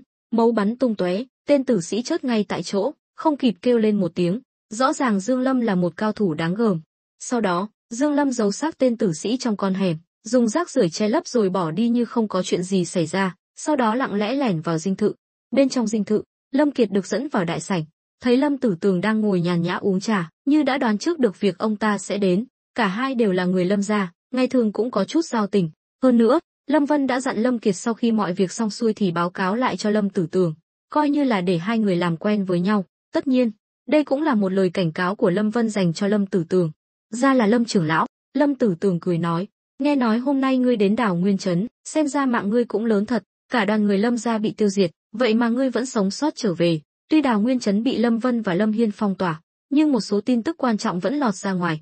Hơn nữa, việc Lâm Vân cho Lâm Hiên thanh trừng thám tử Lâm gia chỉ là để thị uy, chứ không nhằm vào các thế lực khác. Vì vậy, việc Lâm Tử Tường biết chuyện cũng không có gì lạ. Lâm Kiệt vẫn giữ vẻ mặt lạnh tanh, không hề tức giận vì bị Lâm Tử Tường mỉa mai. Ông ta nhìn quanh rồi nói, bố chính sứ đại nhân, thuộc hạ đến đây có việc muốn bàn bạc. Có chuyện gì cứ nói thẳng. Lâm Tử Tường nhấp một ngụm trà. Lâm Kiệt quay lại đóng cửa cẩn thận, khiến Lâm Tử Tường nhíu mày, thầm mắng ông ta ngu ngốc. Dù có chuyện gì cần nói cũng không cần phải đóng cửa. Làm vậy giữa ban ngày ban mặt, dù không có gì cũng sẽ khiến người ta nghi ngờ. Nhưng Lâm Tử Tường cũng không nói gì, chỉ im lặng nhìn Lâm Kiệt. Lâm Kiệt quay lại, nói, bố chính sứ đại nhân chắc cũng đã biết chuyện xảy ra ở đảo Nguyên Trấn hôm nay, nên thuộc hạ không cần phải nhắc lại. Thuộc hạ giờ đã đầu quân cho thập tứ gia, vừa mới báo cáo lại cho đại trưởng lão, giờ thuộc hạ đến đây để truyền lời của Lâm Vân cho đại nhân. Xoảng, Lâm Tử Tường giật mình, chiếc chén trà trong tay vỡ tan, nước trà bắn tung tóe lên người, nhưng ông ta không còn tâm trí để ý đến chuyện đó nữa. Cau mày hỏi, Lâm Vân bảo ngươi đến, hắn nói gì? Thập tứ gia nói đã nhận được thư mật mà đại nhân gửi, nhưng kế hoạch có thay đổi. Hắn muốn đại nhân chuẩn bị danh sách chi tiết về các thành viên cấp cao của Lâm gia, bao gồm tất cả thông tin, từ tính cách, chuyện đã làm, đến cả thân phận gia đình của họ. Lời vừa dứt, không chỉ Lâm Tử Tường mà ngay cả Dương Lâm đang đứng ngoài cửa nghe lén cũng không dám tin vào tai mình. Ai cũng biết Lâm Vân muốn danh sách này chắc chắn không có ý tốt. Khi nghe Lâm Vân nói điều này, phản ứng của Lâm Kiệt cũng giống hệt Lâm Tử Tường lúc này. Lâm Tử Tường đứng bật dậy, mở cửa nhìn quanh, thấy không có nguy hiểm mới thở phào nhẹ nhõm. Ở Ngư Thành, bất cứ ngóc ngách nào cũng có thể có tử sĩ Lâm gia theo dõi, nên ông ta không thể không đề phòng. Nhất là khi Lâm Kiệt mang đến một tin động trời như vậy, danh sách thành viên cấp cao của Lâm gia là tuyệt mật, ngay cả triều đình cũng nhiều lần muốn biết nhưng đều bị Lâm Phượng Tiêu từ chối. Lâm Tử Tường quay lại túm lấy cổ áo Lâm Kiệt, gằn giọng, nói, đây là Lâm Vân tự mình nói với ngươi, hay là có kẻ nào khác sai khiến? Là bố chính sứ, người nắm giữ nhân sự và tài chính của cả Phong Dương quận, Lâm Tử Tường hoàn toàn có thể lập ra danh sách này, nhưng nếu giao danh sách này ra, lỡ Lâm Vân dùng nó để ám sát các thành viên cấp cao của Lâm gia, một khi sự việc bại lộ, ông ta sẽ là kẻ bị tình nghi đầu tiên. Lâm Kiệt bị siết cổ đến nghẹt thở, cười lạnh, tất nhiên là thập tứ gia tự mình nói với ta, chuyện này sao ta dám lừa đại nhân chứ? Lâm Tử Tường buông tay, Lâm Kiệt mới thở được, ông ta chỉnh lại cổ áo, rồi thản nhiên ngồi xuống ghế, tự rót cho mình một chén trà, cứ như ở nhà mình vậy. Phải biết rằng ông ta chỉ là một trưởng lão nho nhỏ của Lâm gia, trước đây được thế cũng là nhờ Lâm Phượng Tiêu chống lưng, còn Lâm Tử Tường là bố chính sứ Phong Dương quận, địa vị trong Lâm gia lẫn chức quan trong triều đều thuộc hàng top, không phải là người mà một trưởng lão nhỏ bé như ông ta có thể sánh bằng. Nhưng giờ ông ta đã đầu quân cho Lâm Vân, coi như đã không còn đường lui, nên mới không sợ trời không sợ đất như vậy. Trong lòng ông ta, cả mình lẫn bố chính sứ đều chỉ là thuộc hạ của Lâm Vân. Lâm Tử Tường nhìn tên tiểu tử không biết trên dưới này với ánh mắt âm trầm, nhưng cũng không làm gì được. Lâm Kiệt nhấp một ngụm trà, nói, bố chính sứ đại nhân, thập tứ gia sắp có hành động lớn, đại nhân đừng làm lỡ việc của ngài ấy, danh sách này, đại nhân nên chuẩn bị sớm đi. Lâm Tử Tường tức đến nghiến răng, hận không thể bóp chết tên tiểu nhân đắc chí này, nhưng ông ta cũng hiểu, Lâm Vân cố tình phái người này đến rõ ràng là để cảnh cáo mình đừng làm trái ý hắn. Đồng thời, Lâm Tử Tường cũng nhận ra thủ đoạn của Lâm Vân lợi hại đến mức nào, không biết đã có bao nhiêu người trong Lâm gia bí mật trở thành gián điệp của hắn rồi, xem ra sau này mình phải cẩn thận hơn mới được. Sau khi suy nghĩ kỹ càng, Lâm Tử Tường dần lấy lại bình tĩnh, mỉm cười nói, yên tâm, ta sẽ không làm lỡ đại sự của Lâm Vân, chuyện danh sách cứ giao cho ta. Lâm Kiệt thầm cảm thán, Lâm Tử Tường quả xứng đáng là bố chính sứ, khả năng kiểm soát cảm xúc thật đáng nể. Ông ta biết Lâm Vân cố tình sai mình đến để chọc tức Lâm Tử Tường, mục đích chính là để cảnh cáo. Lâm Kiệt hiểu vị trí của mình, nên tuy tỏ ra ngông cuồng nhưng cũng biết điểm dừng, không dám chọc giận Lâm Tử Tường thật. Nhưng đúng lúc này, một giọng nói vang lên từ bên ngoài, hai vị đều là nhân tài dưới trướng Lâm công tử, vậy mà lại sơ suất thế này, thật đáng lo ngại. Ai đó? Lâm Tử Tường giật mình, đây là nhà của ông ta, Vậy mà có người lẻn vào mà đám thị vệ không hề hay biết. Lâm Kiệt cũng sợ hãi không kém. Cuộc nói chuyện vừa rồi của hai người, nếu bị cao tầng Lâm gia biết được thì tiêu đời. Cánh cửa mở ra, Dương Lâm bước vào, tuy ăn mặc xộc xệch như kẻ ăn mày, nhưng ánh mắt sắc bén của anh khiến người ta phải dè chừng. Lâm Tử Tường nhíu mày, ngươi là ai? Bộ dạng này không phải tử sĩ Lâm gia. Lâm Kiệt đứng bật dậy, hắn là Dương Lâm, thám tử do đại trưởng lão cài vào Đào Nguyên trấn, mau giết hắn. Lâm Tử Tường chấn động, rút dao găm định ra tay. Dương Lâm lùi lại một bước, xua tay cười nói, đừng hiểu lầm, ta đúng là từng là chó săn của Lâm Phượng Tiêu, nhưng giờ ta là người của Lâm Vân Lâm công tử. Nói cho cùng, chúng ta là người một nhà. Cả Lâm Kiệt và Lâm Tử Tường đều sững sờ, nhất là Lâm Tử Tường. Ông ta vừa mới cảm thán Lâm Vân thủ đoạn cao minh, có thể dễ dàng mua chuộc người Lâm gia, nào ngờ ngay cả nội gián mà Lâm Phượng Tiêu cài vào cũng. Lúc này, Lâm Kiệt chất vấn, ngươi nói là người của Lâm công tử thì chính là người của Lâm công tử sao? Ngươi có bằng chứng gì? Bằng chứng ở ngay con hẻm ngoài dinh thự. Lâm trưởng lão bị tử sĩ Lâm gia theo dõi mà cũng không biết, còn dám đến gặp bố chính sứ đại nhân. Chẳng lẽ ngươi có ý đồ xấu xa gì sao? Cả Lâm Kiệt và Lâm Tử Tường đều hít một hơi lạnh. Lâm Kiệt run giọng, không thể nào, ta vừa gặp đại trưởng lão, bà ấy không hề nói gì cả, ngươi nói dối. Lúc này, ông ta lo lắng không phải vì bị tử sĩ Lâm gia theo dõi, mà là vì bị Lâm Phượng Tiêu nghi ngờ. Nếu vậy thì chẳng phải ông ta sắp bị thanh trừng sao? Lâm Tử Tường phản ứng nhanh nhất, quát lớn, người đâu? Mấy tên thị vệ lập tức xông vào, thấy Dương Lâm, một người xa lạ, đều xì xào bàn tán. Họ không nhớ có người thứ ba nào vào đây. Ra con hẻm ngoài dinh thự xem sao. Dạ, đại nhân. Mấy tên thị vệ chưa hiểu chuyện gì, quay người bỏ đi. Khoan đã, Dương Lâm gọi giật lại, tên tử sĩ Lâm gia đó đã bị ta giết rồi. Xác hắn giấu trong con hẻm ngoài dinh thự. Nếu giờ các ngươi mang hắn về, chẳng phải là tự vạch áo cho người xem lưng sao? Lâm Tử Tường nhíu mày, ngươi giết hắn? Phải, nếu ta không giết hắn, chuyện Lâm Kiệt đến đây sẽ bị bại lộ. Hơn nữa, tên này đã bị Lâm Phượng Tiêu nghi ngờ, chẳng lẽ đại nhân cũng muốn bị liên lụy sao? Mắt Lâm Tử Tường sáng lên, nhìn Dương Lâm với ánh mắt khác hẳn, càng nhìn càng thấy vừa lòng. Tiểu tử tốt, lần này ta phải cảm ơn ngươi mới được, mời ngồi. Dương Lâm cũng không khách sáo, ngồi xuống ghế, còn Lâm Kiệt thì đứng ngồi không yên, trong lòng sợ hãi tột độ. Ông ta biết rõ thủ đoạn của Lâm Phượng Tiêu còn tàn nhẫn hơn cả Lâm Vân. Lâm Tử Tường tự tay rót trà cho Dương Lâm, vị tiên sinh này thật cao minh, không chỉ được Lâm Vân tín nhiệm mà còn có thể lặng lẽ giết chết tử sĩ Lâm gia, xem ra không phải người thường. Quý ngài quá khen, tôi được thiếu gia Lâm phái đến truyền tin, lẽ ra đã hoàn thành nhiệm vụ và trở về báo cáo, nhưng tình cờ phát hiện Lâm Kiệt bị sát thủ dòng họ Lâm theo dõi, nên mới đến báo cho ngài. Không biết có làm chậm trễ việc của ngài không? Không, ngươi làm rất tốt, nếu không có ngươi, ta đã bị tên tiểu tử này hại rồi. Lâm Tử Tường chỉ vào Lâm Kiệt với vẻ mặt chán ghét, mọi cử chỉ lời nói của Dương Lâm đều khiến ông ta hài lòng, trái ngược hoàn toàn với Lâm Kiệt, từ lúc bước vào đã tỏ vẻ hèn hạ. Lúc này, Lâm Kiệt sợ hãi hỏi, Dương Lâm, ngươi giết tử sĩ Lâm gia rồi, lỡ đại trưởng lão đổ tội cho ta thì sao? Phải làm sao bây giờ? Hay là ta cùng ngươi về Đào Nguyên trấn báo cáo? Ông ta thật sự sợ hãi, vốn đã làm chuyện khuất tất, giờ lại bị đại trưởng lão nghi ngờ. Phản ứng đầu tiên của ông ta là bỏ trốn. Dương Lâm cười mỉa, ngươi chạy đi đâu? Ngươi có thể chạy đi đâu? Lâm công tử đã sắp xếp cho ngươi ở lại Lâm gia, chắc chắn có lý do của ngài ấy. Ta khuyên ngươi nên ngoan ngoãn nghe lời. Hơn nữa, Lâm Phượng Tiêu chỉ mới nghi ngờ, chưa chắc chắn. Với lại, tử sĩ Lâm gia cũng không phải ngươi giết, dù có điều tra cũng không đến lượt ngươi. Chỉ cần ngươi im hơi lặng tiếng một thời gian, đợi mọi chuyện lắng xuống là được. Lâm Kiệt gật đầu, không nói gì nữa, nhưng trong lòng vẫn lo lắng. Lâm Tử Tường nhìn hai người, trong lòng nảy ra một ý nghĩ. Dương tiên sinh, ông ta nói, thực ra Lâm Kiệt lo lắng cũng có lý.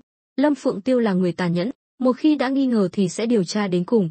Vậy nên, để hắn ta ra khỏi thành cũng là một cách. Dù sao cũng tốt hơn là để hắn ta bị bắt rồi khai ra những thông tin quan trọng. Lâm Tử Tường không có ý tốt, ông ta biết Lâm Vân phái Lâm Kiệt đến là để chọc tức mình, đồng thời cũng là để giám sát. Vì vậy, Lâm Tử Tường muốn nhân cơ hội này trừ khử Lâm Kiệt, coi như là đáp trả lời cảnh cáo của Lâm Vân.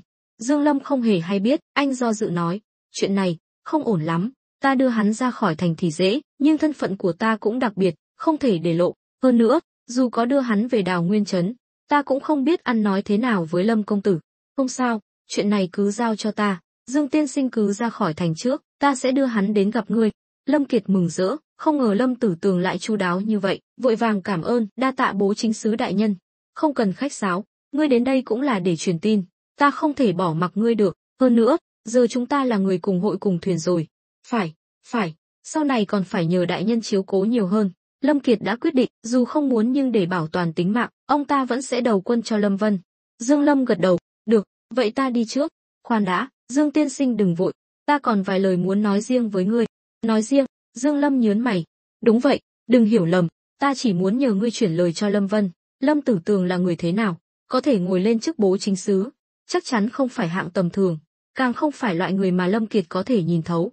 Lâm Kiệt lần này cũng khôn ra, nghe ra ý tứ trong lời nói của Lâm Tử Tường, liền đứng dậy chắp tay, nếu bố chính xứ đại nhân có chuyện muốn nói, vậy thuộc hạ xin phép cáo lui trước. Nói rồi, ông ta quay người bỏ đi. Người đâu? Lâm Tử Tường gọi, đưa Lâm trưởng lão ra bằng cửa sau. Dạ, đại nhân. Sau khi Lâm Kiệt bị đưa đi, Lâm Tử Tường cười tươi hơn, tiến lại gần ghế của Dương Lâm ngồi xuống. Dương Lâm ngơ ngác, không hiểu tại sao Lâm Tử Tường lại vui vẻ như vậy. Đại nhân có gì cứ nói. Lâm Tử Tường gật đầu, đổi giọng nói. Dương tiên sinh, sau khi ra khỏi thành, ngươi cứ về Đào Nguyên trấn luôn đi. Dương Lâm nhướng mày, vậy còn Lâm Kiệt? Chỉ có người chớt mới an toàn nhất. Nhưng, Lâm công tử bên đó, Dương Lâm kinh hãi trong lòng, không ngờ Lâm Tử Tường, người bề ngoài hiền lành, lại độc ác như vậy, vẻ mặt tươi cười, nhưng trong lòng lại đầy sát khí.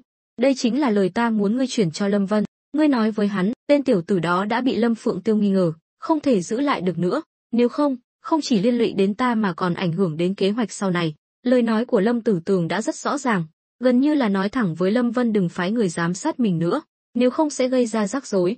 Dù không hiểu rõ nguyên nhân, nhưng Dương Lâm mơ hồ cảm thấy Lâm Tử Tường không phải người dễ chọc, nên chỉ đành gật đầu đồng ý. Vậy đa tạ Dương tiên sinh. Người đâu? Một lão quản gia béo mập bước vào, lấy chút lộ phí cho Dương tiên sinh. Dương Lâm giật mình, vội vàng từ chối. Đại nhân, việc này không được, ta không thể nhận tiền của đại nhân. Đừng lo lắng, số tiền này là ta tặng riêng cho ngươi, coi như là lời cảm ơn. Nếu không có ngươi ra tay giết tên tử sĩ Lâm gia đó, ta khó mà giải thích được. Hơn nữa, Dương tiên sinh bản lĩnh cao cường, sau này ta còn phải nhờ ngươi giúp đỡ, chúng ta cứ qua lại với nhau.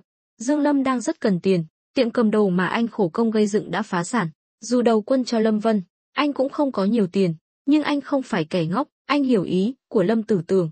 Thôi được, nhìn lão quản gia bưng lên một cái đĩa phủ khăn đỏ, Dương Lâm đành nhận lời.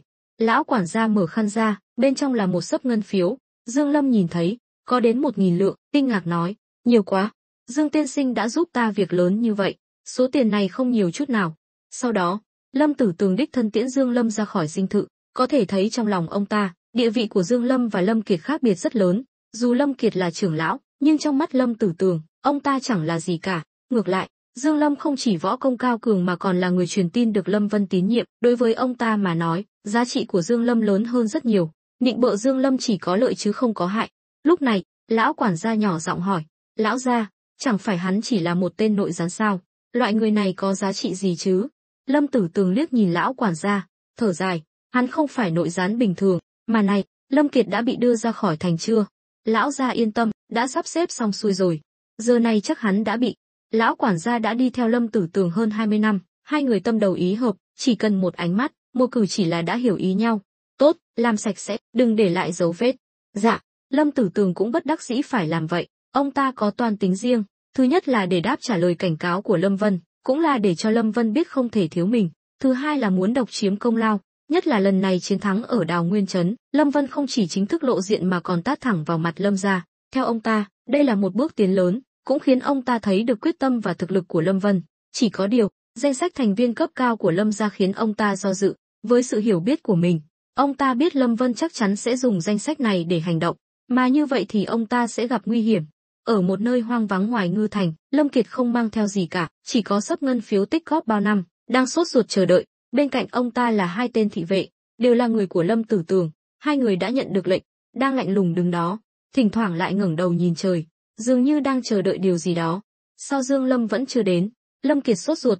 Lâm trưởng lão đừng nóng vội, sắp đến giờ rồi. Lâm Kiệt nghe ra giọng điệu mỉa mai của tên thị vệ phía sau, liền quay phắt lại. Ông ta không phải kẻ ngốc, đợi gần 1 canh giờ rồi. Nếu Dương Lâm ra khỏi thành thì không thể nào lâu như vậy. Hai tên thị vệ cũng không che giấu nữa, nhìn ông ta với ánh mắt nham hiểm. Cả hai đều đặt tay lên chuôi đao, sẵn sàng hành động. Lâm Kiệt linh cảm chuyện chẳng lành. Ta không đi nữa, ta muốn quay về Ngư Thành. Nói rồi, ông ta chạy về phía Ngư Thành. Nhưng ông ta chỉ là một trưởng lão Lâm gia, quanh năm sống trong nhung lụa. Đâu? Lâm Kiệt, một lão già sống trong nhung lụa, làm sao có thể chạy nhanh hơn hai tên thị vệ cường tráng? Hai tên thị vệ nhanh chóng đuổi kịp, chặn ông ta lại. Một tên rút đao, nói, lão gia nhà ta đã hạ lệnh, đây chính là nơi ngươi chôn thân. Lâm Kiệt, ngươi đừng chống cự nữa, còn có thể bớt đau khổ. Lâm Kiệt kinh hãi lùi lại, thấy đường lui đã bị chặn, oán hận nói, Lâm Tử Tường, tên tiểu nhân hèn hạ. Rồi ông ta nhìn hai tên thị vệ, vội vàng lấy ngân phiếu trong người ra, tha cho ta, số ngân phiếu này đều là của các ngươi. Tên thị vệ cười nhạt, yên tâm, dù ngươi không nói thì số ngân phiếu này ngươi cũng không mang theo được đâu. Đại ca, cần gì phải nói nhảm với hắn, giết hắn cho xong chuyện, chúng ta còn đi lĩnh thưởng.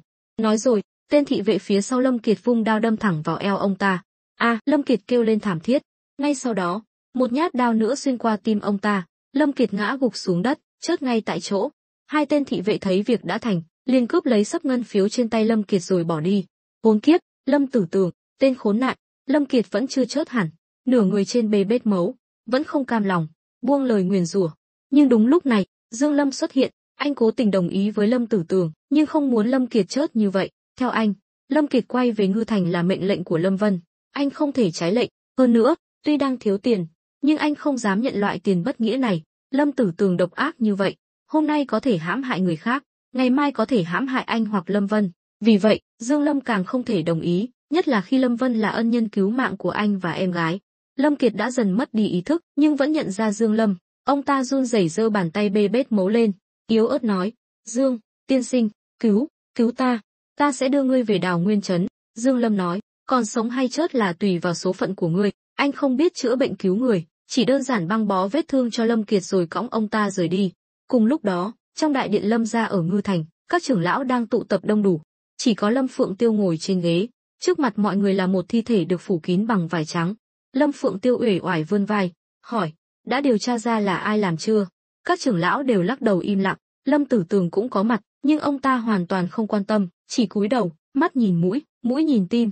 Lúc này, một trưởng lão vội vã chạy vào, chắp tay báo cáo: đại trưởng lão, vừa phái người đến nhà Lâm Kiệt, tên đó đã bỏ trốn. Người hầu trong nhà nói, chiều nay Lâm Kiệt không biết đi đâu, khi về thì rất vội vàng, không nói gì cả, một mình ra khỏi thành.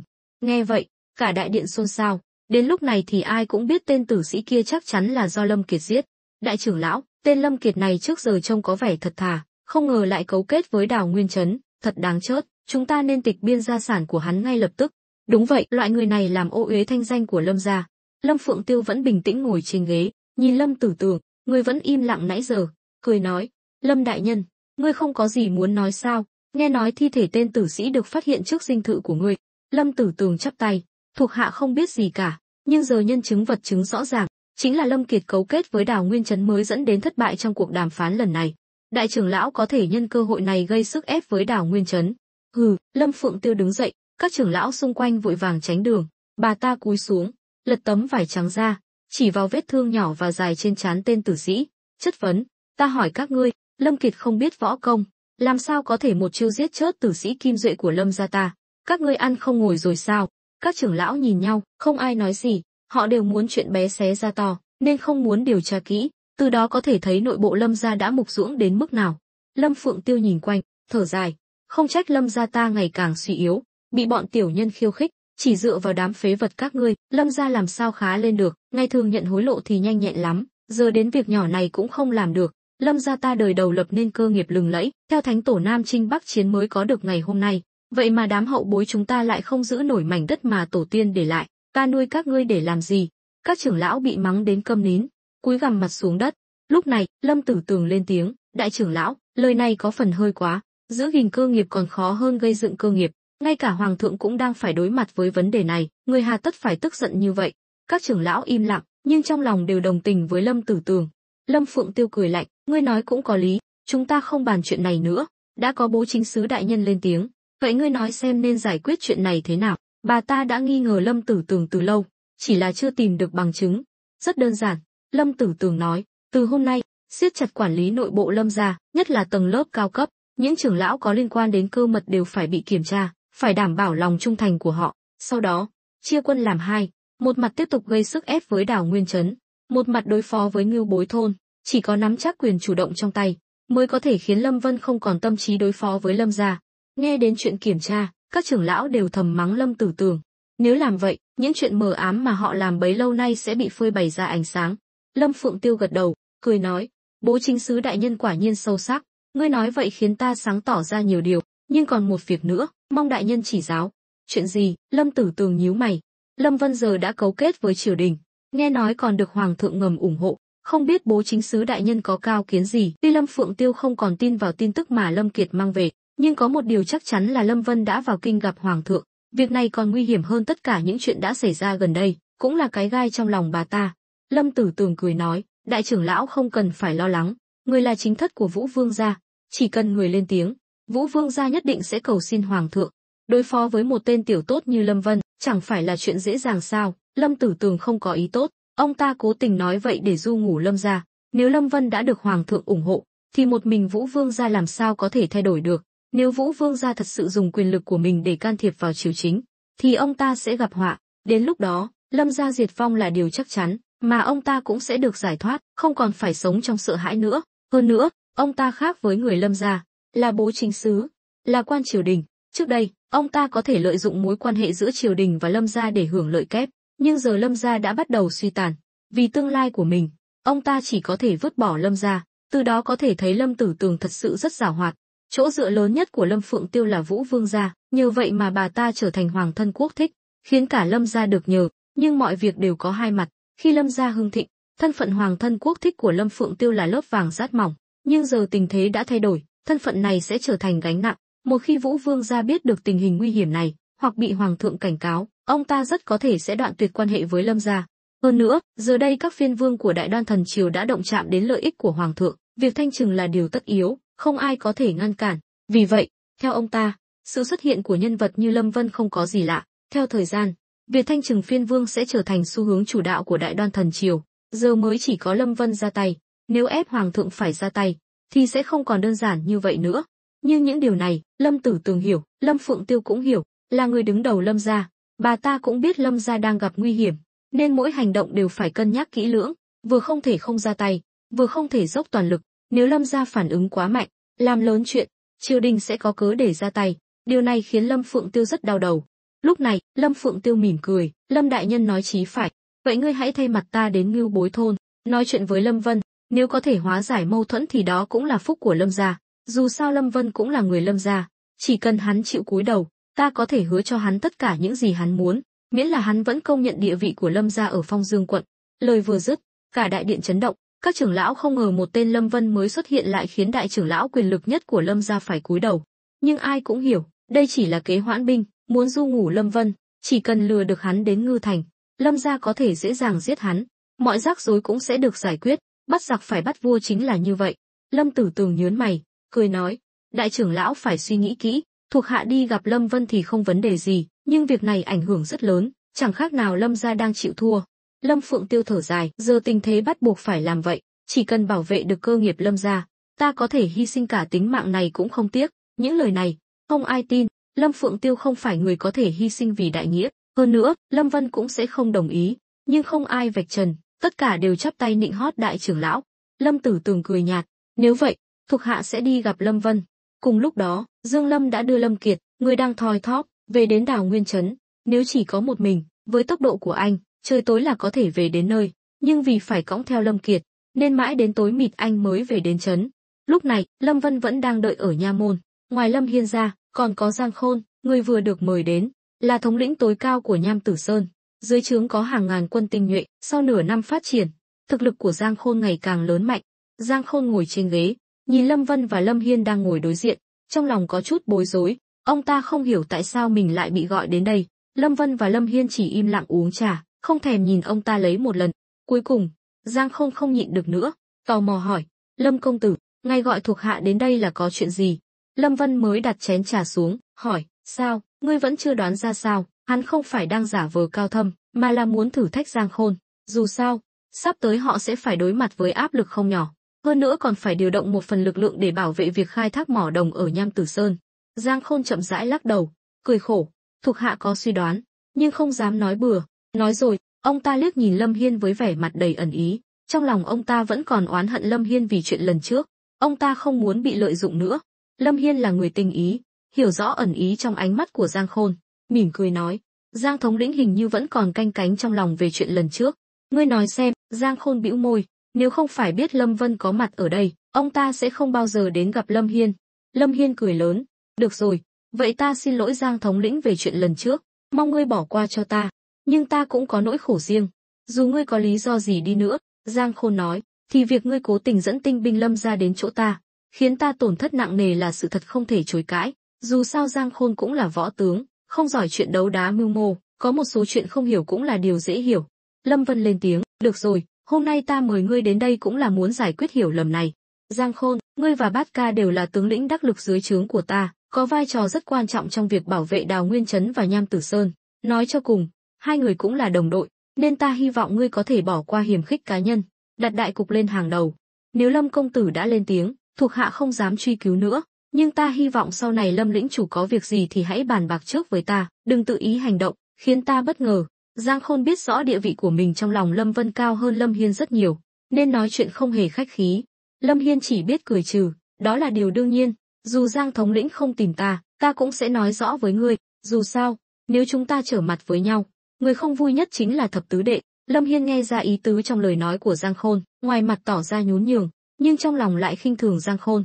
Theo hắn, Giang Khôn cũng chỉ là thuộc hạ của thập tứ đệ, dù hiện tại có tác dụng lớn, nhưng tương lai chưa biết sẽ ra sao.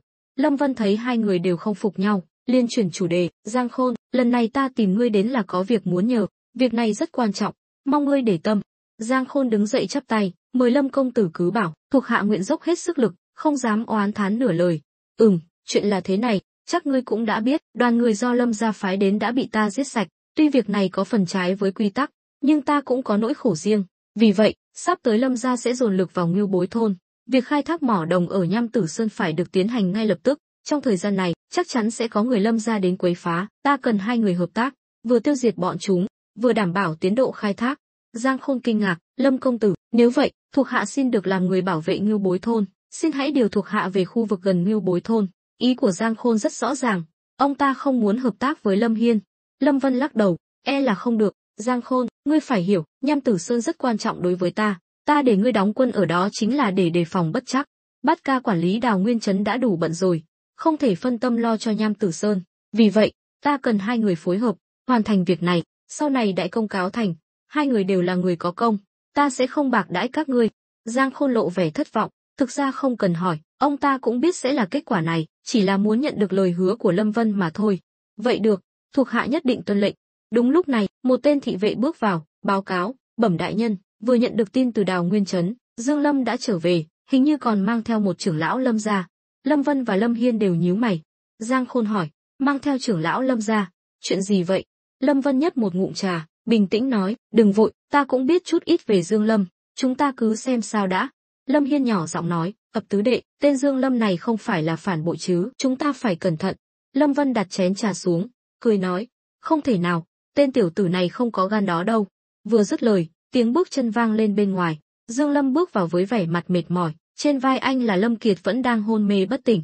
Lâm Hiên và Lâm Vân đều nhận ra người trên vai Dương Lâm, cả hai cùng nhíu mày, nhưng đều im lặng. Dương Lâm đặt Lâm Kiệt xuống đất, chắp tay nói, Lâm công tử, ta đã chuyển thư mật cho Lâm Phượng Tiêu, nhưng trên đường về có xảy ra chút chuyện. Sau đó, anh kể lại mọi chuyện xảy ra ở Ngư Thành chiều nay. Lâm Hiên và Giang Khôn nghe mà há hốc mồm, họ không ngờ Lâm Kiệt lại bị bại lộ, mà Lâm Tử Tường lại dám làm vậy. Lâm Kiệt là nội gián do Lâm Vân cài vào Lâm gia, giờ lại bị Lâm Tử Tường giết chết. Đây là hành động hết sức to gan. Dương Lâm lấy ra xấp ngân phiếu 1000 lượng mà Lâm Tử Tường đưa cho, chắp tay nói, Lâm công tử, đây là số tiền hắn đưa cho ta, thuộc hạ không muốn nhận, nhưng hắn cứ ép, nên ta đành nhận, nhân tiện đưa Lâm Kiệt về đây. Mọi người đều nhìn Lâm Vân, thấy hắn vẫn giữ vẻ mặt khó đoán. Lâm Hiên đập bàn, tức giận nói, Lâm Tử Tường thật to gan, ập tứ đệ, hắn rõ ràng là đang khiêu khích ngươi. Lâm Vân cười khổ, thôi, chuyện này cứ để đó đã. Rồi hắn nhìn Giang Khôn, Giang thống lĩnh, giờ ngươi có thể về rồi, nhớ kỹ, phải đảm bảo an toàn cho Nham Tử Sơn, tập trung vào việc khai thác mỏ đồng, không được sơ suất. Thuộc hạ tuân lệnh. Giang Khôn chắp tay, quay người rời đi. Lâm Vân bước đến bên Lâm Kiệt, nhìn hai vết thương trên ngực và bụng ông ta, nói, sắp xếp phòng cho ông ta nghỉ ngơi, chữa trị vết thương. Lâm Hiên lập tức ra lệnh cho thị vệ đưa Lâm Kiệt đi, có thể nói Lâm Kiệt thật sự rất thảm.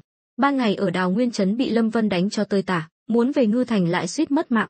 Lâm Vân bước ra cửa, nhìn cảnh đêm bên ngoài, không nói gì. Dương Lâm và Lâm Hiên nhìn nhau, không hiểu hắn đang nghĩ gì. Lẽ ra Lâm Tử Tường làm vậy là đang khiêu khích Lâm Vân, một nhân tố bất ổn như vậy, sớm muộn gì cũng gây ra masala. Không chỉ Lâm Vân mà ngay cả Lâm Hiên và Dương Lâm cũng cảm nhận được điều đó. Ập tứ đệ, Lâm Hiên nhỏ giọng hỏi, giờ chúng ta phải làm sao? Lâm Tử Tường hình như rất bất mãn. Lâm Vân cười khẩy, quay lại nhìn hai người, không chỉ bất mãn, hắn còn đang thị uy với ta. Dương Lâm ánh mắt lóe lên sát khí. Lâm công tử, có cần thuộc hạ âm thầm giết hắn không? Tên này tâm địa độc ác, lại còn xảo quyệt, giữ lại chắc chắn là tai họa. Không được, Lâm Vân từ chối thẳng thừng, hắn không muốn ta cài người vào Lâm gia, vậy ta sẽ chiều theo ý hắn, nhưng chuyện này ta sẽ không bỏ qua, đợi thời cơ thích hợp, ta sẽ dạy cho hắn một bài học. Dương Lâm và Lâm Hiên gật đầu, không nói gì thêm. À, hôm nay ngươi gặp Lâm Phượng Tiêu, bà ta có nói gì không? Cũng không có tin tức gì đáng giá, nhưng Lâm gia đã chuẩn bị ra tay với công tử rồi, có lẽ là trong vài ngày tới. Dương Lâm có chút lo lắng, tuy biết Lâm Vân rất mạnh, nhưng Lâm gia thế lực lớn, đã bám rễ ở Phong Dương quận từ lâu, nếu Lâm gia dốc toàn lực, thì Lâm Vân sẽ gặp rắc rối lớn. Lâm Vân cười với Lâm Hiên, "Bát ca, ngươi nghe thấy chưa? Lần này ta gặp rắc rối lớn rồi, bên ngươi không cần ta lo lắng nữa chứ? Đương nhiên, nếu thập tứ đệ cần giúp đỡ, ta nhất định sẽ dốc hết sức." "Không cần đâu, Lâm Kiệt giao cho Bát ca chăm sóc, đợi ông ta bình phục, hãy đưa ông ta đến Ngưu Bối thôn cho ta." Lâm Hiên gật đầu đồng ý, hỏi, "Thập tứ đệ định đi sao?" "Bên này không còn việc gì nữa, ta phải quay về, hơn nữa, chắc chắn Lâm gia sẽ có động tĩnh trong vài ngày tới, ta phải về chuẩn bị." Nói rồi, hắn nhìn Dương Lâm, "Chúng ta đi thôi." Dương Lâm lau mồ hôi, vội vàng đi theo Lâm Vân. Đường phố Đào Nguyên trấn vẫn nhộn nhịp, người qua kẻ lại, trẻ con nô đùa. "Lâm công tử," Dương Lâm hỏi, "em gái ta, không sao chứ?" Hắn vội vàng quay về cũng là vì lo lắng cho em gái.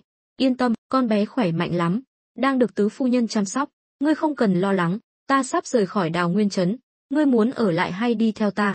Dương Lâm do dự, "Lâm công tử, nếu ta đi theo người, vậy em gái ta, con bé trúng độc không còn nguy hiểm nữa, chỉ cần uống thuốc đều đặn, nhiều nhất một tuần là khỏi." "Vậy thì tốt, nhưng hiện tại ta vẫn là nội gián của Lâm gia, nếu đi theo công tử về Ngưu Bối thôn, chẳng phải là bại lộ thân phận sao?" Lâm Vân lúc này mới sực tỉnh, "Cũng đúng, vậy ngươi cứ ở lại đây." Dương Lâm thở phào nhẹ nhõm, thực ra hắn không muốn xa em gái, không phải vì lo lắng, mà vì tình thân. Hắn có thể sống sót đến ngày hôm nay là vì muốn bảo vệ em gái, muốn nhìn em gái trưởng thành. Sau đó, hai người im lặng không nói gì. Khi đến trước cửa Bách Thảo Đường, Lâm Vân dừng lại, "Dương Lâm, ta có một nhiệm vụ muốn giao cho ngươi." Hắn đã nhận ra Dương Lâm có điều gì đó muốn nói. "Cậu Lâm cứ bảo đi." Dương Lâm cũng đoán được Lâm Vân có điều lo lắng. "Nhiệm vụ này chỉ có ngươi và ta biết, không được tiết lộ cho người thứ ba, nhất là Bát ca." "Lâm công tử yên tâm, chuyện người giao phó, ta nhất định ghi nhớ trong lòng." "Tốt, từ ngày mai, ta muốn ngươi theo dõi nhất cử nhất động của Bát ca, nhất là những việc liên quan đến khai thác mỏ ở Nham Tử Sơn." Dương Lâm sững sờ, hắn không ngờ lại là việc này, nhưng Lâm Vân lo lắng cũng là điều dễ hiểu, việc khai thác mỏ liên quan đến lợi ích khổng lồ, người thường cũng sẽ nảy lòng tham, huống chi là Lâm Hiên. Hơn nữa, mỏ đồng ở Nham Tử Sơn vốn là do Lâm Hiên phát hiện ra trước, giờ bị Lâm Vân nắm giữ, trong lòng hắn chắc chắn sẽ khó chịu. Vì vậy, Lâm Vân không thể không đề phòng, hắn rất tin tưởng vào võ công của Dương Lâm. Với việc Dương Lâm âm thầm theo dõi, chắc chắn sẽ hiệu quả hơn rất nhiều. "Ta đã rõ, ta nhất định sẽ ẩn nấp kỹ, không để hắn phát hiện." Lâm Vân gật đầu hài lòng, rồi đi vào hậu viện Bách Thảo Đường, chưa thấy người đâu. Hắn đã nghe thấy tiếng cười khanh khách của một bé gái. Lúc này, Dương Tiểu Ngư đang chơi trốn tìm với Tôn Tuyết Mông. Hai mỹ nhân, một lớn một nhỏ, chơi đùa vui vẻ, không chút lo lắng, nhất là Dương Tiểu Ngư. Từ khi trúng độc, ngày nào con bé cũng nơm nớp lo sợ, cộng thêm cơn đau hành hạ, khiến con bé tiểu tụy đi nhiều. Nhưng từ khi đến Bách Thảo Đường, con bé không còn phải sợ hãi nữa, lại được Tôn Tuyết Mông, một đại tỷ tỷ xinh đẹp, cưng chiều, khiến con bé rất vui vẻ. Lâm Vân không muốn làm phiền hai người, chỉ lặng lẽ đứng bên cạnh nhìn, khóe miệng nở nụ cười. Dương Lâm đứng sau lưng hắn cũng đã lâu không thấy em gái vui vẻ như vậy, trong lòng nhẹ nhõm, càng thêm cảm kích Lâm Vân. "Lâm công tử, đa tạ người." Lâm Vân liếc nhìn Dương Lâm, biết anh đang cảm ơn vì chuyện gì, nói, "Giờ ngươi yên tâm rồi chứ?" "Vâng, em gái ta được ở lại Bách Thảo Đường quả là phúc phận của nó." "Được rồi, đã yên tâm rồi thì đi gặp con bé đi, chắc nó cũng rất nhớ ngươi." Dương Lâm định đồng ý, nhưng hình như lại nghĩ đến điều gì đó, ánh mắt thoáng buồn, cúi đầu nói, "Thôi, thấy con bé vui vẻ như vậy, ta cũng mãn nguyện rồi. Lâm công tử, ta đi theo dõi Lâm Hiên đây." Lâm Vân quay lại, "Ngươi vội gì chứ, từ mai hãy bắt đầu." "Không sao, dù sao cũng rảnh rỗi, hơn nữa, ta đã quen sống trong bóng tối rồi, ta không muốn mang những cảm xúc tiêu cực đến cho em gái."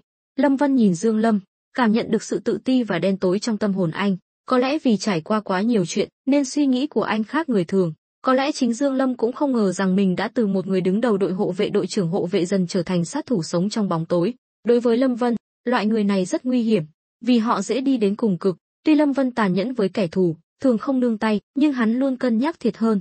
Nếu xác định là việc không nên làm, dù đối phương có là kẻ thù không đội trời chung, hắn cũng sẽ không ra tay ngay lập tức. Nhưng Dương Lâm thì khác, Anh bị cảm xúc chi phối, gặp người tốt thì chân thành đối đãi, nhưng gặp người khiến anh khó chịu thì sẽ lập tức giết chết.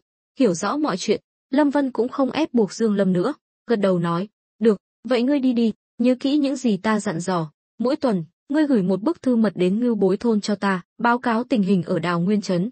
Vâng, nói rồi, Dương Lâm phóng người lên, biến mất trong màn đêm. Lâm Vân bước xuống bậc thềm, đi thẳng vào vườn. Lúc này, Tôn Tuyết Mông đang trốn trong đình nghỉ mát, ngồi trên ghế đá, thấy Lâm Vân đi tới, nàng mừng rỡ đứng bật dậy, định nói gì đó thì bị Lâm Vân xua tay ngăn lại. Lâm Vân mỉm cười, nhìn Dương Tiểu Ngư bịt mắt đang mò mẫm đi về phía này, "Tỷ tỷ Tuyết Mông, ta nghe thấy tiếng của tỷ rồi, xem ta bắt được tỷ này." Con bé không hề biết tiếng động mà nó nghe thấy là do Lâm Vân cố tình tạo ra. Dương Tiểu Ngư dang rộng vòng tay, ôm chầm lấy chân Lâm Vân, vui mừng nói, "Ta bắt được tỷ rồi." Nói rồi, con bé kéo miếng vải bịt mắt xuống, nhưng khi thấy người mình ôm không phải Tôn Tuyết Mông mà là Lâm Vân, con bé hét lên kinh hãi. Lâm Vân bế con bé lên, "Tiểu nha đầu, thính giác của muội tốt thật, nhưng khứu giác thì kém quá. Muội không ngửi thấy mùi khác lạ sao?" Dương Tiểu Ngư vùng vẫy, hai chân đạp loạn xạ, tức giận nói, "Tên háo sắc, thả ta ra." Lâm Vân luống cuống thả con bé xuống, một đứa trẻ mới 8, 9 tuổi mà đã có ý thức nam nữ khác biệt rồi. Dương Tiểu Ngư chạy một mạch vào đình nghỉ mát, chui vào lòng Tôn Tuyết Mông, không quên liếc nhìn Lâm Vân với vẻ mặt cảnh giác. Lâm Vân cười khổ, "Muội cần phải phản ứng thái quá như vậy không?" Lúc này, Tôn Tuyết Mông giải thích, "Tướng công, con bé hình như đã từng bị tổn thương, nên rất đề phòng người lạ." Lâm Vân trợn mắt, "Ta là người lạ sao? Tiểu nha đầu, muội nghĩ kỹ lại xem, tối qua là ai ngoắc tay với muội, hứa 100 năm không đổi." Dương Tiểu Ngư lúc này mới sực tỉnh, đôi mắt sáng lên, "Là Lâm ca ca." Lâm Vân lẩm bẩm, con bé này, chẳng lẽ bị mất trí nhớ rồi sao, hay là do trúng độc nên bị di chứng? Lâm Vân không thể không nghĩ như vậy. "Không phải đâu." Dương Tiểu Ngư nói, "Tối om om, muội không nhìn rõ, tại huynh không lên tiếng, làm muội giật mình." Nói rồi, con bé chui ra khỏi lòng Tôn Tuyết Mông, nhìn Lâm Vân hỏi, "Ca ca ta đâu? Huynh đưa huynh ấy đi đâu rồi? Sao huynh ấy không về gặp muội?" Dương Tiểu Ngư không giống những đứa trẻ cùng tuổi, cả lời nói lẫn cử chỉ đều giống người lớn, ra dáng người từng trải. Lâm Vân gãi mũi, "Huynh ấy vừa mới đi, ngày mai sẽ quay lại gặp muội." "Vậy được rồi, Lâm ca ca, huynh nhớ tối qua đã hứa tặng muội một cái lọ thơm thơm mà, lọ của muội đâu? Nếu huynh nuốt lời, muội sẽ đánh huynh đó." Nói rồi, con bé vung nắm đấm nhỏ xíu lên, trông rất đáng yêu. Lâm Vân bước lên đình nghỉ mát, ngồi xuống ghế đá, "Tiểu nha đầu, nhỏ xíu đã học đòi đánh người, lại đây rót trà cho ta sẽ cho muội một lọ nước hoa." Dương Tiểu Ngư nhìn Tôn Tuyết Mông, nhận được ánh mắt khích lệ của nàng, con bé rón rén bước tới, nhón chân mới với tới ấm trà, rót cho Lâm Vân một chén. Lâm Vân cười đùa, bưng chén trà lên nhấp một ngụm, giả vờ trầm ngâm, trà ngon." Dương Tiểu Ngư nhìn hắn chằm chằm, đưa tay ra, "Đưa cho muội đi." "Nước hoa đâu?" Quả nhiên, dù là phụ nữ ở độ tuổi nào, chỉ cần là thứ họ thích thì sẽ luôn ghi nhớ trong lòng. Lâm Vân lấy lọ nước hoa trong người ra. Dương Tiểu Ngư giật lấy, đưa lên mũi ngửi, thán phục, "Hoa, thơm quá. Thế nào, thích không?" "Thích." Dương Tiểu Ngư cười toe toét. "Vậy để ca ca ôm một cái được không?" Dương Tiểu Ngư đang mải mê với lọ nước hoa, nhưng vẫn phản ứng rất nhanh, lắc đầu, "Không được, tỷ tỷ Tuyết Mông nói Lâm ca ca là tên háo sắc." Nói rồi, con bé lè lưỡi với Lâm Vân, chạy về phía Tôn Tuyết Mông. Lâm Vân cạn lời, quay sang Tôn Tuyết Mông, "Tuyết Mông, 3 ngày nàng dạy con bé cái gì vậy, sao lại nói ta là tên háo sắc?" "Hừ, chẳng lẽ không phải sao?" Tôn Tuyết Mông nói, không biết nghĩ đến chuyện gì mà mặt đỏ bừng. Lâm Vân ho khan, "Thôi được rồi, ta quay về là để tạm biệt hai người, bách thảo đường này giao cho nàng đấy, có chuyện gì không giải quyết được thì cứ nói, biết chưa?" Tôn Tuyết Mông mếu máo gật đầu, "Tướng công, huynh nói thật cho ta biết, có phải vì muội và nhị phu nhân không hợp nhau nên huynh mới không muốn muội quay về không?" Cũng khó trách nàng nghĩ như vậy, từ sau lần cãi nhau với Diệp Vãn Thanh trước mặt Lâm Vân, nàng đã lâu không gặp hắn. Lâm Vân cười khổ, "Nàng đừng suy nghĩ lung tung, không phải như nàng nghĩ đâu, mối quan hệ giữa hai người, chỉ có hai người mới có thể giải quyết được, ta là chồng của hai người, nhưng chuyện này ta không tiện nói nhiều, dù sao ta cũng phải công bằng với cả hai, nhưng đã hỏi rồi thì ta nói thêm một câu, trong cuộc sống, dù là nam hay nữ, đều sẽ gặp phải đủ loại vấn đề, vì tính cách mỗi người đều khác nhau, nhưng phải nghĩ đến ưu điểm của đối phương, chứ đừng chỉ nhìn vào khuyết điểm, nếu cứ như vậy, thì nàng sẽ không thể hòa hợp với bất kỳ ai, ta chỉ nói đến đây thôi, nàng tự suy nghĩ đi." Nói xong, Lâm Vân quay người bỏ đi. Tôn Tuyết Mông nhìn theo bóng lưng Lâm Vân, trong lòng cảm xúc lẫn lộn, nàng hiểu Lâm Vân có chút trách nàng không hiểu chuyện, nhưng nàng cũng không biết làm thế nào, từ nhỏ đã được cưng chiều trong Tôn gia, nàng nghĩ mình đã thay đổi rất nhiều, nhưng trong mắt người khác, một số hành vi và suy nghĩ của nàng vẫn không được chấp nhận, so với nàng, Diệp Vãn Thanh tốt hơn nhiều, về gia thế, Diệp gia còn mạnh hơn Tôn gia rất nhiều, Cha của Diệp Vãn Thanh là ngự sử đại phu, quan nhất phẩm, ngay cả hoàng thượng ông ấy cũng dám can gián, từ đó có thể thấy địa vị của Diệp Như Huỳnh trong triều đặc biệt như thế nào. Lẽ ra, lớn lên trong gia đình quan lại như vậy, Diệp Vãn Thanh phải có tính tiểu thư mới đúng, nhưng ngược lại, cả Diệp Vãn Thanh lẫn Diệp Vãn Như đều không hề có tính tiểu thư, từ đó cũng có thể thấy phương pháp giáo dục nghiêm khắc của Diệp Như Huỳnh vẫn có điểm đáng khen. Còn Tôn Tuyết Mông, tuy gia đình giàu có, nhưng lại không coi trọng việc giáo dục con cái, với tính cách ngang ngược của Tôn Tuyết Mông, nếu ở kinh thành, chắc chắn nàng sẽ phải chịu thiệt, cũng may Lâm Vân rộng lượng, không chấp nhặt với nàng. Đúng lúc này, Dương Tiểu Ngư, người vẫn đang mải mê với lọ nước hoa, đột nhiên hỏi, Lâm ca ca, huynh không quay lại nữa sao? Lâm Vân dừng lại, quay đầu, cười với con bé, Lâm ca ca phải đi xa một chuyến, lần sau rảnh sẽ đến thăm muội. Vậy huynh có quà cho muội không? Dương Tiểu Ngư ngây thơ hỏi, tuy đôi lúc con bé nói năng như người lớn, nhưng dù sao cũng chỉ là một đứa trẻ 8, 9 tuổi. Lâm Vân cười gật đầu, được, lần sau đến, Lâm ca ca nhất định sẽ có quà cho muội. Vậy tạm biệt. Dương Tiểu Ngư hài lòng vẫy tay chào Lâm Vân. Lâm Vân lúc này mới rời đi, Tôn Tuyết Mông ôm Dương Tiểu Ngư vào lòng, cằm áp vào đỉnh đầu, con bé, lẩm bẩm, Tiểu Ngư, muội nói xem, tỷ tỷ Tuyết Mông có sai không? Dương Tiểu Ngư ngẩng đầu nhìn nàng, tỷ tỷ Tuyết Mông là người tốt nhất trên đời, sao có thể sai được? Tôn Tuyết Mông ôm chặt con bé, nói, đúng vậy, sao ta có thể sai được, sai là bọn họ. Dương Tiểu Ngư vẫn còn trẻ con, không hiểu ý nghĩa sâu xa trong lời nói của Tôn Tuyết Mông. Con bé chỉ dựa vào suy nghĩ đơn thuần của một đứa trẻ để phân biệt đúng sai, nhưng Tôn Tuyết Mông lại cho rằng mình không sai, nàng là phụ nữ, lại còn xinh đẹp, được đàn ông yêu chiều là chuyện đương nhiên, ghen tuông cũng không sai, điều đó chứng tỏ nàng yêu Lâm Vân. Theo nàng, Diệp Vãn Thanh mới là người nhỏ nhen, không rộng lượng, nên mới đối đầu với nàng. Lâm Vân dắt ngựa ra khỏi Đào Nguyên trấn, thì thấy Lâm Hiên đang dựa vào tường. Lâm Vân cười nói, sao bát ca lại ở đây, chẳng lẽ là đang đợi ta sao?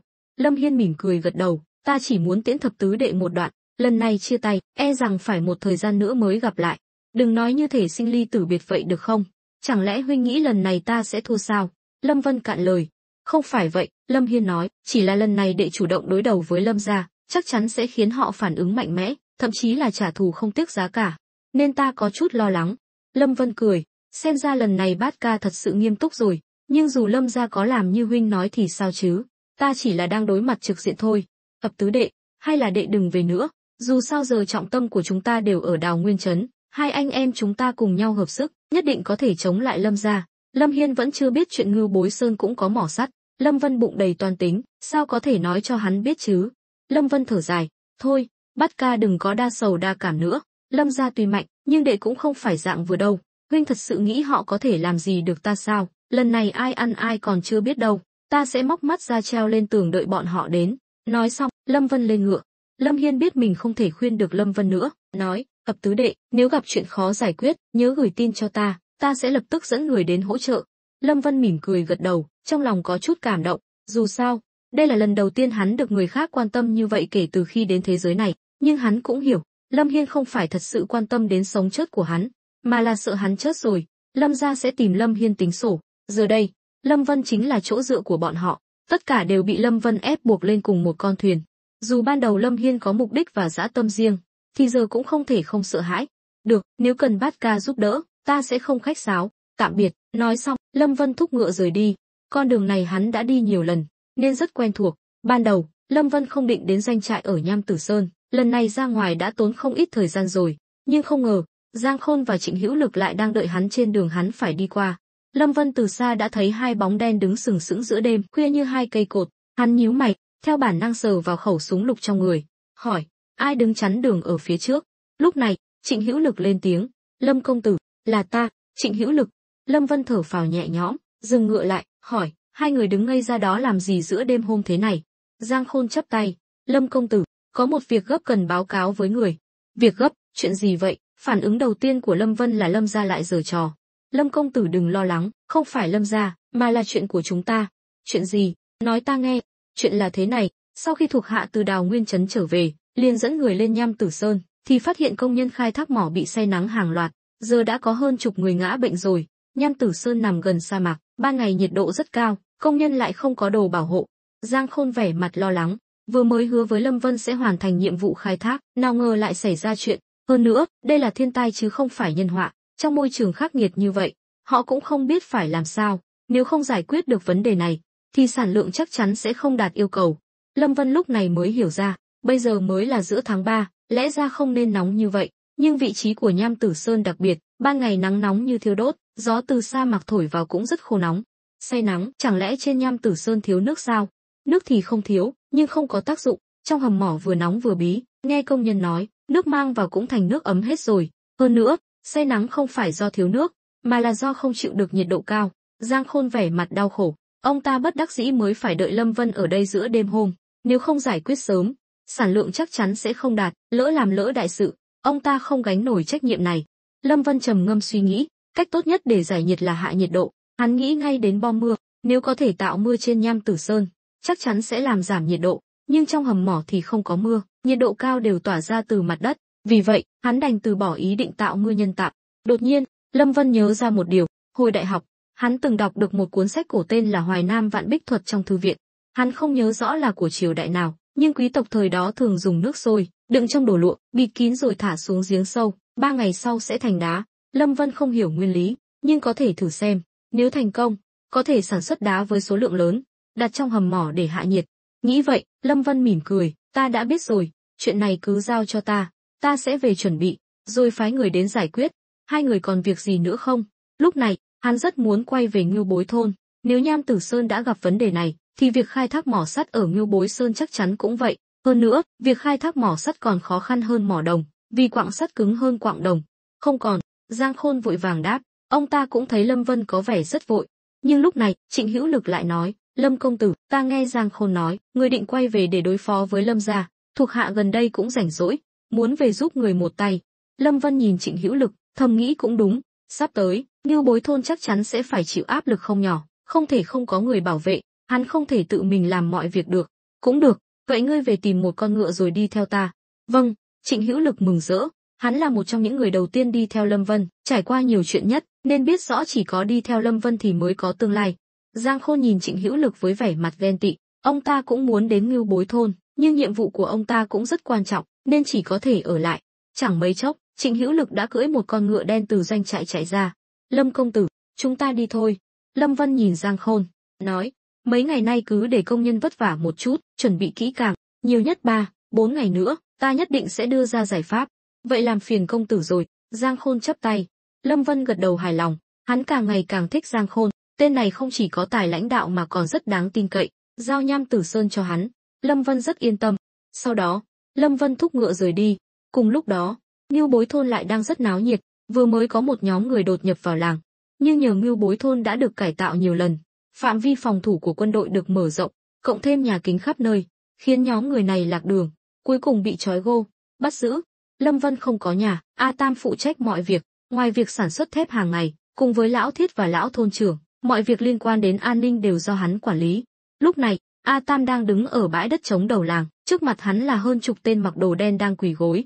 Khi mới nhận được tin, A Tam cũng rất chấn động, tuy không biết lai lịch của bọn chúng, nhưng nhìn những người bị bắt, có thể thấy không phải người thường. Với kinh nghiệm làm tử sĩ ở Lâm gia, A Tam nhận ra những người này đều là cao thủ võ công, nếu không phải quân đội được trang bị súng, thì việc bắt sống bọn chúng sẽ rất khó khăn. Nói đi, ai phái các ngươi đến? A Tam nhìn đám người áo đen, hỏi, tên nhãi danh nhà ngươi thật to gan, dám vô lễ với bổn tọa như vậy, mau thả ta ra. Người lên tiếng có lẽ là thủ lĩnh của bọn họ, tuy bị trói, nhưng hắn vẫn rất khí thế, dường như không hề lo lắng cho an nguy của mình, mà quay sang nhìn người bạn đồng hành có vẻ ngoài thư sinh bên cạnh với vẻ mặt cung kính, nhưng tên thư sinh áo đen lại trừng mắt nhìn hắn, khiến tên thủ lĩnh vội vàng im miệng. Hóa ra, nhóm người này là thị vệ trong cung, còn tên thư sinh kia chính là Bích Giao công chúa, người mà Lâm Vân đã gặp một lần ở kinh thành, nhưng người dân Ngưu Bối thôn không ai nhận ra nàng cũng không muốn tiết lộ thân phận của mình. A Tam thấy bọn chúng trao đổi ánh mắt với nhau, bực bội nói, đến nước này rồi mà còn giở trò, muốn chất sao? Nói rồi, hắn rút súng ra, chĩa vào đầu tên thủ lĩnh. Tên thủ lĩnh tái mặt, dường như biết rõ uy lực của khẩu súng, vội vàng nói, đừng bắn, là hiểu lầm, chúng ta đến tìm Lâm Vân Lâm công tử. Công chúa không cho hắn tiết lộ thân phận, nên hắn đành lấy Lâm Vân ra làm lá chắn. Nghe nói đến việc tìm Lâm Vân, A Tam càng thêm cảnh giác, nhíu mày, tìm thập tứ ra, nói bậy, nếu là bạn bè, sao lại đột nhập vào đây giữa đêm hôm, còn mặc đồ đen, rõ ràng là không có ý tốt. Lúc này, Bích Giao công chúa lên tiếng, vị tiên sinh này, chúng ta thật sự đến tìm Lâm công tử, chỉ là thân phận đặc biệt, không tiện tiết lộ, mong ngài bỏ qua cho chúng ta, thả chúng ta ra, hoặc đi tìm Lâm công tử đến đây, hắn nhất định sẽ nhận ra ta. A Tam nhíu mày bước tới, quan sát kỹ tên thư sinh áo đen, bỗng ngửi thấy mùi phấn son, nhìn kỹ lại, hắn thấy một lỗ khuyên tai trên dái tai của người này. A Tam vội vàng lùi lại 2 bước, kinh ngạc nói, ngươi là nữ, sao lại giả trai? Ôi dào, ngươi sao cứng đầu vậy? Ta đã nói là thân phận không tiện tiết lộ rồi mà, mau đi tìm Lâm Vân đến gặp ta. Bích Giao công chúa mất hết kiên nhẫn, tuy đã bôi cho lên mặt để ngụy trang, nhưng vẫn không giấu được khí chất cao quý của một công chúa. A Tam lúc này mới nhận ra, đám người này chắc chắn là người quen, nên thái độ cũng hòa hoãn hơn. Cất súng đi, nói, thập tứ gia nhà ta đi vắng rồi, chưa về. Đi vắng rồi, vậy bao giờ mới về? Bích Giao công chúa hoàn toàn ngây người, nếu không có Lâm Vân đến nhận diện họ, chẳng lẽ họ phải tiếp tục quỳ ở đây sao? Nàng là công chúa, thân phận cao quý. Bích Giao công chúa ấm ức trong lòng, lần này nàng lén trốn ra ngoài, dọc đường đều bị người của tông nhân phủ truy đuổi, nên mới phải cải trang như vậy. A Tam lắc đầu, không biết, thập tứ gia đã đi từ sáng hôm kia rồi. Nếu các ngươi thật sự là bạn của chủ nhân nhà ta, thì hãy xưng tên ra, nếu không nói gì, thì cứ quỳ ở đây. Lúc này, tên thủ lĩnh nói, chủ tử, hay là chúng ta nói thật đi, Lâm Vân không phải người thường, nói cho thuộc hạ của hắn biết cũng không sao. Bích Giao công chúa cắn môi, định đồng ý, thì đột nhiên mắt sáng lên, đúng rồi, ngoài Lâm Vân, ta còn quen nhị phu nhân của hắn. Nói rồi, nàng nhìn A Tam, nói, ta ra lệnh cho ngươi, đi gọi nhị phu nhân đến đây. A Tam trợn mắt, ngươi ra lệnh cho ai? Ta chỉ nghe lệnh của chủ nhân nhà ta khuyên ngươi nên cẩn thận lời nói của mình. Tên nhãi danh to gan, tên thủ lĩnh quát lớn. Bích Giao công chúa nhìn hắn, quát, im miệng, rồi nàng nhìn A Tam, cố gắng điều chỉnh cảm xúc, mỉm cười nói, vậy phiền ngươi đi mời nhị phu nhân đến đây.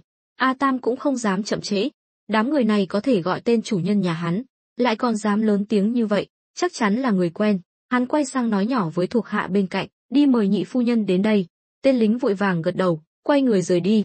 Lúc này, Bích Giao công chúa nghiến răng nói cho ta biết tên ngươi, đợi lát nữa ta sẽ bảo Lâm Vân trừng phạt ngươi. A Tam bĩu môi, chuyện đó để sau hãng nói.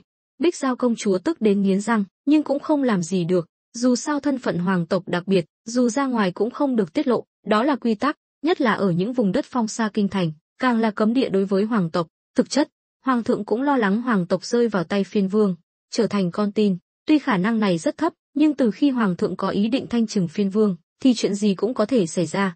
Chẳng mấy chốc, tiếng bước chân vang lên từ trong làng, tên lính chu đáo đi trước soi đèn. Diệp Vãn Thanh bước ra, nhìn đám người áo đen đang quỳ, nhíu mày hỏi, A Tam, sao muộn thế này còn gọi ta ra đây? Theo nàng và A Tam không thân thiết, trước đây cũng không có giao tình gì. A Tam chắp tay, nhị phu nhân, vừa rồi lính tuần tra bắt được những người này, đáng lẽ thuộc hạ định tự mình xử lý, nhưng bọn họ nói quen biết Lâm công tử và người, nên... Diệp Vãn Thanh lúc này mới hiểu ra, bước tới quan sát, lắc đầu, ta không quen bọn họ. A Tam biến sắc, quát, các ngươi thật to gan, dám nói dối, bắt bọn chúng lại, giam vào. Lính tráng xung quanh xông lên. Lúc này, Bích Giao công chúa hét lên, Diệp Vãn Thanh, ngươi nhìn kỹ xem ta là ai. Diệp Vãn Thanh sững người, mặt người này bôi đầy tro, nàng không nhận ra, nhưng giọng nói này thì quá quen thuộc. Chẳng lẽ là ngươi? A Tam thấy Diệp Vãn Thanh nhận ra người này, liền nhíu mày, giờ hắn đang rất hoang mang, không biết những người bí ẩn này là ai. Bích Giao công chúa đắc ý nói, đã nhận ra ta là ai rồi, sao còn không mau ra lệnh cho bọn họ thả ta ra, coi chừng cái đầu của ngươi. Diệp Vãn Thanh cười lạnh, trong lòng dâng lên nỗi ghen tuông. Nàng nhận ra Bích Giao công chúa, nên cũng nhớ lại chuyện công chúa đến Vân phủ gặp Lâm Vân giữa đêm khuya, mà Lâm Vân còn đặc biệt làm nước hoa cho công chúa. Là ai? Ta không quen ngươi. Bích Giao công chúa trừng mắt, Diệp Vãn Thanh, ngươi dám giả vờ không quen ta, ngươi thật to gan. Diệp Vãn Thanh cười mỉa mai, ta gặp nhiều người quá, làm sao nhớ hết được? Làm sao ta có thể nhớ hết tất cả mọi người, hay là ngươi nói cho ta biết ngươi là ai? Ngươi muốn chọc tức ta đến chết sao? Bích Giao công chúa cũng hết cách, nàng không ngốc, biết rõ Diệp Vãn Thanh đã nhận ra nàng, nhưng lại giả vờ không quen, chắc chắn là để trả thù chuyện nàng đã gặp riêng Lâm Vân. Phụ nữ vốn rất hay thù dai, nhất là với tình địch thì càng không có sắc mặt tốt. Diệp Vãn Thanh quay sang A Tam, sau này đừng gọi ta ra nhận diện người lung tung nữa, giam bọn họ lại, đợi tướng công về rồi tính. Nói xong, nàng quay người bỏ đi. Vâng, nhị phu nhân. A Tam cũng nhận ra Diệp Vãn Thanh quen biết những người này, nhưng hình như có thủ oán gì đó. Diệp Vãn Thanh, ngươi cứ đợi đấy, chuyện này chưa xong đâu. Bích Giao công chúa chưa bao giờ bị sỉ nhục như vậy, nếu không bị trói chặt, nàng đã xông lên đánh nhau rồi. Nhưng đúng lúc này, tiếng vó ngựa dồn dập vang lên từ xa, thu hút sự chú ý của mọi người. Diệp Vãn Thanh nhìn lại, thấy Lâm Vân và Trịnh Hữu Lực đã trở về. Diệp Vãn Thanh vội vàng chạy đến, tướng công, huynh đã về rồi. Lâm Vân vẫn chưa biết chuyện gì xảy ra, cũng chưa nhìn thấy đám người áo đen đang quỳ, hỏi, nhị phu nhân sao lại ra đây, còn ra tận đây đón ta. Diệp Vãn Thanh cười, đúng vậy, ta định đi ngủ rồi, nhưng bị lũ chuột cống này quấy rầy. Bích Giao công chúa thấy Lâm Vân đã về, liền lên tinh thần, hét lên, Diệp Vãn Thanh, ngươi nói rõ xem ai là chuột cống, ta sẽ mắng lại ngươi. Diệp Vãn Thanh cũng không vừa, tuy biết đối phương là công chúa, nhưng vẫn dám đối đầu. Thực ra, Diệp Vãn Thanh vẫn biết kiềm chế, không thể thật sự làm gì Bích Giao công chúa, chỉ là muốn nhân cơ hội này trừng phạt nàng ta một chút. Lâm Vân nghe thấy giọng nói quen thuộc, trong lòng giật mình, vội vàng bước tới. Lâm Vân, tên khốn nạn, thuộc hạ của ngươi dám vô lễ với ta như vậy, ta sẽ không tha cho ngươi. Lâm Vân nhận ra Bích Giao công chúa, cười khổ, ra là công chúa điện hạ, ngươi đến thì đến, sao lại phải cải trang thành bộ dạng này? Nghe Lâm Vân gọi công chúa điện hạ, A Tam và đám lính xung quanh đều hít một hơi lạnh, công chúa chỉ có thể là công chúa của Đại Đoan thần triều, chẳng phải là muội muội của hoàng thượng sao? A Tam mặt mày tái mét, biết mình đã đắc tội với người không nên đắc tội, nếu công chúa thật sự muốn truy cứu, hắn sẽ không thoát tội. Thấy Lâm Vân tiết lộ thân phận của mình, Bích Giao công chúa tức giận đến nghiến răng, cũng không thèm che giấu nữa, hét lên, ngươi còn không mau cởi trói cho ta, đợi ta về, ta sẽ bảo hoàng huynh bắt hết đám người này vào cung làm thái giám. Bích Giao công chúa nổi giận, ăn nói sắc sảo, không chịu nhường nhịn. Lâm Vân nhìn A Tam, quát, không thấy công chúa điện hạ đang tức giận sao, còn không mau cởi trói. A Tam toát mồ hôi lạnh, run rẩy bước tới cởi trói cho Bích Giao công chúa. Bích Giao công chúa vẫn chưa nguôi giận, đứng dậy đá vào chân A Tam, nhưng A Tam là người luyện võ, công chúa không thể làm hắn bị thương, cú đá này chẳng khác nào gãi ngứa. A Tam bịch một tiếng quỳ xuống đất, tiểu nhân có mắt như mù, bắt nhầm công chúa điện hạ, mong công chúa tha tội. Giờ biết sợ rồi sao, lúc nãy ngươi hung hăng lắm mà, ta đánh chết ngươi. Nói rồi, Bích Giao công chúa như hổ dữ xông vào đánh A Tam túi bụi. Lâm Vân đứng bên cạnh chỉ biết cười khổ, hắn cũng không thể ngăn cản, chỉ đành mặc cho công chúa trút giận, dù sao với sức lực của nàng ta cũng không thể làm ai bị thương, ngược lại còn tự làm mình mệt mỏi. Diệp Vãn Thanh đứng bên cạnh với vẻ mặt khinh thường, có lẽ là trực giác của phụ nữ, nàng cảm thấy Bích Giao công chúa là một mối nguy hiểm. Cuối cùng, Bích Giao công chúa cũng đánh mệt, chống nạnh thở hổn hển, nhưng vì bộ đồ đen che kín người, nên không ai nhận ra nàng là nữ. Lâm Vân lúc này mới bước tới, công chúa điện hạ đến sao không báo trước, để ta còn ra đón, cũng không đến nỗi xảy ra hiểu lầm này. Hừ, nếu ta có thể quang minh chính đại ra ngoài, thì ta cần phải cải trang thành bộ dạng này sao? Ta mệt rồi, mau sắp xếp cho ta tắm rửa, thay quần áo, còn phải ăn ngon nữa. Lâm Vân ngạc nhiên, cô nàng này chẳng coi mình là người ngoài, nếu nàng ta ở lại Đào Nguyên trấn qua đêm, chắc chắn sẽ khiến Diệp Vãn Thanh nổi cơn tam bành. Với những gì hắn biết, A Tam chắc chắn sẽ không nương tay với nàng ta, còn Diệp Vãn Thanh, hắn không cần hỏi cũng biết, nàng ta chắc chắn nhận ra công chúa nhưng vẫn giả vờ không quen. Còn đứng ngây ra đó làm gì, mau đi sắp xếp đi, ta đến cái nơi khỉ ho cò gáy này là đã nể mặt ngươi lắm rồi đấy. Nói rồi, Bích Giao công chúa còn vỗ vai Lâm Vân. Lâm Vân cúi đầu nhìn bờ vai bị vỗ, A Tam đứng bên cạnh đã tỏ vẻ khó chịu, công chúa vô lễ với hắn thì không sao, nhưng vô lễ với thập tứ gia thì hắn không thể nhịn được. Lâm Vân liếc nhìn A Tam cảnh cáo, A Tam mới lùi lại, tuy là công chúa, nhưng trong lòng A Tam, chỉ cần Lâm Vân ra lệnh, dù là công chúa hắn cũng dám giết, nhưng Bích Giao công chúa không biết sự đời hiểm ác, càng không biết mình đang đối mặt với những người như thế nào. A Tam từng là tử sĩ được Lâm gia huấn luyện, tuy không giỏi ăn nói, nhưng giết người thì rất giỏi. Lâm Vân ho khan, A Tam, sai người chuẩn bị đồ ăn và nước tắm cho công chúa. Vâng, thập tứ gia. A Tam lúc này mới dẫn đám thuộc hạ rời đi. Bích Giao công chúa xoa xoa cổ tay đang tê cứng, bực bội nói, Lâm Vân, đám thuộc hạ của ngươi là ai vậy, chẳng lẽ toàn là tội phạm giết người sao? Nhìn Bích Giao công chúa ngây thơ, Lâm Vân bước đến trước mặt nàng. Bích Giao công chúa sợ hãi lùi lại, đưa hai tay che ngực, ta cảnh cáo ngươi, nếu ngươi dám làm bậy, ngươi sẽ chết chắc. Lâm Vân cười lạnh, công chúa điện hạ nói đúng, thuộc hạ của Lâm Vân ta đều là những kẻ ăn thịt người không nhả xương, nên mong công chúa điện hạ ăn nói cẩn thận, ta thì có thể nhịn, nhưng đám thuộc hạ này, thôi, đừng nói nữa. Bích Giao công chúa vội vàng kéo áo khoác, sau đó Lâm Vân bước vào làng. Bích Giao công chúa vội vàng đuổi theo, nhưng lại va phải Diệp Vãn Thanh, hai người nhìn nhau, ánh mắt đều lóe lên tia thù địch. Diệp Vãn Thanh vừa mới khiến nàng mất mặt trước đám đông, Bích Giao công chúa tất nhiên ghi hận trong lòng. Diệp Vãn Thanh, ta nhớ kỹ ngươi rồi đấy, ngươi dám đối xử với ta như vậy, đợi đấy, ta sẽ cho ngươi hối hận. Bích Giao công chúa cũng biết ở đây phải kiềm chế, nhất là Diệp Vãn Thanh không phải người dễ chọc. Diệp Vãn Thanh cười nhạt, được thôi, ta chờ xem công chúa điện hạ trả thù ta thế nào, nhưng ta e là ngươi không có cơ hội đó đâu. Giờ tướng công nhà ta là người được hoàng thượng sủng ái, nếu ngươi dám làm bậy, ai xui xẻo còn chưa biết đâu. Ngươi, Bích Giao công chúa tức đến run người. Diệp Vãn Thanh bước tới, ôm lấy cánh tay Lâm Vân, nũng nịu nói, tướng công, sao huynh đi lâu thế, thiếp nhớ huynh muốn chết. Lâm Vân nổi da gà, Hắn biết nàng ta đang cố tình làm vậy trước mặt Bích Giao công chúa để thể hiện chủ quyền. Nàng uống nhầm rượu à? Sao lại nói chuyện như vậy? Diệp Vãn Thanh cắn môi, làm ra vẻ thất ức, lặng lẽ đưa tay đặt lên eo Lâm Vân, nói: "Tướng công, chẳng lẽ huynh không còn yêu thiếp nữa sao?" Lâm Vân biết chuyện lớn không ổn, vội vàng đứng thẳng người, cười gượng: "Chúng ta là vợ chồng già rồi, sao còn phải làm điệu như vậy?" "Ồ, vậy tướng công không muốn xến sờ ga với thiếp, chẳng lẽ muốn xến sờ ga với tiểu yêu tinh phía sau sao?" Nói rồi, bàn tay Diệp Vãn Thanh đặt trên eo Lâm Vân bỗng nhiên véo mạnh một cái. Lâm Vân đau điếng, nhỏ giọng nói: "Nhị phu nhân, ta sai rồi, được chưa, chúng ta có gì từ từ nói, đừng để người ngoài nhìn thấy, mất mặt lắm." "Mất mặt cái gì, chúng ta là vợ chồng hợp pháp, muốn làm gì thì làm, ai quản được." Nói rồi, Diệp Vãn Thanh hôn lên tai Lâm Vân, không quên liếc nhìn Bích Giao công chúa với vẻ mặt khiêu khích. Bích Giao công chúa tức đến méo miệng, ban đầu nàng không có ý gì, nhưng bị Diệp Vãn Thanh chọc tức, nàng liền nổi giận, nàng bước tới, ôm lấy cánh tay còn lại của Lâm Vân. Lâm Vân giật mình, nhìn Bích Giao công chúa với vẻ mặt đắc ý, trong lòng kêu khổ thầm, hắn đã làm gì nên tội mà vừa về nhà đã gặp phải tình cảnh khó xử này. Quả nhiên, phụ nữ trên núi là hổ. Lâm Vân lúng túng rút tay ra, "Công chúa, xin hãy tự trọng, ngươi là công chúa, đừng làm những chuyện thất lễ. Ta cứ thích thế đấy, ta lặn lội đường xa từ kinh thành đến tìm ngươi, chẳng lẽ ngươi không hiểu tâm ý của ta sao?" Bích Giao công chúa nhìn Lâm Vân với ánh mắt lúng liếng, ra vẻ si tình. Nếu nói công chúa Bích Giao không phải là diễn viên, Lâm Vân sẽ không tin, nói như vậy chẳng khác nào đổ thêm dầu vào lửa. Hắn biết các phu nhân của mình đều có tính khí thất thường, nhất là phu nhân thứ hai, quả thực là lớn lên trong hũ giấm. Quả nhiên, Diệp Vãn Thanh thấy Bích Giao công chúa không coi mình ra gì, liền nổi cơn tam bành, kéo Lâm Vân ra sau lưng, trừng mắt nói: "Các ngươi coi ta là người chớt sao?" Lần này, chưa đợi Lâm Vân lên tiếng, Bích Giao công chúa đã cười mỉa: "Chớt cũng tốt, sớm chớt sớm siêu sinh, sống mà không vui vẻ thì cũng chẳng còn ý nghĩa gì. Sao ngươi không chớt đi? Ngươi mới chớt đi."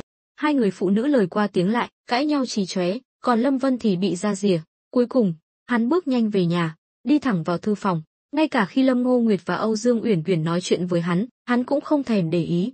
Lâm Ngô Nguyệt nhíu mày: "Tướng công làm sao vậy?" Âu Dương Uyển Uyển hừ lạnh: "Ai biết được, thật mất hứng." Lúc này, Bích Giao công chúa và Diệp Vãn Thanh cũng bước vào. Đám thị vệ mà công chúa mang theo đã bị A Tam đưa về doanh trại, giờ hiểu lầm đã được giải quyết, giữa họ cũng không còn khúc mắc gì nữa, nhất là đám thị vệ, họ đều biết thân phận của Lâm Vân rất đặc biệt, nên thái độ với lính Ngưu Bối thôn cũng khá tốt, nhưng khi thấy vũ khí trang bị của lính Ngưu Bối thôn, đám thị vệ đều ghen tị. Lâm Ngô Nguyệt nhìn Diệp Vãn Thanh và Bích Giao công chúa đang cãi nhau, nhíu mày hỏi: "Vãn Thanh, chuyện gì vậy? Vị công tử này là ai?" Chưa đợi Diệp Vãn Thanh giới thiệu, Bích Giao công chúa đã bước tới, tháo khăn trùm đầu màu đen xuống, mái tóc đen sờ ga xuống. Lâm Ngô Nguyệt và Âu Dương Uyển Uyển sững sờ nhìn Bích Giao công chúa, vốn đã xinh đẹp như hoa, nay lại thêm khí chất cao quý của hoàng tộc. Tuy mặc đồ đen, nhưng khí chất cao quý vẫn toát lên, khiến người ta phải ngưỡng mộ.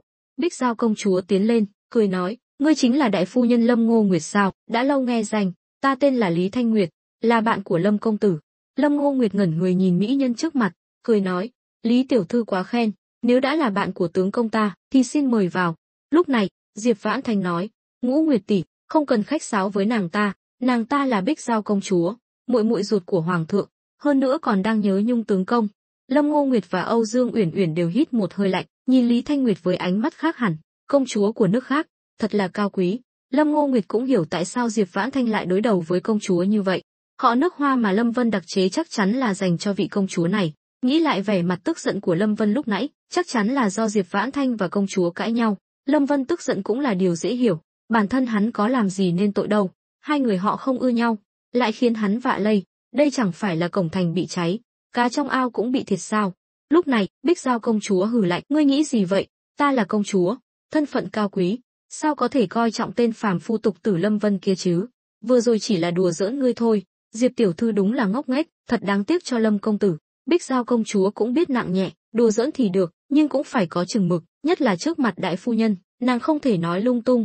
Hơn nữa, nàng cố tình giải thích như vậy là để lấy lòng Lâm Ngô Nguyệt và Âu Dương Uyển Uyển. Quả nhiên, Lâm Ngô Nguyệt nghe vậy liền hiểu ra, chắc chắn là nhị muội lại suy diễn lung tung rồi. Nàng liền nói: "Mong công chúa điện hạ đừng trách, nhị muội ta tính tình thẳng thắn, nhưng không có ác ý." Bích Giao công chúa vội vàng đỡ Lâm Ngô Nguyệt dậy, không hề khách sáo, cũng không tỏ ra cao ngạo, thân mật khoác tay Lâm Ngô Nguyệt, nói: "Đại phu nhân, ta có thể gọi tỷ là Ngũ Nguyệt tỷ được không?" "Đương nhiên là được, chỉ cần công chúa điện hạ không chê ta chiếm tiện nghi là được." "Ông, Ngũ Nguyệt tỷ vừa nhìn đã thấy là người tốt, lại còn xinh đẹp nữa, muội rất thích tỷ." Nói rồi, nàng còn làm nũng, dụi đầu vào vai Lâm Ngô Nguyệt. Lâm Ngô Nguyệt và Âu Dương Uyển Uyển đều ngây người, nhưng cũng bị sự quyến rũ của Bích Giao công chúa thu hút, là công chúa một nước, nàng có thể cao cao tại thượng, thậm chí không coi ai ra gì, nhưng nàng lại không hề tỏ ra kiêu ngạo, đây là một phẩm chất rất tốt, ít nhất trong thâm tâm, nàng không hề coi thường người thường. Cuối cùng, Bích Giao công chúa còn liếc nhìn Diệp Vãn Thanh với vẻ mặt khiêu khích, tuy không nói gì, nhưng lúc này im lặng còn hơn ngàn lời nói. Đối với Diệp Vãn Thanh chẳng khác nào vạn tiễn xuyên tâm. Quả nhiên, Diệp Vãn Thanh nhíu mày, Ngũ Nguyệt, Uyển Uyển, các tỷ đừng bị nàng ta lừa gạt. Thôi, Vãn Thanh, muộn rồi, chúng ta đi nghỉ đi, mọi chuyện để mai tính. Thấy Lâm Ngô Nguyệt đã lên tiếng, Diệp Vãn Thanh chỉ biết dậm chân tức giận, quay người bỏ đi. Bích Giao công chúa lập tức như tướng quân chiến thắng, nhìn Lâm Ngô Nguyệt với vẻ mặt sùng bái. Hoa, Ngũ Nguyệt tỷ thật lợi hại, Diệp tiểu thư này ở kinh thành cũng là người ngang ngược, không sợ ai cả, vậy mà lại bị Ngũ Nguyệt tỷ trị cho phục sát đất, muội thật sự bội phục. Đây là lần đầu tiên Lâm Ngô Nguyệt được người ta nịnh hót như vậy, tuy có phần hơi quá, nhưng nàng vẫn rất vui, dù sau này Lâm Vân có cưới bao nhiêu tiểu thiếp, thì nàng vẫn là đại phu nhân, là chính thất của Lâm Vân, vậy là đủ rồi. Thôi, công chúa đừng khen ta nữa. Lâm Ngô Nguyệt cười khổ. Lúc này, A Tam bước vào, vừa lúc thấy Bích Giao công chúa và Lâm Ngô Nguyệt đang thân mật, trong lòng cảm thán không thôi, công chúa này quả nhiên lợi hại, nhanh chóng lấy lòng được đại phu nhân. Tuy Lâm Vân chưa bao giờ công khai địa vị của Lâm Ngô Nguyệt, nhưng cả Ngưu Bối thôn đều rất kính trọng nàng, coi nàng là nhân vật số 2 sau Lâm Vân, nhất là những việc liên quan đến tài chính và sinh hoạt, Lâm Ngô Nguyệt có toàn quyền quyết định, nói cách khác, ngay cả Lâm Vân muốn dùng tiền cũng phải bàn bạc với đại phu nhân. A Tam cúi đầu chào, bẩm đại phu nhân, bẩm công chúa điện hạ, đồ ăn và nước tắm đã chuẩn bị xong. Lâm Vân lúc nãy bị Bích Giao công chúa làm cho không còn cách nào khác, nên mới sai A Tam đi chuẩn bị, nhưng giờ công chúa đã lấy lòng được Lâm Ngô Nguyệt, hắn sao có thể để công chúa đến doanh trại, dùng những thứ mà đám đàn ông thường dùng chứ. Lâm Ngô Nguyệt quay sang Bích Giao công chúa, cười nói, công chúa điện hạ chưa dùng bữa tối. Bích Giao công chúa ngượng ngùng đỏ mặt, xoa xoa cái bụng đang kêu réo.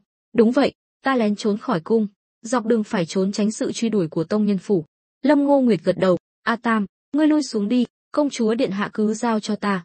A Tam như chút được gánh nặng, vội vàng chắp tay cảm tạ rồi lui ra. Hắn thật sự không muốn hầu hạ vị công chúa đanh đá, thích trêu chọc người khác này. Lúc này, Bích Giao công chúa nói, Ngũ Nguyệt tỷ, sau này đừng gọi ta là công chúa điện hạ nữa. Xa lạ quá, ta tên là Lý Thanh Nguyệt, nếu tỷ không chê, cứ gọi ta là Thanh Nguyệt. Lâm Ngô Nguyệt thật sự rất thích cô bé này, vừa ngọt ngào lại biết điều, dù sau này có gả cho Lâm Vân, họ cũng có thể chung sống hòa thuận.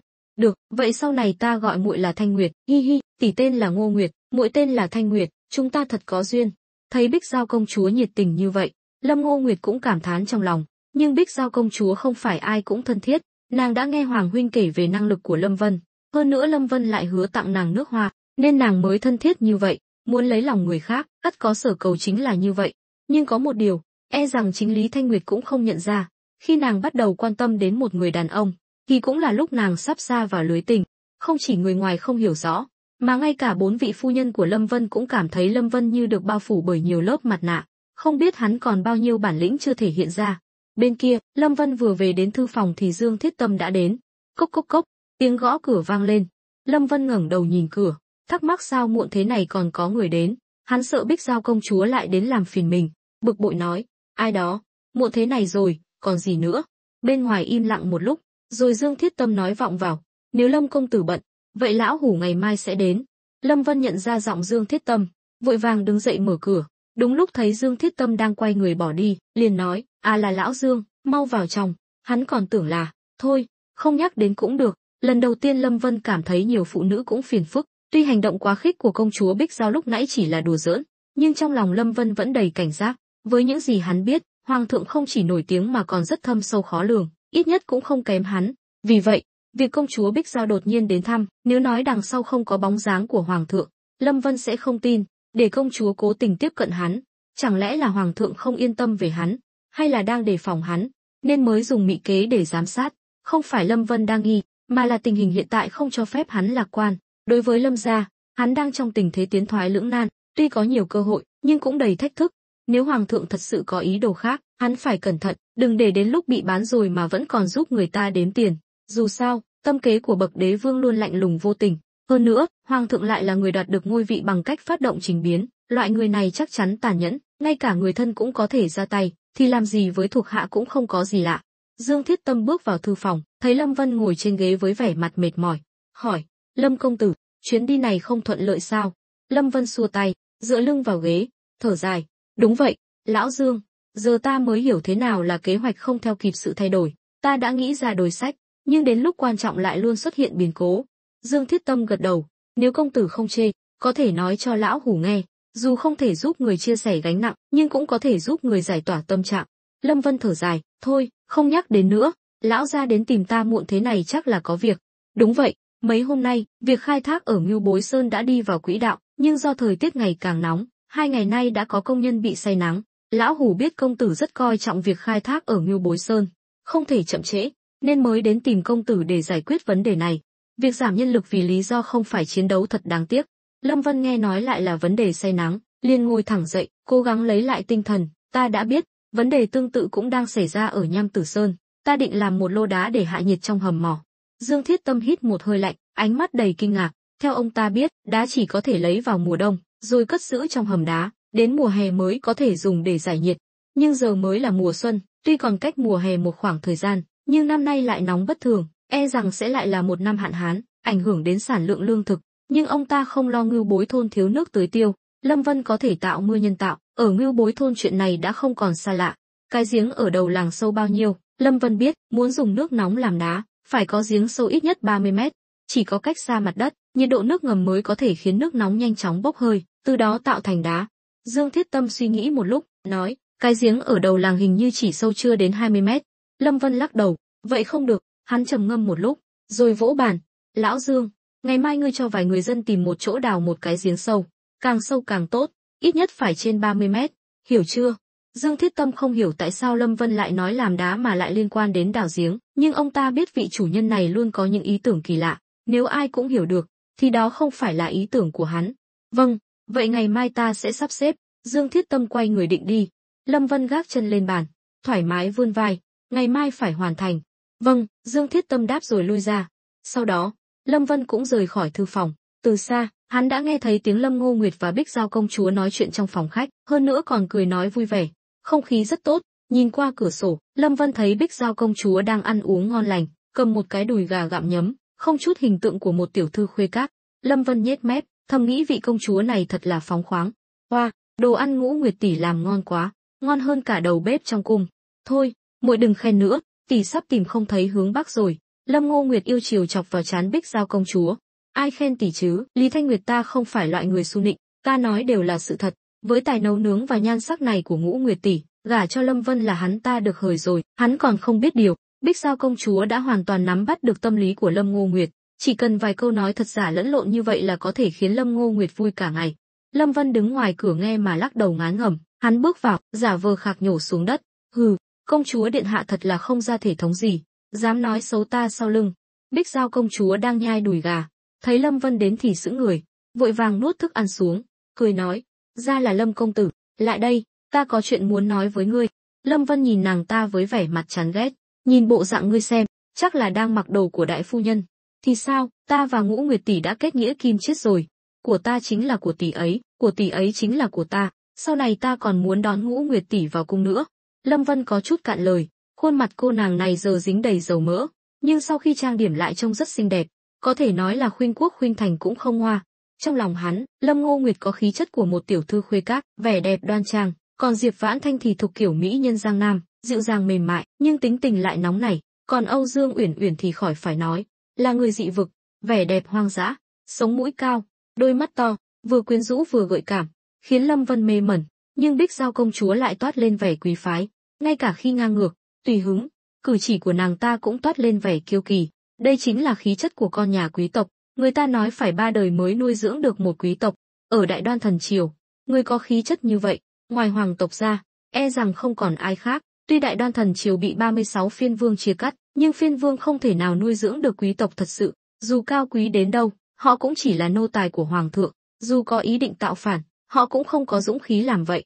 Thôi, đừng có khoác lác nữa, trong cung có gì tốt chứ, toàn là quy củ, phiền phức, còn không bằng dân thường sống thoải mái. Bích Giao công chúa mắt sáng lên, lau miệng, khen ngợi, cao minh, Lâm công tử quả nhiên danh bất hư truyền, chưa từng vào cung mà đã biết nhiều chuyện như vậy. Sao ngươi biết được những điều này? Ta sắp bị đám quy củ trong cung làm cho phát điên rồi. Lâm Vân trợn mắt, ta chưa ăn thịt heo, chẳng lẽ chưa thấy heo chạy sao? Lâm Ngô Nguyệt đứng bên cạnh không nhịn được cười phá lên. Bích Giao công chúa lúc này mới hoàn hồn, tức giận nói, ngươi mắng ai là heo? Ngươi mới là heo, đồ heo ngốc, đừng nói nhảm nữa, ngươi đã hứa làm cho ta lọ nước hoa độc nhất vô nhị, mau đưa đây, ta muốn dùng ngay bây giờ. Lâm Vân đành lấy lọ nước hoa lài trong người ra, Bích Giao công chúa cầm lấy, quan sát tỉ mỉ, rồi đưa lên mũi người, hương thơm quyến rũ của hoa lài phảng phất, khiến nàng thích thú. Thơm quá, mùi gì vậy, sao ta chưa từng ngửi thấy bao giờ, là mùi hoa sao? Lâm Vân cười gian xảo, công chúa điện hạ, nếu ta nói nước hoa này được làm từ phân người, ngươi có tin không? Công chúa Bích Giao lập tức cau mày, ngươi nói bậy, phân người sao có thể thơm được, ngươi lừa ai vậy? Tuy ta không có nhiều kiến thức, nhưng chút hiểu biết thưởng thức này ta vẫn biết. Lâm Ngô Nguyệt định nói ra sự thật, nhưng lại không nỡ, vì Bích Giao công chúa đã mở nắp lọ, đổ nước hoa ra tay, thoa lên khắp người, nàng ta cảm nhận được hương thơm mát lạnh, sảng khoái, vẻ mặt rất hưởng thụ và mãn nguyện. Lâm Ngô Nguyệt chỉ đành im lặng, nàng không nỡ để cô bé này buồn, dù sao, bôi phân lên người cũng không phải chuyện gì đáng vui. Tuy đây là nước hoa đã được tinh chế, nhưng Lâm Ngô Nguyệt vẫn không thể chấp nhận được. Lúc này, Bích Giao công chúa hài lòng nói, tốt lắm, ta rất hài lòng. Ta cũng thấy vậy, lọ nước hoa này là ta làm theo khí chất của công chúa, tuyệt đối là hàng đặt làm riêng cao cấp. Lâm Vân cũng cười tươi rói. Bích Giao công chúa hỏi, đúng rồi, ngươi vẫn chưa nói cho ta biết đây là nước hoa được làm từ hoa gì. Ta quyết định rồi, sẽ trồng loại hoa này khắp hoàng cung, rồi đổi tên thành Hoa Thanh Nguyệt. Lâm Vân sắp không nhịn được cười nữa. Lúc này, Lâm Ngô Nguyệt không chịu nổi nữa, kéo Bích Giao công chúa sang một bên, ghé vào tai nàng ta, kể về nguồn gốc của nước hoa lài. Ban đầu, Bích Giao công chúa không để ý, vừa nghe Lâm Ngô Nguyệt giải thích, vừa cúi đầu nhìn lọ nước hoa trong tay, càng nhìn càng thích. Nhưng khi Lâm Ngô Nguyệt nói nước hoa này được làm từ phân người lấy trong nhà xí, Bích Giao công chúa kinh ngạc che miệng lại, nhưng rồi nàng nhớ ra tay mình đang dính đầy nước hoa, liền vội vàng buông lọ nước hoa xuống, nghiến răng nói, Lâm Vân, ngươi nói thật cho ta biết, nước hoa này thật sự được làm từ cái đó sao? Cái nào? Lâm Vân giả vờ không hiểu, ta không nói ra được. Bích Giao công chúa là công chúa, tuy hàng ngày cũng phải đi vệ sinh, nhưng những từ ngữ thô tục như vậy nàng không dám nói ra miệng. Lâm Vân giả vờ ngáp ngủ, buồn ngủ rồi, đại phu nhân, chúng ta đi ngủ thôi, ngày mai còn nhiều việc phải làm. Chưa đợi Lâm Ngô Nguyệt lên tiếng, Bích Giao công chúa đã nhảy tới, hét lên, không được, ngươi phải nói rõ cho ta. Lâm Vân nghiêm mặt nói, đừng nghe Ngũ Nguyệt nói bậy, sao ta có thể dùng thứ ghê tởm đó để làm nước hoa cho công chúa được? Vậy ngươi nói cho ta biết nước hoa này được làm từ nguyên liệu gì? 2Z, được rồi, bí mật về nguyên liệu làm nước hoa là bí mật thương mại của ta, nhưng vì người là công chúa, ta sẽ nói cho người biết, thực ra cũng không có gì đặc biệt, đó là một loại thảo dược có giá trị dược liệu rất cao, tên là nhân trung hoàng. Lâm Vân cố tình dừng lại một chút, rồi mới nói ra, phân người sau khi được xử lý, trong Đông y cổ truyền thật sự có tên gọi là nhân trung hoàng, tất nhiên, không phải loại phân nào cũng có thể làm thuốc, nếu là phân lỏng, ngoài việc gây buồn nôn ra thì không có tác dụng gì. Nhưng thực chất, nhân trung hoàng là một loại cỏ khô, cần được ngâm trong hố phân, rồi trải qua một loạt công đoạn xử lý mới có thể trở thành thuốc. Nhưng Lâm Vân chắc chắn sẽ không giải thích nhiều như vậy cho Bích Giao công chúa. Nghe nói là thảo dược, Bích Giao công chúa mới dịu lại, sao ta chưa từng nghe nói đến loại thảo dược này. Lâm Vân thầm nghĩ, cô nàng này đúng là lớn lên trong cung, thật là ngây thơ. Hắn lừa nàng ta như vậy mà nàng ta cũng tin. Lâm Vân ho khan, công chúa điện hạ đương nhiên chưa từng nghe nói đến rồi. Loại thảo dược này lấy từ dị vực, không mọc ở Đại Đoan thần triều chúng ta, nên mới quý hiếm như vậy. Nhưng vì muốn làm cho công chúa điện hạ lọ nước hoa độc nhất vô nhị, nên dù nguyên liệu có quý giá đến đâu, ta cũng không tiếc. Thấy Lâm Vân diễn xuất nhập tâm như vậy, Bích Giao công chúa mới gật đầu hài lòng. Được rồi, thấy ngươi thành tâm như vậy, ta tha thứ cho ngươi. Nói rồi, nàng nhìn Lâm Ngô Nguyệt, Ngũ Nguyệt tỷ thật hư, suýt chút nữa thì lừa được muội rồi. Lâm Ngô Nguyệt định nói gì đó, nhưng thấy Lâm Vân lắc đầu, nàng đành im lặng. Đây là lần đầu tiên nàng thấy Lâm Vân như vậy, nhưng nàng cũng rất tò mò, không biết nhân trung hoàng có thật sự tồn tại hay không, hay là nước hoa lài này thật sự được làm từ phân người. Lúc trước, vì các phu nhân đều biết nguyên liệu làm nước hoa, nên dù có thơm đến đâu, họ cũng không dám dùng, thậm chí còn tránh như tránh tà. Sau đó, Lâm Vân quay về phòng ngủ, Lâm Ngô Nguyệt cũng nhanh chóng trở về phòng, nàng vừa sắp xếp chỗ ngủ cho Bích Giao công chúa, thấy Lâm Vân nằm trên giường, gác chân lên, nàng bực bội bước tới, đẩy chân hắn xuống, rồi ngồi xuống mép giường, cười khổ nói, tướng công, sao huynh lại hư như vậy? Công chúa điện hạ ngây thơ vô số tội, cũng không có ác ý gì, sao huynh lại trêu chọc người ta? Ai trêu chọc nàng ta chứ? Là nàng ta muốn có lọ nước hoa độc nhất vô nhị, ta là nhà cung cấp, chẳng lẽ không nên đáp ứng nhu cầu của khách hàng sao? Huynh còn nói, vậy rốt cuộc nhân trung hoàng là cái gì? Nhân trung hoàng thì chính là nhân trung hoàng. Lâm Vân do dự một chút, rồi quay lưng lại. Hắn không sợ Lâm Ngô Nguyệt thấy ghê tởm, mà là sợ nàng nói sự thật cho Bích Giao công chúa biết. Nhưng Lâm Ngô Nguyệt rất hiểu hắn, nhìn vẻ mặt của hắn là biết ngay hắn đang nghĩ gì, chỉ biết lắc đầu cười khổ. Sáng sớm hôm sau, Lâm Vân vừa thức dậy đã gọi Âu Dương Uyển Uyển đến thư phòng. Âu Dương Uyển Uyển đến thư phòng, bĩu môi, ra là tướng công vẫn còn nhớ đến thiếp, thiếp còn tưởng huynh quên mất thiếp rồi chứ. Sao có thể chứ, nàng là tam phu nhân của ta có thể quên ai chứ không thể phụ lòng nàng được. Thấy Lâm Vân vừa sáng sớm đã dẻo miệng, Âu Dương Uyển Uyển mỉm cười, đưa tay chỉ vào khuôn mặt xinh đẹp của mình. Lâm Vân ngẩn người, ý nàng là gì? Ta biết huynh gọi ta đến là muốn biết tình hình ở Hạo Thành, huynh hôn ta một cái, ta sẽ nói cho huynh biết. Lâm Vân cười, nàng cũng học được chiêu này rồi sao? Đương nhiên, bên cạnh huynh toàn là mỹ nhân, nếu thiếp không học hỏi, e rằng sớm muộn gì cũng bị huynh ruồng bỏ. Thấy vẻ mặt lo lắng của Âu Dương Uyển Uyển, Lâm Vân ôm nàng vào lòng, cười nói, nha đầu ngốc, đừng suy nghĩ lung tung, dù là nàng, Ngũ Nguyệt, Vãn Thanh hay Tuyết Mông, các nàng đều là người quan trọng nhất trong cuộc đời ta. Nói rồi, Lâm Vân hôn lên mặt Âu Dương Uyển Uyển, Âu Dương Uyển Uyển lại chủ động hôn hắn. Chắc chỉ có người dị vực như nàng mới làm vậy, vừa táo bạo vừa nhiệt tình, nếu không phải biết đây là xã hội phong kiến, Lâm Vân thật sự lo lắng bị cắm sừng. Một lúc sau, Lâm Vân mới luyến tiếc đẩy Âu Dương Uyển Uyển ra, giờ có thể nói chưa? Huynh đã chuyển tin cho Mã Kế chưa? Âu Dương Uyển Uyển gật đầu, đương nhiên, nhưng nghe Mã Kế nói, tình hình ở Hạo Thành cũng không yên ổn, thám tử của Lâm gia liên tục trà trộn vào. Lâm Vân nhíu mày, vậy Mã Kế giải quyết thế nào? Còn có thể thế nào nữa? Lâm Kim Bưu giờ cũng khá ngoan ngoãn, có hắn phối hợp, tuy Mã Kế ngày nào cũng bận rộn, nhưng ít ra cũng đã đứng vững gót chân. Hơn nữa, với sự giúp đỡ của chúng ta, việc tích trữ lương thực ở Hạo Thành cũng diễn ra suôn sẻ. Lâm Vân thở phào nhẹ nhõm, nương tử, gần đây có lẽ nàng sẽ phải vất vả rồi. Âu Dương Uyển Uyển ngồi thẳng dậy, hỏi, lại có chuyện gì vậy? Rốt cuộc khi nào chúng ta mới được yên ổn? Trong ấn tượng của nàng, từ khi Lâm Vân đến Ngưu Bối thôn, hắn luôn phải xử lý đủ loại chuyện, hơn nữa càng ngày càng nhiều, càng ngày càng phức tạp, chắc cũng sắp rồi. Gần đây, Lâm gia nhất định sẽ nhắm vào Ngưu Bối thôn, nên ta hy vọng nàng có thể tham gia quân đội, hỗ trợ họ phòng thủ. Sau chuyện ở Đào Nguyên trấn, Lâm Vân cũng biết rõ thủ đoạn của Lâm gia, để đạt được mục đích, họ có thể không từ thủ đoạn nào. Hơn nữa, hắn cũng có chút lo lắng về Lâm Tử Tường, lão già này dám uy hiếp cả hắn, chắc chắn không phải người dễ đối phó, biết đâu lại đâm hắn sau lưng. Lâm Vân không thể không đề phòng. Âu Dương Uyển Uyển gật đầu, huynh yên tâm, ta đảm bảo chôn sống bao nhiêu tên Lâm gia đến quấy phá. Lâm Vân rất yên tâm về tam phu nhân, tuy là nữ nhi, nhưng trên chiến trường, nàng không hề thua kém nam giới, hơn nữa võ công lại cao cường. Tốt, vậy cứ quyết định như vậy. Nói rồi, Lâm Vân đứng dậy định đi. Huynh đi đâu? Âu Dương Uyển Uyển hỏi. Đương nhiên là đến doanh trại, còn phải sắp xếp nhiệm vụ phòng thủ cho bọn họ. Đám người này quen sống nhàn nhã, ngày nào cũng chỉ tuần tra cho có lệ, nếu không nhắc nhở bọn họ, đến lúc quan trọng sẽ xảy ra vấn đề lớn. Lâm Vân vừa bước ra khỏi thư phòng đã đụng phải Bích Giao công chúa, hai người va vào nhau, suýt chút nữa làm nàng ta ngã.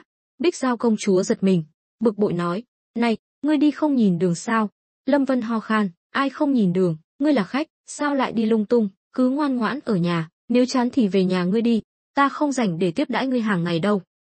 Ngươi nói lại lần nữa xem. Bích Giao công chúa tức giận nhảy dựng lên, trước giờ nàng đi đến đâu cũng được chào đón, ai dám vô lễ với nàng như vậy chứ? Nhưng Lâm Vân là ai, hắn sao có thể nhìn sắc mặt nàng ta mà làm việc? Lâm Vân không để ý đến nàng, đi thẳng về phía doanh trại. Bích Giao công chúa nhìn theo bóng lưng hắn với ánh mắt tức giận, vội vàng đuổi theo hỏi, ngươi đi đâu? Công chúa điện hạ quản rộng vậy sao? Ta ở nhà mình, muốn đi đâu thì đi, không cần phải báo cáo với ngươi. Hừ, ngươi không nói thì ta sẽ đi theo ngươi. Lâm Vân đột ngột dừng lại, Bích Giao công chúa đâm sầm vào lưng hắn, ôm đầu lùi lại, thấy Lâm Vân nhìn mình với ánh mắt dò xét, nàng ta cảnh giác hỏi, ngươi muốn làm gì? Ta chưa hỏi ngươi, ngươi đi loanh quanh trong Ngưu Bối thôn ta làm gì? Bích Giao công chúa cười, sao vậy, Lâm công tử, chẳng lẽ ngươi làm chuyện mờ ám gì sợ triều đình phát hiện sao? Lâm Vân cười gian xảo, đúng vậy, nên nếu ngươi thật sự phát hiện ra, thì ta chỉ có thể giết người diệt khẩu. Dù sao ngươi cũng là lén trốn ra ngoài, không ai biết ngươi đang ở Ngưu Bối thôn ta cả. Lâm Vân diễn quá đạt, khiến Bích Giao công chúa tin thật, nàng ta có chút lo lắng. Lâm Vân, ta cảnh cáo ngươi, nếu ngươi dám làm bậy với ta, hoàng huynh ta sẽ không tha cho ngươi. Lâm Vân bước đến trước mặt Bích Giao công chúa, khiến nàng ta sợ hãi nhắm chặt mắt lại, như một chú thỏ nhỏ sợ hãi, cả người run lên. Nhưng Lâm Vân chỉ nhặt một cọng cỏ trên tóc nàng ta, rồi quay người bỏ đi. Nghe thấy tiếng bước chân, công chúa Bích Giao mới từ từ mở mắt ra, thở phào nhẹ nhõm. Phải nói rằng, Lâm Vân bình thường rất dễ gần, nhưng một khi nghiêm túc lên, thì không phải ai cũng chịu được khí thế của hắn. Lâm Vân đến doanh trại, thấy một đám người đang tụ tập trên sân tập, cởi trần, vật lộn với nhau. Lâm Vân nhìn là biết ngay, một bên là lính Ngưu Bối thôn, một bên là thị vệ mà Bích Giao công chúa mang theo. Xem ra không khí khá tốt, họ nói cười vui vẻ. Niềm vui của đàn ông thật đơn giản, tình bạn cũng dễ dàng có được. Lúc này, A Tam và Trịnh Hữu Lực thấy Lâm Vân đến, vội vàng tiến lên hành lễ. Lâm Vân tò mò hỏi, các ngươi đang làm gì vậy? A Tam gãi đầu, không có gì, nghe đám thị vệ này nói, khi tuyển chọn, ngoài việc so tài võ nghệ, còn phải thi đấu vật, nghe nói hoàng thượng rất thích. Lâm Vân ngạc nhiên, hắn không biết rõ về môn vật này, thường chỉ có dân thường mới thích, hắn cũng từng nghe nói, nhưng không ngờ hoàng thượng cũng thích vật. Lâm Vân nhìn tên thị vệ đứng đầu, hỏi, hoàng thượng thật sự thích vật sao? Tên thị vệ gật đầu, bẩm Lâm công tử, trước khi lên ngôi, hoàng thượng từng là thống lĩnh lĩnh thị vệ phủ, chính người đã thành lập một tổ chức tên là Tương Phổ Doanh. Ban đầu, tổ chức này được thành lập chỉ để biểu diễn cho tiên đế xem, nhưng sau đó nghe nói được tiên đế khen ngợi, nên đã chọn ra những cao thủ trong số đó làm thị vệ, chuyên trách bảo vệ an toàn cho hoàng thượng. Lâm Vân lúc này mới hiểu ra, vậy là hoàng thượng cũng từng là thống lĩnh thị vệ. Tên thị vệ gật đầu, đúng vậy, nhưng Lâm công tử, chuyện này người đừng nhắc đến trước mặt hoàng thượng, người không muốn ai biết chuyện này. Được, ta hứa sẽ không nói. Đúng rồi, ngươi tên gì? Thuộc hạ Triệu Kỳ, thị vệ nhất đẳng, bái kiến công tử Lâm. Hắn biết Lâm Vân là người được hoàng thượng sủng ái, nhất là khi biết Lâm Vân đang giúp hoàng thượng xử lý việc thanh trừng Lâm gia, hắn càng không dám lơ là. Lâm Vân mỉm cười, quay sang A Tam và Trịnh Hữu Lực, hai người đi theo ta. A Tam và Trịnh Hữu Lực nhìn nhau, vội vàng đi theo Lâm Vân vào trong sảnh. Lâm Vân chỉ vào Triệu Kỳ, ngươi cũng vào đây.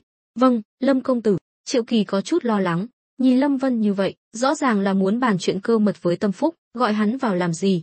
Ba người vào trong sảnh, thấy Lâm Vân ngồi ở vị trí chủ tọa, mọi người đều im lặng đứng đó, cúi đầu, mắt nhìn mũi, mũi nhìn tim. Thực ra Trịnh Hữu Lực biết Lâm Vân muốn nói gì, tối qua hắn đã nói với A Tam rồi, nên A Tam cũng đoán được đại khái.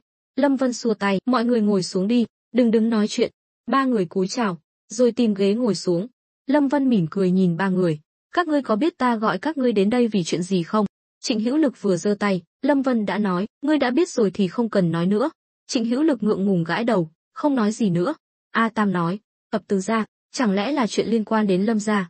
Triệu Kỳ đứng bên cạnh giật mình, hắn là thị vệ trong cung, vậy mà chuyện cơ mật như vậy lại được nói ra trước mặt hắn, khiến hắn có chút luống cuống. Hơn nữa, Triệu Kỳ cũng bắt đầu suy nghĩ lung tung, lẽ ra, thị vệ không được phép tham gia vào chuyện triều chính, nhất là chuyện thanh trừng phiên vương, nhưng Lâm Vân gọi hắn vào đây, rõ ràng là có ý đồ khác. Lâm Vân cười gật đầu, đúng vậy, là Hữu Lực nói cho ngươi biết sao? A Tam ngượng ngùng gật đầu, được rồi, đã biết rồi thì ta nói thẳng luôn, từ hôm nay, Ngưu Bối thôn chuyển sang trạng thái sẵn sàng chiến đấu cấp cao nhất, lính trắng phải luôn trong tư thế sẵn sàng chiến đấu, bất kể thời gian nào, phải canh phòng nghiêm ngặt khu vực bán kính 10 dặm quanh Ngưu Bối thôn. 24/24, ngay cả một con chuột chạy qua cũng phải bắt lại cho ta.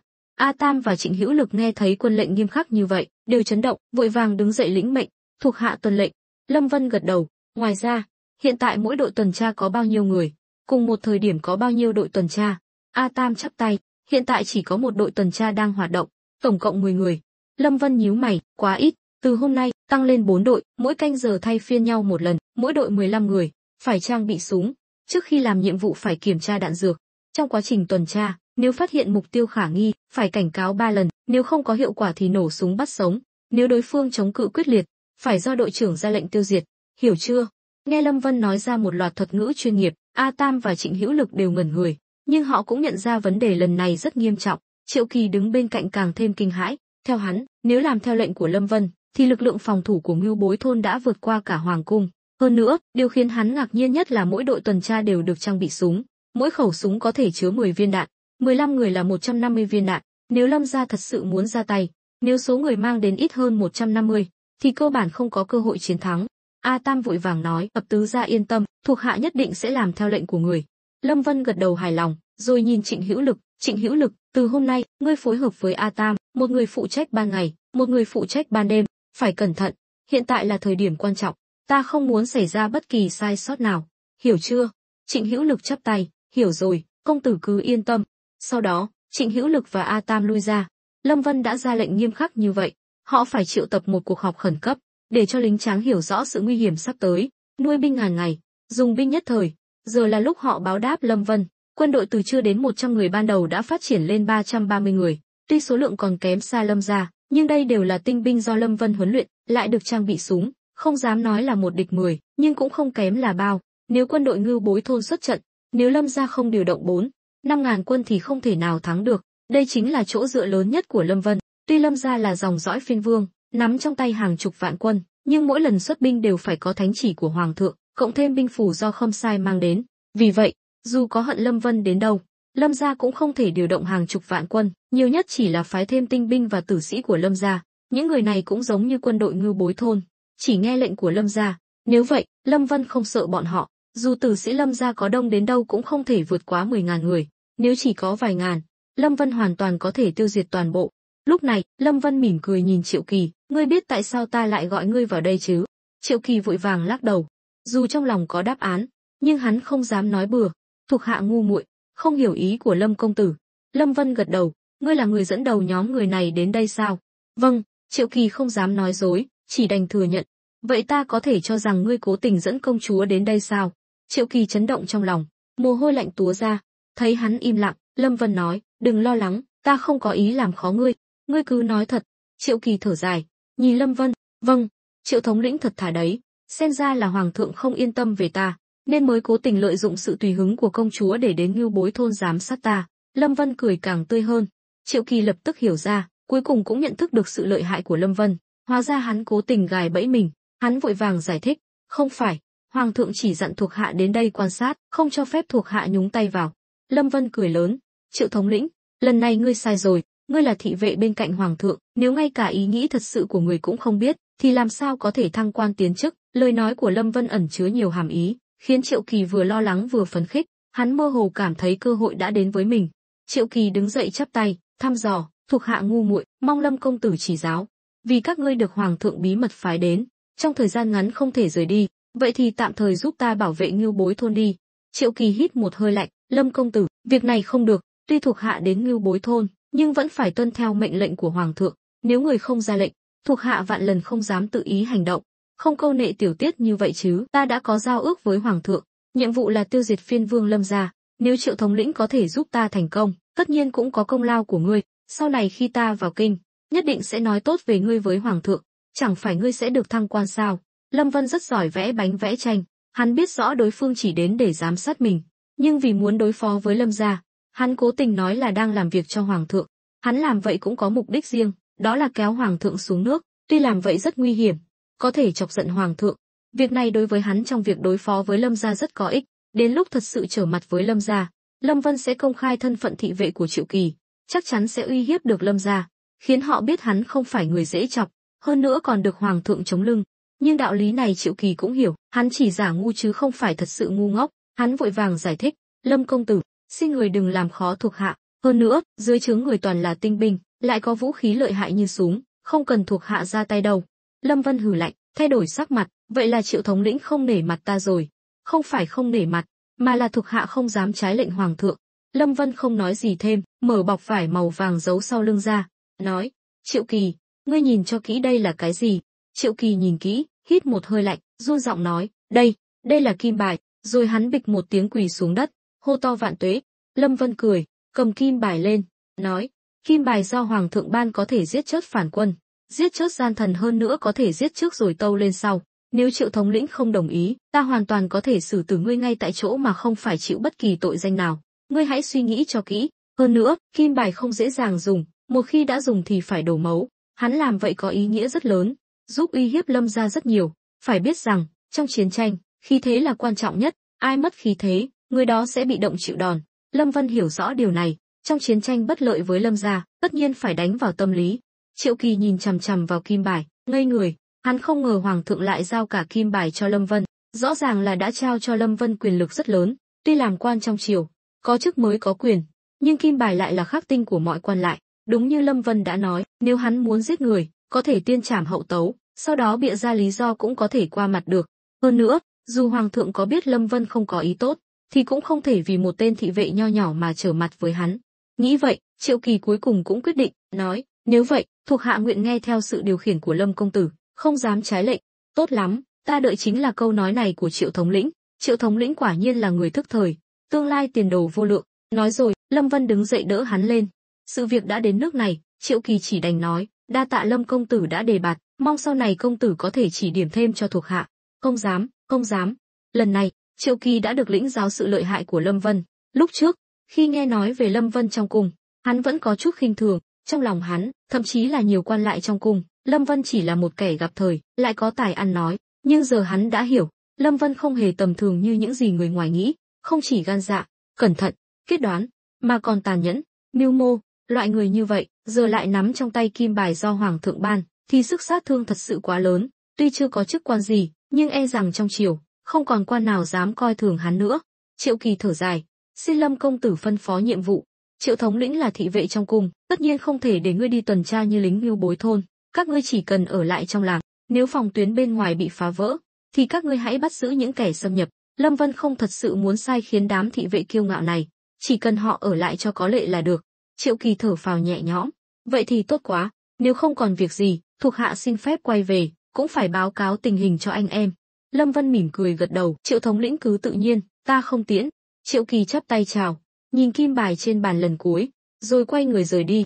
Nhưng đúng lúc này, Trịnh Hữu Lực, người vừa mới rời đi, lại quay trở lại, vẻ mặt nghiêm trọng, chắp tay nói, Lâm công tử, vừa rồi lính tuần tra báo cáo, Lâm gia dẫn người đến, hiện đang bị chặn lại ở ngoài trại, cách đây 10 dặm. Lâm Vân mắt sáng lên, cười lạnh, đến nhanh thật đấy, đi, chúng ta ra xem sao. Trịnh Hữu Lực vội vàng hỏi, Lâm công tử, có cần dẫn thêm quân không? Chỉ cần vài người là được, nếu Lâm gia có đầu óc, thì sẽ không chọn cách khai chiến ngay lập tức. Nói xong, Lâm Vân bước ra ngoài, Trịnh Hữu Lực đi theo, ra hiệu cho vài tên lính mang theo vũ khí. Những người lính này đều do Trịnh Hữu Lực huấn luyện, nên hắn vẫn có uy tín trong quân đội Ngưu Bối thôn. Sau đó, Lâm Vân dẫn theo Trịnh Hữu Lực và hơn chục tên lính đi thẳng ra ngoài trại. Vì lý do an ninh, Lâm Vân đã cho dựng hàng rào gỗ bao quanh Ngưu Bối Sơn trong phạm vi 10 dặm. Như vậy, bên trong Ngưu Bối thôn sẽ an toàn hơn. Bất kỳ người ngoài nào muốn vào đều sẽ bị lính tuần tra và canh gác phát hiện. Khi Lâm Vân đến cổng trại, hơn chục lính tuần tra đang chĩa súng vào người Lâm gia, nhưng lần này Lâm gia chỉ đến 4-5 người, phía sau còn có 4 tên kiệu phu khiêng một chiếc kiệu màu đen trông rất sang trọng. Ta cảnh cáo các ngươi, nếu còn tiến thêm một bước, chúng ta sẽ nổ súng. Một tên lính quát. Đám tinh binh Lâm gia tuy kinh ngạc, nhưng không dám manh động. Họ đã biết lính của Lâm Vân đều được trang bị vũ khí, nếu tấn công liều lĩnh, họ chắc chắn sẽ chết. Lúc này, một giọng nói vang dội từ trong kiệu vọng ra, mau đi báo, nói bố chính sứ Phong Dương quận Lâm Tử Tường đến bái kiến. Đám lính nhìn nhau, họ không biết bố chính sứ là quan chức cấp bậc nào, nhưng nhìn trận thế này, chắc chắn không phải người thường. Nhưng đúng lúc này, cổng trại mở ra, Lâm Vân cưỡi ngựa đi ra, cười lạnh, ta còn tưởng là ai to gan lớn mật như vậy, hóa ra là bố chính sứ đại nhân, thật là khách quý. Nghe thấy giọng Lâm Vân, rèm kiệu được vén lên, Lâm Tử Tường thò đầu ra, thấy Lâm Vân đang ngồi oai phong trên lưng ngựa, khóe miệng nở nụ cười. Tuy lần trước bị Lâm Vân dọa chạy, nhưng giờ ông ta không còn sợ Lâm Vân nữa, vì lần này, ông ta mang đến tin tốt cho Lâm Vân. Lâm công tử đã đến rồi, sao không ngồi kiệu của ta vào làng? Lâm Vân cười khẩy, Lâm Tử Tường, ngươi thật sự coi mình là nhân vật quan trọng sao? Ngươi đến sao không báo trước? Ta là quan triều đình, là bố chính sứ quản lý cả Phong Dương quận. Tuy Lâm công tử là lĩnh chủ Ngưu Bối thôn, nhưng vẫn nằm dưới sự quản lý của ta, nên mong Lâm công tử đừng vô lễ. Lời nói rất cứng rắn, nhưng cuối cùng lại như đang xuống nước. Lâm Vân hiểu lão già này muốn giữ thể diện, không muốn mất mặt trước thuộc hạ, đồng thời cũng là đang cảnh cáo Lâm Vân phải nhận thức rõ tình hình. Lâm Vân hừ lạnh, Lâm Tử Tường, nếu ngươi muốn vào làng, thì xuống kiệu đi. Ngưu Bối thôn ta đã từng tiếp đón những quan chức cao cấp hơn ngươi, ngay cả Khâm Sai đại thần đến cũng phải đi bộ vào làng. Đám tinh binh Lâm gia nghe thấy lời nói đầy mùi thuốc súng của Lâm Vân, đều tỏ vẻ khó chịu. Trước khi đến, họ đã nghe nói Lâm Vân rất có năng lực, tính tình cũng không tốt, giờ gặp mặt trực tiếp, khiến họ phải cảm thán. Một lúc sau, Lâm Tử Tường cuối cùng cũng không chịu nổi sự uy hiếp của Lâm Vân, đành ngoan ngoãn bước xuống kiệu, nhưng sắc mặt rất khó coi. Ông ta chỉ muốn giữ thể diện, nhưng Lâm Vân lại không nể mặt. Lần trước, Lâm Tử Tường đã âm thầm ra tay với Lâm Kiệt, Lâm Vân vẫn chưa tính sổ với ông ta. Giờ lão già này đã đến, Lâm Vân nhất định phải cho ông ta một bài học. Lâm Tử Tường bước tới, nhìn Lâm Vân vẫn đang ngồi trên lưng ngựa. Lâm Vân, ngươi thấy ta mà không xuống ngựa sao? Lâm Vân cười mỉa, bố chính sứ đại nhân, quan thì không lớn mà tính khí thì không nhỏ. Ta đích thân ra đón ngươi đã là nể mặt lắm rồi, nếu còn dám nói năng hỗn xược, thì đừng trách ta không khách khí. Lâm Tử Tường nghẹn lời, không biết phải phản bác thế nào. Trước mặt thuộc hạ, mặt ông ta lúc đỏ lúc trắng. Lâm Vân nói, Hữu Lực, có thuộc hạ, mời bố chính sứ đại nhân vào làng, nhớ dẫn ông ta đi tham quan những thay đổi của Ngưu Bối thôn ta, hiểu chưa? Thuộc hạ tuân lệnh. Nói xong, Trịnh Hữu Lực xuống ngựa, làm động tác mời với Lâm Tử Tường, không kiêu ngạo cũng không xiểm nịnh. Lâm đại nhân, mời. Lâm Tử Tường nghiến răng, chỉ đành gật đầu đồng ý. Lâm Vân quay ngựa, trở về làng. Thực ra, không phải Lâm Vân cố tình làm khó Lâm Tử Tường, lão già này luôn tỏ vẻ bất mãn, lần trước còn ra tay với Lâm Kiệt, chỉ vì tư lợi cá nhân mà khiến kế hoạch của Lâm Vân không thể diễn ra suôn sẻ. Điều này khiến Lâm Vân rất bất mãn với lão ta, không ngờ Lâm Tử Tường đến Ngưu Bối thôn còn dám mang cái thói quan trường ra khoe khoang, Lâm Vân sao có thể chiều theo ý ông ta. Lúc này, một tên thị vệ Lâm ra nói, đại nhân, hay là người ngồi kiệu đi, vào Ngưu Bối thôn còn một đoạn đường khá xa. Lâm Tử Tường sa sầm mặt mày, hôm nay ông ta thật sự mất mặt. Trịnh Hữu Lực nói, Lâm đại nhân, công tử nhà ta đã dặn dò, bảo thuộc hạ dẫn ngài đi tham quan những thay đổi của Ngưu Bối thôn, còn muốn nghe ý kiến quý báu của ngài nữa. Lâm Tử Tường thầm hận, ông ta hiểu đây là Lâm Vân đang trả thù mình, cũng là để thị uy, nghĩ tới nghĩ lui, dù trong lòng có bất mãn đến đâu, nhưng đã đến địa bàn của Lâm Vân, ông ta cũng chỉ đành nhịn, không cần đâu, ta cũng muốn xem Ngưu Bối thôn phát triển như thế nào. Nói rồi, ông ta nhìn Trịnh Hữu Lực dẫn đường đi. Trịnh Hữu Lực gật đầu, rồi quay người đi trước, Lâm Tử Tường im lặng đi theo. Ông ta không hề biết sau khi vào trại, còn gần 10 dặm đường nữa đang chờ ông ta. Nếu biết còn xa như vậy, chắc chắn ông ta sẽ không chọn cách đi bộ. Nhưng ông ta cũng nhận ra Lâm Vân rất bất mãn với mình, rõ ràng là đang cố tình gây khó dễ. Lâm Vân trở về làng với nụ cười trên môi, hắn không ngờ Lâm gia lại phái Lâm Tử Tường đến. Hắn phải chuẩn bị thật kỹ, cho lão già này một bài học nhớ đời. Lâm Vân vừa buộc ngựa vào chuồng, Dương Thiết Tâm đã đến báo cáo, Lâm công tử, giếng sâu đã đào xong, ở chỗ cây đa cổ thụ sau làng.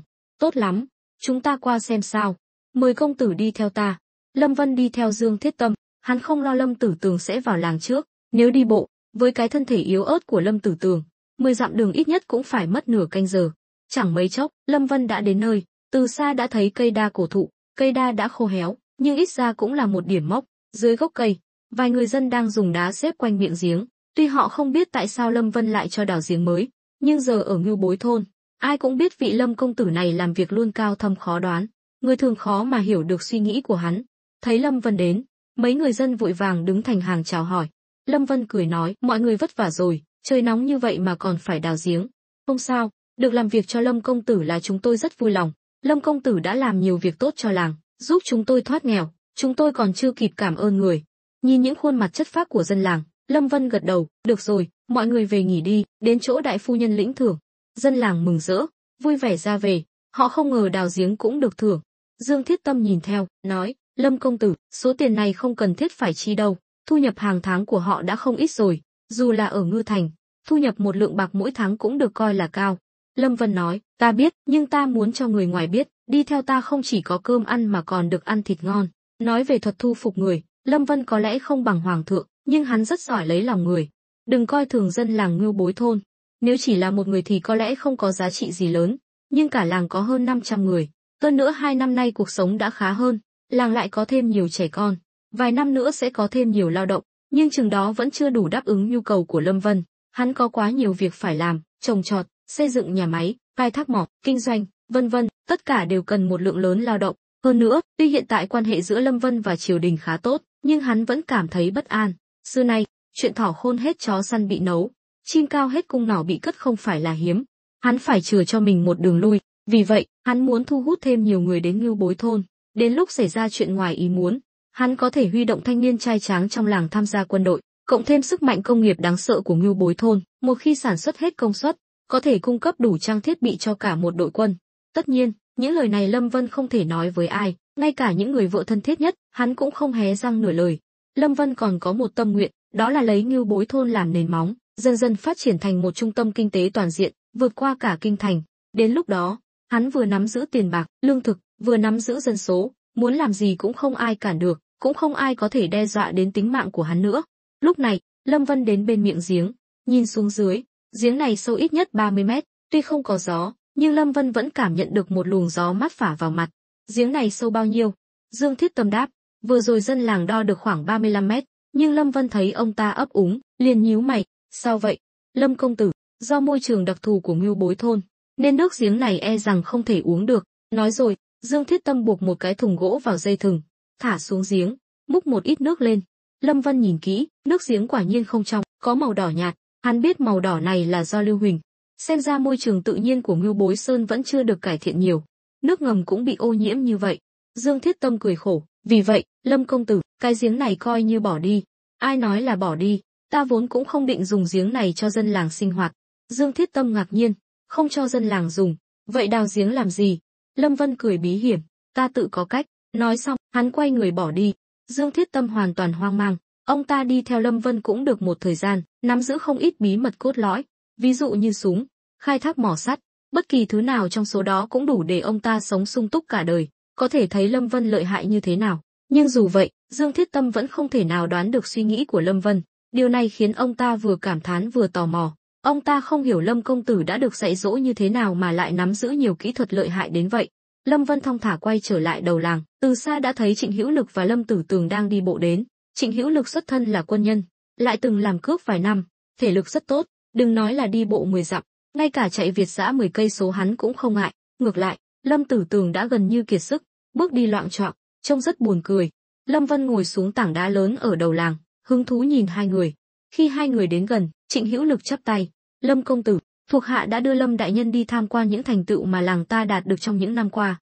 Lâm Vân hài lòng cười, "Ngươi làm tốt lắm." Rồi hắn nhìn Lâm Tử Tường, xem ra Lâm đại nhân đã tham quan rất kỹ lưỡng, sao lại mệt mỏi thế này? Hữu Lực, sao ngươi không chăm sóc Lâm đại nhân cho tốt, không biết Lâm đại nhân là quan triều đình sao? Trịnh Hữu Lực hiểu ý, thầm than chủ nhân nhà mình thật xấu xa, nhưng vẫn định nọt nói, "Lâm công tử, người oan cho thuộc hạ rồi, Lâm đại nhân tự nguyện đi theo thuộc hạ tham quan, nếu Lâm đại nhân nói mệt, thuộc hạ sao dám để người tiếp tục đi nữa."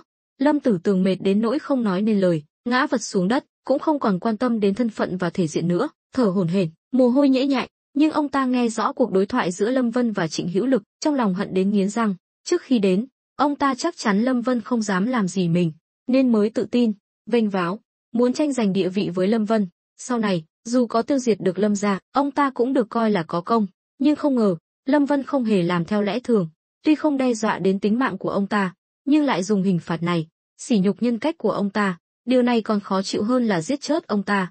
Lâm Vân vỗ vai Lâm Tử Tường, nói, "Lâm đại nhân, ông cũng nên tập thể dục đi, với thân thể yếu ớt này, ngày thường làm sao quản lý được cả Phong Dương quận, e rằng ông còn không đi hết được quận chứ đừng nói là quản lý, ta nói có đúng không?"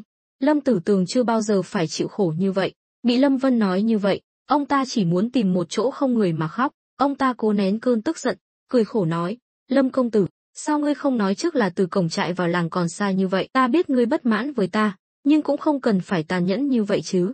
Lâm Vân cười, "Lâm đại nhân nói gì vậy? Ông là quan triều đình, là bố chính sứ Phong Dương quận, sao ta dám đối xử tệ bạc với ông? Ta thật sự không biết thể lực của Lâm đại nhân lại kém như vậy, thật xin lỗi."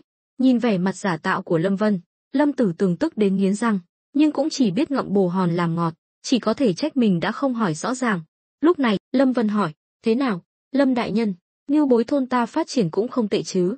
"Rất tốt, Lâm công tử có thể cho lão phu một chén trà giải khát không?" Lúc này ông ta vừa khát vừa mệt, hai chân như đeo chì, nhưng Lâm Vân vẫn cứ tiếp tục nói chuyện với ông ta. Lâm Vân xua tay, "Lâm đại nhân yên tâm, ta đã sai người đi pha trà rồi, đại nhân đường xa đến đây, sao ta có thể để đại nhân khát nước được?" "Lâm Vân, ngươi hà tất phải làm vậy với ta, chúng ta là đồng minh, sau này còn nhiều cơ hội hợp tác." "Lâm đại nhân đừng nói bậy, từ bao giờ ông là đồng minh của ta?" Lâm Tử Tường biến sắc, "Lâm Vân, ngươi nói vậy là có ý gì? Lão phu đã cung cấp cho ngươi không ít tin tức về Lâm gia, chẳng lẽ ngươi ăn cháo đá bát sao?" "Xuyệt, Lâm đại nhân nhỏ tiếng thôi, nếu để mấy vị phu nhân của ta nghe thấy thì không hay đâu. Từ bao giờ chúng ta có quan hệ thân thiết như vậy? Hơn nữa, Lâm đại nhân chỉ là nội gián mà ta cài vào Lâm gia, ông có tư cách gì làm đồng minh của ta?"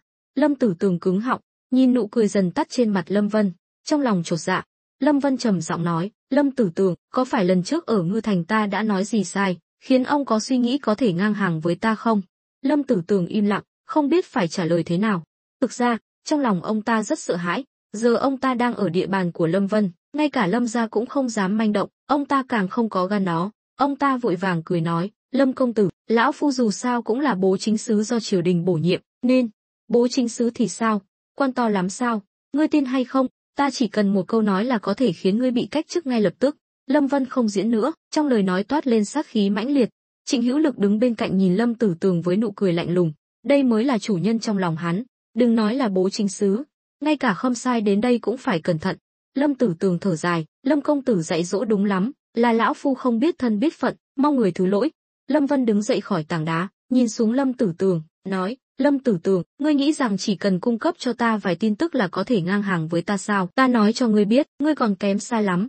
Nói trắng ra, giờ ta còn chẳng coi Lâm gia ra gì, ngươi chỉ là một tên bố chính sứ nho nhỏ mà cũng dám kiêu ngạo, ai cho ngươi cái gan đó? Hơn nữa, lần trước ngươi không đến, ta nhất thời cũng chưa có cách nào đối phó với ngươi. giờ ngươi đã tự mình đến đây, ta phải hỏi ngươi, ai cho ngươi cái gan dám giết người của ta cài vào Lâm gia? Lâm Tử Tường chấn động trong lòng, hắn lập tức hiểu ra là Dương Lâm đã bán đứng mình, nhưng lúc này sao hắn có thể thừa nhận? Hắn vội vàng giải thích, Lâm công tử, người nghe ta giải thích, sự việc không phải như người nghe được. Lâm Vân cười nhạt, được, vậy ngươi nói cho ta biết sự việc là như thế nào? Là Lâm Kiệt to gan lớn mật, hơn nữa Lâm Phượng Tiêu đã bắt đầu nghi ngờ hắn rồi. Vậy là ngươi thay trời hành đạo giết hắn, ta còn phải cảm ơn ngươi đã giúp ta loại bỏ hậu họa sao? Lâm Vân nheo mắt lại. Lâm Tử Tường vội vàng xua tay, không phải vậy, lão phu đã thả Lâm Kiệt đi rồi, hắn đi đâu lão phu không biết.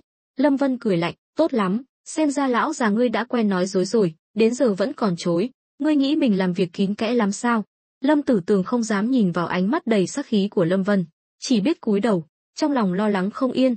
Lâm Vân nói tiếp, đã nói đến nước này rồi, ta cũng nói thẳng cho ngươi biết, Lâm Kiệt chưa chết, đã được Dương Lâm cứu về Đào Nguyên Trấn. Dương Lâm đã kể hết mọi chuyện cho ta nghe, cả chuyện 1000 lượng bạc này nữa. Nói rồi, hắn lấy sấp ngân phiếu ra, Lâm đại nhân, chẳng lẽ ông không nhận ra ngân phiếu của mình sao? Trên đó còn có dấu của bố chính ty. Đến nước này, Lâm Tử Tường mới biết mọi chuyện mình làm đều bị Lâm Vân nhìn thấu, nhỏ giọng nói, Lâm công tử, ta biết sai rồi. Lâm Vân nói, tuy ngươi tự cho mình là thông minh, nhưng cũng đã nhận ra một điều, đó là ta sẽ không giết ngươi, nhưng ta cũng phải cho ngươi hiểu rõ, đừng tưởng làm bố chính xứ là có thể kiêu ngạo, cũng đừng tưởng trốn trong Lâm gia là an toàn tuyệt đối, trừ khi ngươi cả đời không ra khỏi Ngư Thành. Tất nhiên, Ngư Thành cũng chỉ là nơi trú ẩn tạm thời. Hoàng thượng đã quyết tâm thanh trừng phiên vương, ngươi là quan triều đình, chắc cũng biết chuyện này, ta không cần phải nói nhiều, mà ta giờ đã được hoàng thượng ủng hộ, ngươi có biết quyền lực này lớn đến mức nào không? Lâm Tử Tường vội vàng gật đầu, lần này ông ta đến đây vốn định uy hiếp Lâm Vân, nào ngờ lại bị Lâm Vân uy hiếp ngược lại. Lâm công tử, lão phu thừa nhận giờ người rất mạnh, Lâm gia cũng rất kiêng dè người, nếu không cũng sẽ không phái ta đến đàm phán. Nhưng ta có chút tò mò, hoàng thượng đã ủng hộ người, sao không trực tiếp phái binh đến thảo phạt, chẳng phải dễ dàng hơn sao? Lâm Vân nói, hoàng thượng có ý này, nhưng ta phải tự mình tiêu diệt Lâm gia mới thể hiện được sự anh minh của ta. Lâm đại nhân, giờ nói thẳng đi, ông muốn tiếp tục chơi với ta, hay là ngoan ngoãn đầu hàng? Lâm Tử Tường liếc nhìn Lâm Vân, nói, nếu chỉ dựa vào Lâm công tử, e rằng khó mà thành công. Ông ta nói thật lòng, muốn hoàn toàn quy phục Lâm Vân, không giở trò nữa, trừ khi Lâm Vân thể hiện được sức mạnh tuyệt đối khiến ông ta phải tâm phục khẩu phục. Lâm Vân gật đầu, được, nếu vậy, ta sẽ cho ông xem. Mở to mắt ra nhìn xem đây là cái gì. Trịnh Hữu Lực vội vàng mở tấm vải vàng bọc thanh kiếm ra. Lâm Tử Tường hít một hơi lạnh, đây là kim bài, hoàng thượng ban cho ngươi. Ngươi nói xem, để giúp ta giảm bớt trở ngại, hoàng thượng đã ban kim bài này, chuyên dùng để đối phó với những kẻ không nghe lời trong Lâm gia. Nếu họ dám chống đối, chính là công khai tạo phản. Nếu họ ngoan ngoãn đầu hàng, thì Lâm gia cũng tiêu đời. Lâm đại nhân nghĩ đám người Lâm gia sẽ lựa chọn thế nào? Lâm Tử Tường lắc đầu ngây người, ông ta đã bị dọa choáng váng. Lâm Vân đã lấy cả kim bài ra rồi, ông ta còn biết nói gì nữa? Phải biết rằng, từ xưa đến nay, kim bài chỉ xuất hiện trong tay Khâm Sai đại thần, là người mang mệnh lệnh của hoàng thượng, mà Lâm Vân không phải quan lớn trong triều, cũng không phải Khâm Sai đại thần, chỉ là một thường dân, vậy mà hoàng thượng lại giao kim bài đại diện cho hoàng quyền cho hắn, đến kẻ ngốc cũng hiểu ý nghĩa của việc này. Lâm Vân hỏi, Lâm đại nhân còn ý kiến gì không? Không còn, trước đây là lão phu có mắt như mù, bị mỡ heo che mờ mắt, mới làm ra những chuyện ngu ngốc đó, mong Lâm công tử cho lão phu một cơ hội, sau này nếu đại sự thành công, mong Lâm công tử nói giúp lão phu vài lời tốt đẹp trước mặt hoàng thượng. Lâm Vân cười, yên tâm, ta luôn nhìn người rất chuẩn, chỉ cần Lâm đại nhân thành tâm, nguyện vọng của ông sẽ dễ dàng thực hiện. Ngược lại cũng vậy, đối phó với loại quan lại như Lâm đại nhân, ta căn bản không cần báo cáo hoàng thượng, giờ ta có thể lấy mạng ông. Lâm Tử Tường vội vàng gật đầu, mong công tử xem xét biểu hiện của lão phu sau này. Lâm Vân lúc này mới đỡ ông ta dậy, nói, đi thôi, vào làng ngồi chơi, đừng để Lâm đại nhân về nói ta không biết tiếp đãi khách. Không dám, không dám. Lâm Tử Tường đã hoàn toàn bị Lâm Vân dọa cho mất hết khí thế. Giờ ông ta chỉ muốn rúc đuôi làm người. Trịnh Hữu Lực nhìn theo bóng lưng Lâm Vân và Lâm Tử Tường, trong lòng vừa chấn động vừa ghen tị, khi nào hắn mới có thể đạt đến trình độ này? Tuy Phong Dương chỉ là một quận, nhưng quyền lực rất lớn, mà Lâm Tử Tường, một quan chức cấp tỉnh, lại bị Lâm Vân dọa cho sợ hãi, khả năng này, cả đời Trịnh Hữu Lực cũng không thể nào đạt được. Đây là lần đầu tiên Lâm Tử Tường đến Ngưu Bối thôn, nhìn dân làng, ông ta cũng phải cảm thán, bình thường, khi ông ta đến các làng khác, dân chúng thấy quan lớn như ông ta đều phải chủ động chào hỏi, thậm chí quỳ lạy, nhưng dân làng Ngưu Bối thôn lại coi ông ta như không khí, không thèm nhìn lấy một cái. Điều này chỉ có thể chứng minh một điều, đó là Ngưu Bối thôn đã tiếp đón rất nhiều quan lớn.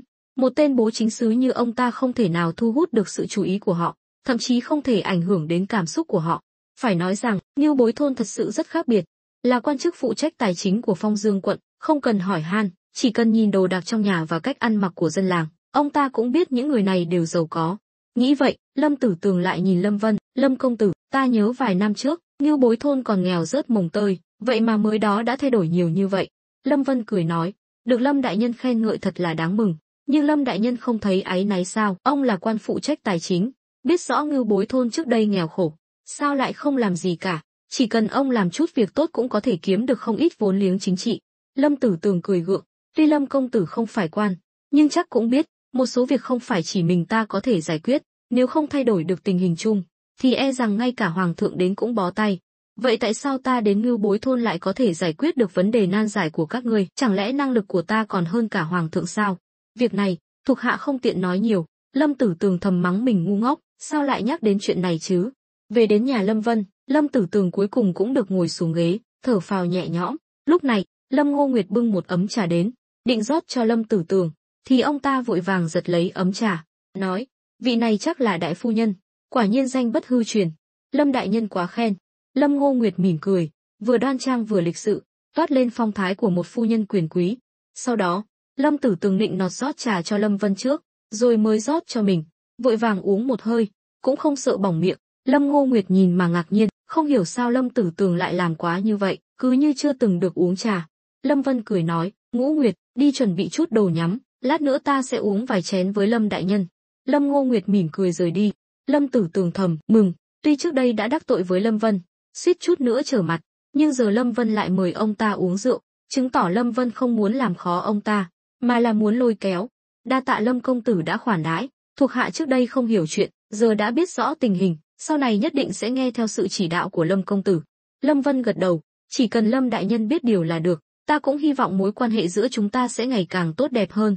Nhưng tất cả đều phải dựa trên một tiền đề, đó là không được làm sai. Giờ ta chỉ còn ông là nội gián trong Lâm gia, việc chúng ta có thể đánh bại Lâm gia hay không còn phụ thuộc vào biểu hiện của Lâm đại nhân. Lâm công tử cứ yên tâm, chuyện này cứ giao cho ta.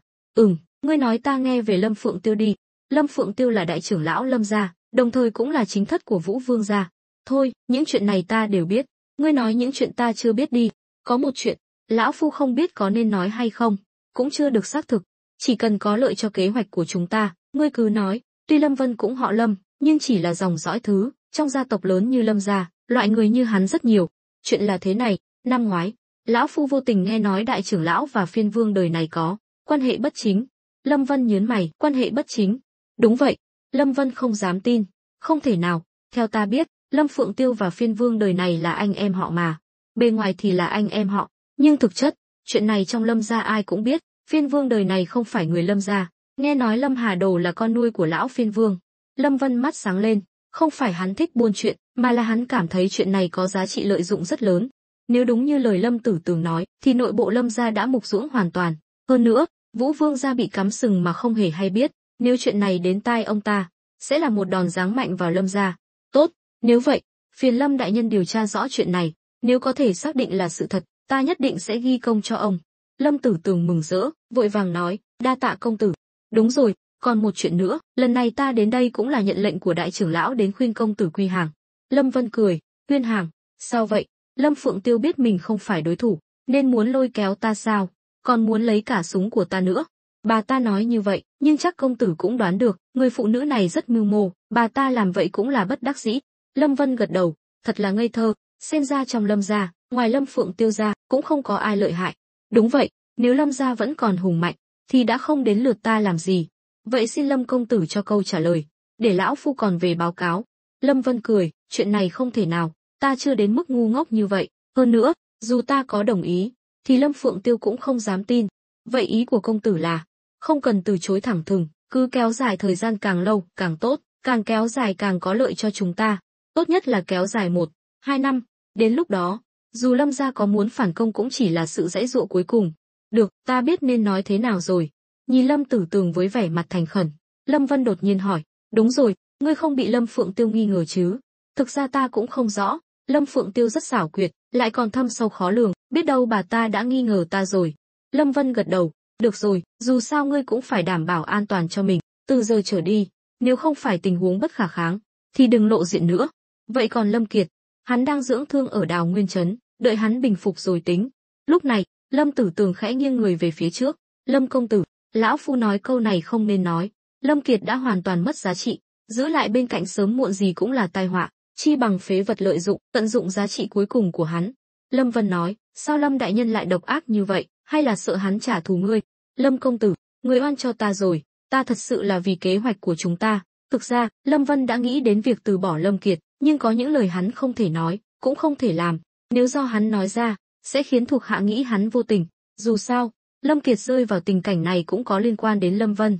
Hơn nữa, lần này Lâm Kiệt còn vì hắn mà bị thương nặng, nhất là Lâm Kiệt lại được Dương Lâm cứu về. Tên này tính tình thẳng thắn, một khi đã quyết định chuyện gì thì sẽ ghi nhớ cả đời. Thôi, chuyện này cứ để đó đã, đợi Lâm Kiệt bình phục rồi tính.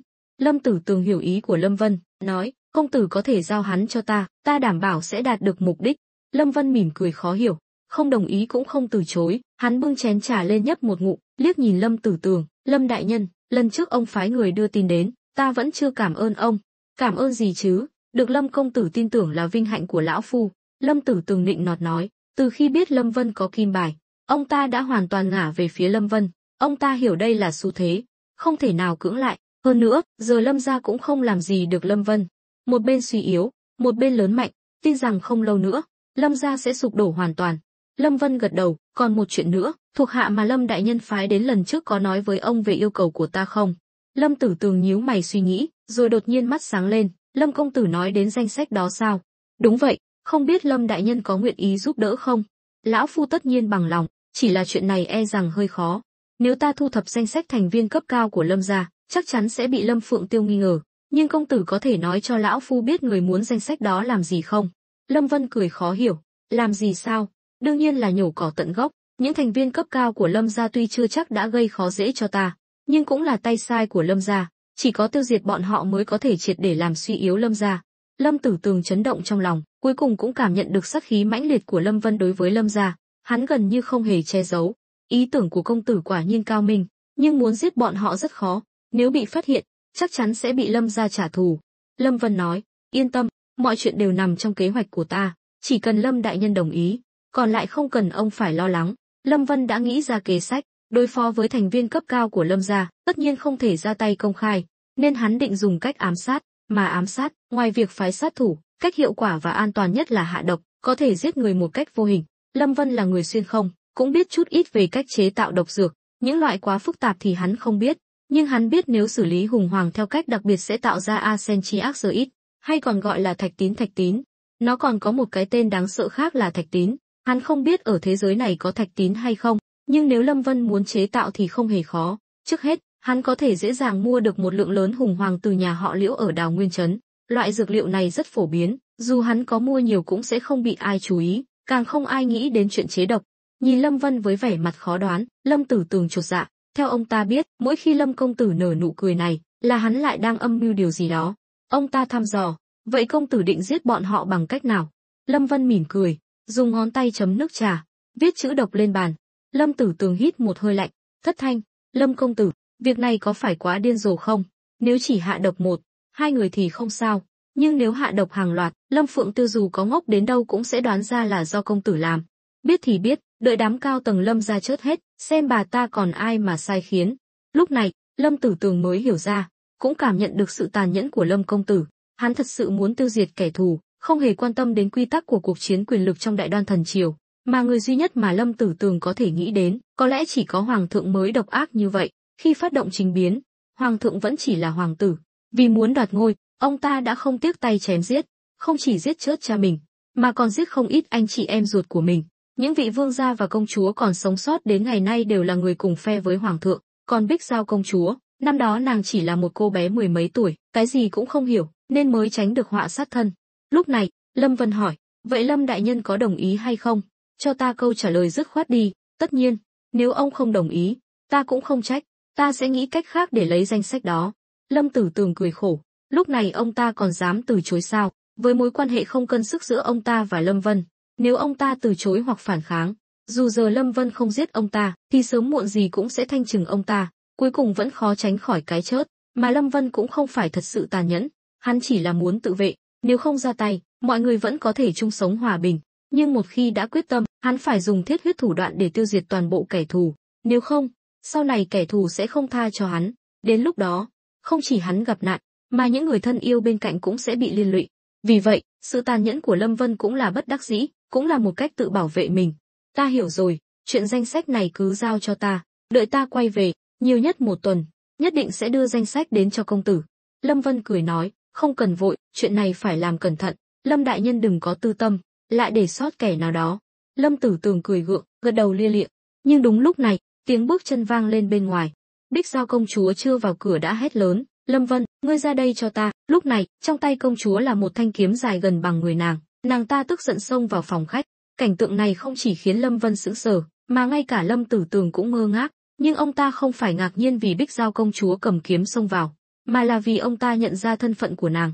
Nghĩ lại những gì Lâm Vân vừa nói về mối quan hệ với hoàng thượng, những nghi ngờ trong lòng ông ta cũng hoàn toàn tan biến. Ông ta biết Bích Giao công chúa là muội muội được hoàng thượng sủng ái nhất, việc nàng ta đến Ngưu Bối thôn ở cùng Lâm Vân, chứng tỏ quan hệ giữa hai người rất tốt.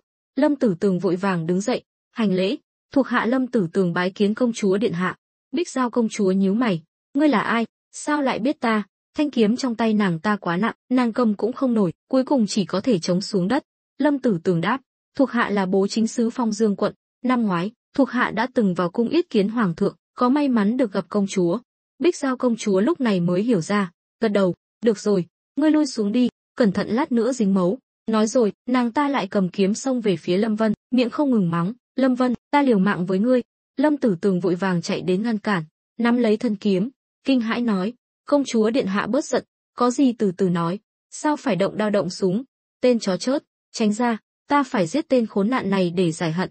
Lâm Vân cười khổ, công chúa điện hạ, sao người lại tức giận như vậy, ta không nhớ mình đã đắc tội với người khi nào. Ngươi còn giả vờ, ta hỏi ngươi, lọ nước hoa ngươi đưa cho ta tối qua rốt cuộc được làm từ cái gì? Lâm Vân thầm nghĩ chẳng lẽ có người nói sự thật cho cô nàng này biết rồi, nhưng ngoài miệng hắn vẫn không thừa nhận, cười nói, chẳng phải ta đã giải thích rồi sao, là được làm từ nhân trung hoàng. Ngươi nói láo, ta vừa hỏi lão thôn trưởng và Dương Thiết Tâm, họ chưa từng nghe nói đến nhân trung hoàng, ngươi đừng hòng lừa ta. Hơn nữa, họ còn nói, chính ngươi mấy hôm trước đã đi hốt phân trong nhà xí để làm nước hoa. Lâm Tử Tường đứng bên cạnh lúc này mới hiểu ra mọi chuyện, trong lòng kinh ngạc trước sự táo bạo của Lâm Vân, dám dùng phân người để lừa công chúa. Đây là sự sỉ nhục lớn đối với hoàng tộc, nhưng ông ta cũng cảm nhận được Bích Giao công chúa không có ý định giết người, chỉ là tức giận nên mới làm vậy. Lâm Vân thầm mắng Dương Thiết Tâm và lão thôn trưởng ngu ngốc, sao lại nói hết mọi chuyện cho công chúa biết, nhưng giờ hắn chỉ có thể tìm cách xoa dịu Bích Giao công chúa. Hắn ho khan, nhìn Lâm Tử Tường, Lâm đại nhân, ngươi nói cho công chúa biết nhân trung hoàng là gì. Bích Giao công chúa lập tức nhìn Lâm Tử Tường luống cuống, rõ ràng Lâm Vân muốn ông ta giúp hắn nói dối, ông ta không ngại nói dối, nhưng lại sợ nói sai sẽ bị Lâm Vân trách phạt, nhưng cáo già chính là cáo già, kinh nghiệm sống của ông ta còn nhiều hơn cả số hạt muối mà Bích Giao công chúa ăn. Ông ta nhanh chóng nghĩ ra cách, ho khan một tiếng, nói, công chúa điện hạ, Lâm công tử là người chính trực, sao có thể lừa người được, về nhân trung hoàng, lão phu thật sự từng nghe nói đến, người đừng tin lời hai lão già đó, họ có bao nhiêu kiến thức, sao có thể biết hết chuyện trên đời. Bích Giao công chúa có vẻ đã bị thuyết phục, quả thật, cả lão thôn trưởng lẫn Dương Thiết Tâm trước khi quen Lâm Vân đều là người tầm thường, cả đời cũng chẳng có bao nhiêu kiến thức. Cũng đúng, Bích Giao công chúa lẩm bẩm, định hạ kiếm xuống, nhưng lại nghĩ đến điều gì đó, lại chĩa kiếm vào Lâm Vân, hét lên, vậy ngươi giải thích cho ta, tại sao ngươi lại đi hốt phân mấy hôm trước, còn làm ra những chuyện ghê tởm đó, chuyện này ai trong làng cũng biết, chẳng lẽ ngươi còn muốn chối sao? Lâm Vân thầm nghĩ, Lâm Tử Tường này đúng là giỏi ăn nói, 3 câu 2 lời đã lái suy nghĩ của Bích Giao công chúa sang hướng khác, hắn vội vàng giải thích, mấy hôm trước ta đúng là có sai người đi hốt phân, nhưng đó là nguyên liệu để làm đạn súng. Nói bậy, dùng phân làm đạn, ngươi nghĩ ra được hay lắm, nếu Bích Giao công chúa tin lời này thì đúng là gặp ma, không chỉ nàng ta không tin, mà ngay cả Lâm Tử Tường cũng không dám tin. Theo họ, súng và đạn mà Lâm Vân chế tạo là vũ khí vượt thời đại, có thể đánh bại bất kỳ quân đội chính quy nào của Đại Đoan thần triều. Vũ khí lợi hại như vậy sao có thể được làm từ phân? Lâm Vân nhún vai, thôi, tùy ngươi tin hay không, chẳng phải ngươi muốn giết ta sao, động thủ đi, Lâm đại nhân, ngươi tránh ra, ta muốn xem công chúa điện hạ có gan đó không. Lâm Tử Tường lúng túng không biết làm sao, cuối cùng, dưới ánh mắt ra hiệu của Lâm Vân, ông ta đành lùi sang một bên, nhưng trong lòng ông ta lại rất chấn động, Lâm Vân lại có quan hệ thân thiết với muội muội ruột của hoàng thượng, tuy giờ hai người đang cãi nhau om sòm, nhưng ông ta hiểu, Bích Giao công chúa không dám thật sự ra tay. Theo ông ta, đây chỉ là một kiểu đánh là thương, mắng là yêu. Quả nhiên, thấy Lâm Vân nổi giận, Bích Giao công chúa cũng chùn bước, nàng ta biết giao ước giữa Hoàng huynh và Lâm Vân, nhất là lúc này đang là thời điểm quan trọng của việc thanh trừng phiên vương, nếu nàng ta làm gì ảnh hưởng đến đại nghiệp này, Hoàng huynh chắc chắn sẽ không tha cho nàng. Choang, Bích Giao công chúa ném kiếm xuống đất, tức giận nói, Lâm Vân, đồ khốn nạn, nói xong, nàng ta quay người bỏ chạy. Lâm Vân chỉ biết lắc đầu cười khổ, nhưng qua chuyện này, hắn cũng nhận ra Bích Giao công chúa không phải thật sự ngây thơ, có thể thấy những suy đoán trước đây của hắn là đúng. Lúc này, Bích Giao công chúa đã khóc, nàng ta chạy ra khỏi làng, gặp rất nhiều người, nhưng không ai dám cản. Cuối cùng, Lâm Ngô Nguyệt gọi với theo, Thanh Nguyệt, muội đi đâu vậy? Quay lại đi, bên ngoài nguy hiểm. Nhưng Bích Giao công chúa không nghe thấy. Lúc này, Diệp Vãn Thanh từ một góc bước ra, cười khẩy, Ngũ Nguyệt tỷ đừng gọi nữa, công chúa điện hạ này được nuông chiều từ bé, tính tình rất thất thường, sao có thể chịu được sự uất ức này, cứ để nàng ta đi chút giận đi. Lâm Ngô Nguyệt quay sang nhìn nàng ta, nhíu mày, uất ức gì? Xảy ra chuyện gì vậy? Diệp Vãn Thanh nhận ra mình lỡ lời, vội vàng nói, muội cũng không biết, muội vừa mới ra ngoài. Nhưng Lâm Ngô Nguyệt sao có thể không nhận ra, nàng nói, nhị muội, bình thường chúng ta cãi nhau thì không sao, nhưng Thanh Nguyệt dù sao cũng là công chúa, có những lời muội không nên nói như vậy. Nếu thật sự xảy ra chuyện gì, tướng công cũng sẽ thất vọng về muội. Diệp Vãn Thanh gật đầu, nhưng vẫn không muốn nói nhiều. Ngũ Nguyệt tỷ, muội đột nhiên thấy hơi mệt, muội về nghỉ trước đây. Nhìn theo bóng lưng Diệp Vãn Thanh, Lâm Ngô Nguyệt chỉ biết thở dài, rồi nhìn về phía Bích Giao công chúa đã chạy khuất bóng. Nàng đi thẳng đến phòng khách, nơi Lâm Vân đang ở. Bích Giao công chúa chạy một mạch ra khỏi làng, càng chạy càng xa, giờ đã không còn thấy bóng người. Đã vào đầu hè, cộng thêm việc ngưu bối thôn gieo trồng sớm, nên giờ ruộng lúa đã xanh mướt, cây lúa cao gần bằng người. Bích Giao công chúa vốn nhỏ người, nên nhanh chóng lạc đường, chạy tán loạn trong ruộng mà không tìm được lối ra. Vì lúa đã mọc cao, chỉ có mỗi tuần một lần bón phân, tưới nước, dân làng mới đến đây làm việc, bình thường họ đều bận việc khác. Vì vậy, dù Bích Giao công chúa có gọi khản cổ cũng không ai nghe thấy, nỗi sợ hãi và bất lực tràn ngập trong lòng nàng. Cuối cùng, nàng ngồi thụp xuống đất, khóc nức nở, ngẩng đầu nhìn trời. Nàng cũng hơi hối hận vì đã chạy ra ngoài. Nàng cứ tưởng Lâm Vân sẽ đuổi theo dỗ dành nàng, như vậy nàng cũng có chút mặt mũi. Chuyện này coi như bỏ qua, nhưng Lâm Vân lại không thèm quan tâm đến nàng. Sáng nay, nàng đuổi theo Lâm Vân ra ngoài cãi nhau, cuối cùng Lâm Vân đến doanh trại, nàng là con gái, không tiện vào đó, nên đành quay về. Nhưng trên đường lại gặp Diệp Vãn Thanh, nàng biết Diệp Vãn Thanh luôn ghen tị với mình, lại còn nhỏ nhen, nên đã lấy lọ nước hoa lài mà Lâm Vân tặng để khoe khoang. Cuối cùng, Diệp Vãn Thanh tức giận nói ra nguyên liệu làm nước hoa, mới xảy ra chuyện hiểu lầm này. Trời dần tối, nhiệt độ cũng giảm xuống, Bích Giao công chúa cảm thấy hơi lạnh, nhất là khi có gió thổi qua, khiến nàng run lên, vội vàng ôm lấy mình. Nghĩ đến việc mình đường đường là công chúa mà lại rơi vào tình cảnh này, nàng chỉ muốn khóc. Nàng gọi lớn, hy vọng có người nghe thấy, nhưng cánh đồng rộng mênh mông, chỗ nàng đang đứng lại cách xa làng, hơn nữa xung quanh toàn là ruộng lúa xanh tốt, che khuất tiếng gọi của nàng. Bên kia, Lâm Vân và Lâm Tử Tường vẫn đang nói chuyện. Lúc này, Lâm Ngô Nguyệt vội vàng chạy vào. Lâm Vân cười nói, Ngũ Nguyệt, đồ nhắm đã chuẩn bị xong chưa? Lâm Ngô Nguyệt có chút giận dỗi, chưa, tướng công, huynh còn tâm trạng uống rượu sao? Công chúa điện hạ vừa chạy ra khỏi làng một mình.